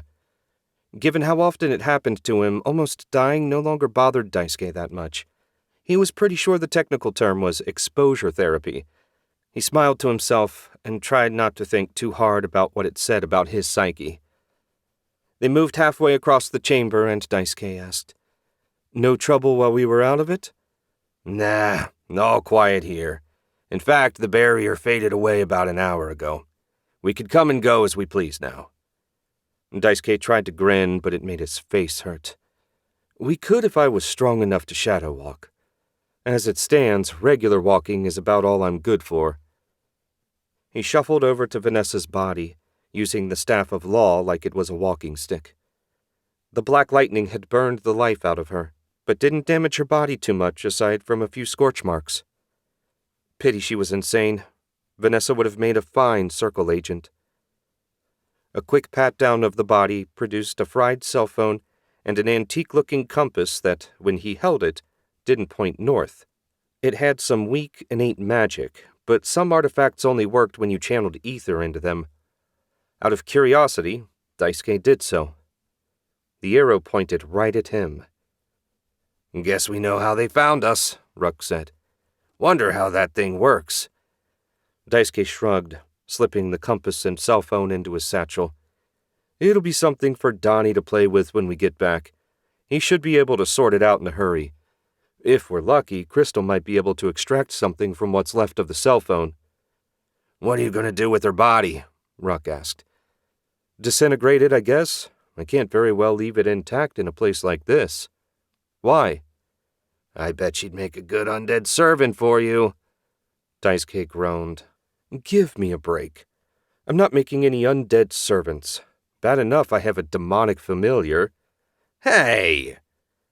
He left Vanessa's body for the moment and made his way over to Eric's helm. Despite being in the center of the blast radius, the artifact didn't have a scratch on it. Much like the armor it generated, the helm appeared indestructible. Surely someone in the circle would be able to make good use of the item. "Where did Vanessa find the prison?" Daisuke asked. "She came out a disguised door," Ruck said. "I didn't even see it until it opened." Hell priests and giant demons tend to be distracting. Let's see what lies behind door number 1. Ruck glided over to the door. Even partway open, it blended in well with the surrounding stone. Down a short hall and behind another door, they found an office. A very messy office. In fact, if you'd told Daisuke a tornado had hit the room, he wouldn't have doubted it. Vanessa had been very thorough in her search. He was too tired to sift through the mess right now. "We'll have to come back and make a proper search later. Most likely all this crap will end up in the vault." "Will that be before or after it ends up on our kitchen table?" Ruck asked. "After, obviously." Leaving the mess behind, Daisuke retraced his steps to the altar chamber just in time to see Helena sit up and yawn. "Hey, have a nice nap?" Daisuke asked. "Yeah, though I didn't think you'd wake up before I did. How are you feeling?" "Much better, though nowhere near 100%. He summoned his trunk, popped it open, and pulled out 2 MREs. Far from his preferred meal, they were still about 4,000 calories each, and right now he needed energy. After their visit to Australia, Daisuke had added a week's worth of food to his supplies. He refused to get caught without resources again. He tossed one of the packages to Helena, who caught it and tore it open. "Thanks." They ate in silence for a while before she asked, "What now?" "I'm nearly recovered enough to take us home." Daisuke chewed quickly, trying his best not to taste the so-called food. "We make our report. Then I think a day of rest would be in order. Then I'll come back and collect all the magic odds and ends we found in the Devilman's office. Once that's done, I think we can call this mission finished." "Agreed." Helena swallowed a final mouthful, then offered him her leftovers, which he took without comment. "Did you free Remy?" "Not yet. He knows a lot more than just where to find this place. I mean to wring every secret he's hiding out of him. At a minimum, he knows which gangs still have pet demons. Those will need to be dealt with sooner rather than later. She made a face, but didn't comment. If you've got something on your mind, say it. It just seems wrong, keeping someone's soul imprisoned. If he was alive and in jail, I wouldn't give it a second thought. But souls are different. Special, I guess. They are different, Daisuke agreed.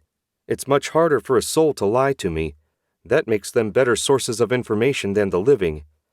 Given where Remy is likely to end up, I doubt he's anxious to be freed. Daisuke stood, tossed Eric's helm in his trunk along with Razik's prison, and put it away. When Helena joined him, he scooped her up and stepped into the nearest shadow. It was with tremendous relief that Daisuke completed his report. He hadn't left much out beyond his plan to read the Devilman's occult collection before he turned it in. On the desk in front of him sat Eric's helm, the cell phone, and the compass that somehow always pointed to him. Daisuke saw no particular value in any of them, at least for himself, and was happy to hand them over. The boss leaned back in her chair and pursed her lips. The thoughtful pose was nothing unusual for her. At last, she said, "Well done, both of you. This mission eliminated a number of threats, and I couldn't be more pleased. I'll be sure to scratch Vanessa and Hakon's names off the list of blood agents. You've both earned a long rest, probably a longer one than you're going to get. I'll take Razik's prison to the vault later. Having a quarter of the greater demons locked up is a relief." Daisuke nodded. "Is Jinx cleared for field work?" "She has one more day, though as far as I can tell she's fully recovered, and Ren agrees. I may have to adjust the protocol further for her. 4 days might be enough for a half-demon." Helena hadn't said a word during the debriefing. Daisuke assumed she was still upset about the way he dealt with Hakon. That didn't overly bother him. Much as he liked Helena, he refused to be bound by her ideals. Doing so would be like fighting with one hand tied behind his back. "I'm heading home by way of Stein's Bakery. Care to join me for some sugary indulgence?" Helena shook her head. "I'm still full from the MRE. I think I'll just chill at home. Maybe read a book." "Sure." Daisuke stood. "See you later. You too, boss." He slipped out of the office and nearly ran into Jinx, who was waiting outside. Daisuke closed the door and cocked his head. "What's up?" "I sensed you arrive via the shadow paths. Vixen is awake, and she asked to speak with you when you had time. Is now okay?" "We should buy our sweets first," Ruck said. "The bakery isn't going anywhere. I don't mind talking with her now. Do you know what she wants?" Jinx shook her head. "Her strength is returning slowly but surely, and Ren thinks she'll be ready to walk around a bit in a day or two. From the little she's told me, I doubt she's got anywhere to go once she's better. Maybe that's what she wants to discuss." Daisuke grinned. "One way to find out. Let's ask her." When Daisuke had gone, the boss asked, "Something else on your mind?" Helena wasn't sure how to express what she was feeling. Some of the things she'd seen Daisuke do on this mission left her troubled. That he, in turn, seemed untroubled by them to the point that he reported all the details during the debriefing bothered her almost as much as the acts themselves. "I've been doing field work for a few years now. I've been in fights and seen people die. I've even killed when there was no other choice. But what Daisuke did, first with Remy's soul, then Hakon," she shook her head. "I don't know what to think. As best I can tell, he did what was necessary to complete the mission.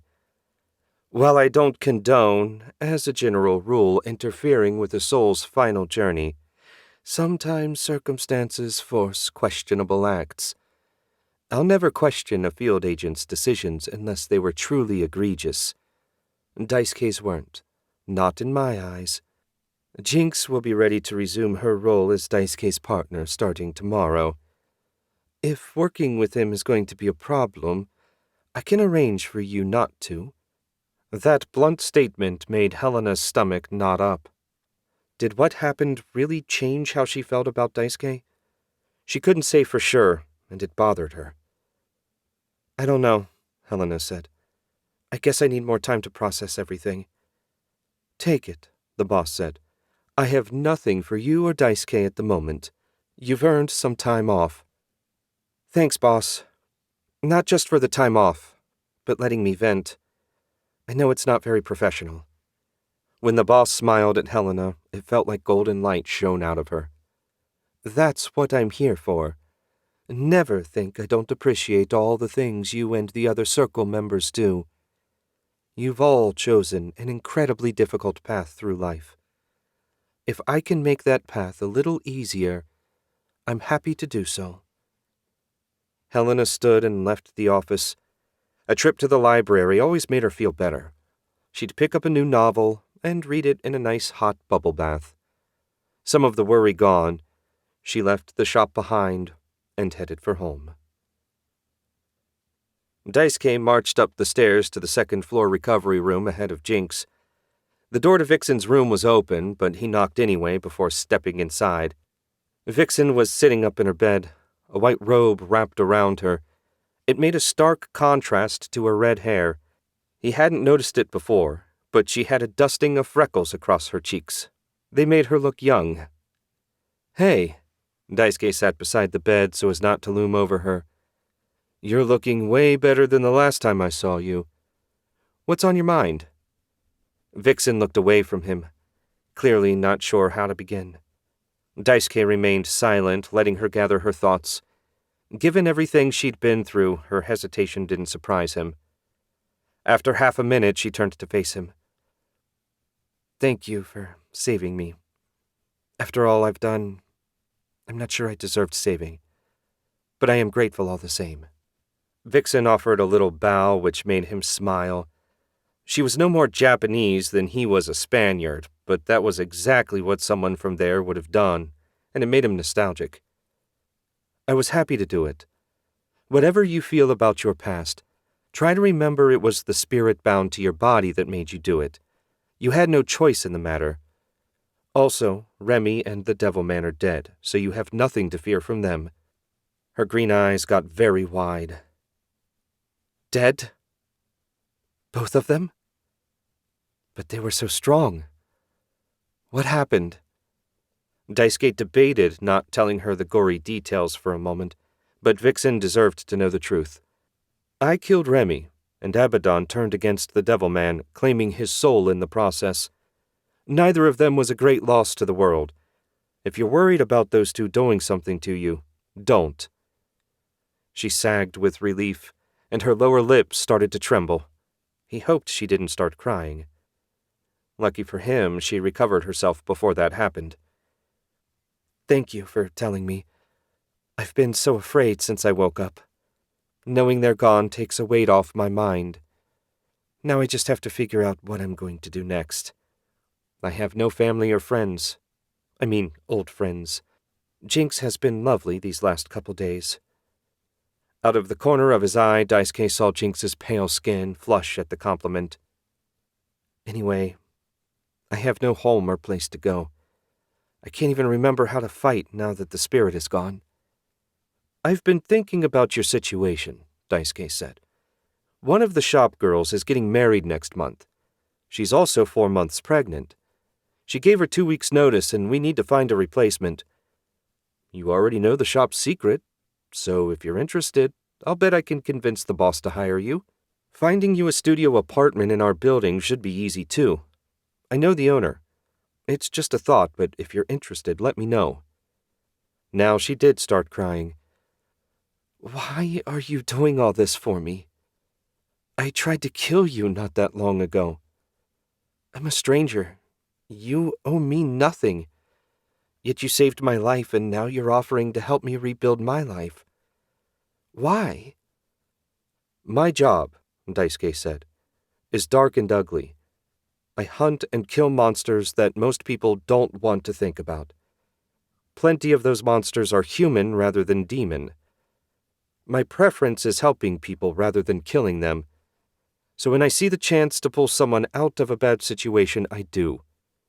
You've had a rough go. I won't pretend to understand everything you went through before we met, but you've got a second chance. I'd like to help you make the most of it." "Me too," Jinx added. "I don't think I'm worthy of your kindness, but I will try to be." Daisuke stood and squeezed Vixen's shoulder. "Right now, all you need to do is get better. All that stuff I said, it'll be here when you're ready. If you want, I can check in on you again another time." Vixen nodded. "I'd like that. Thank you."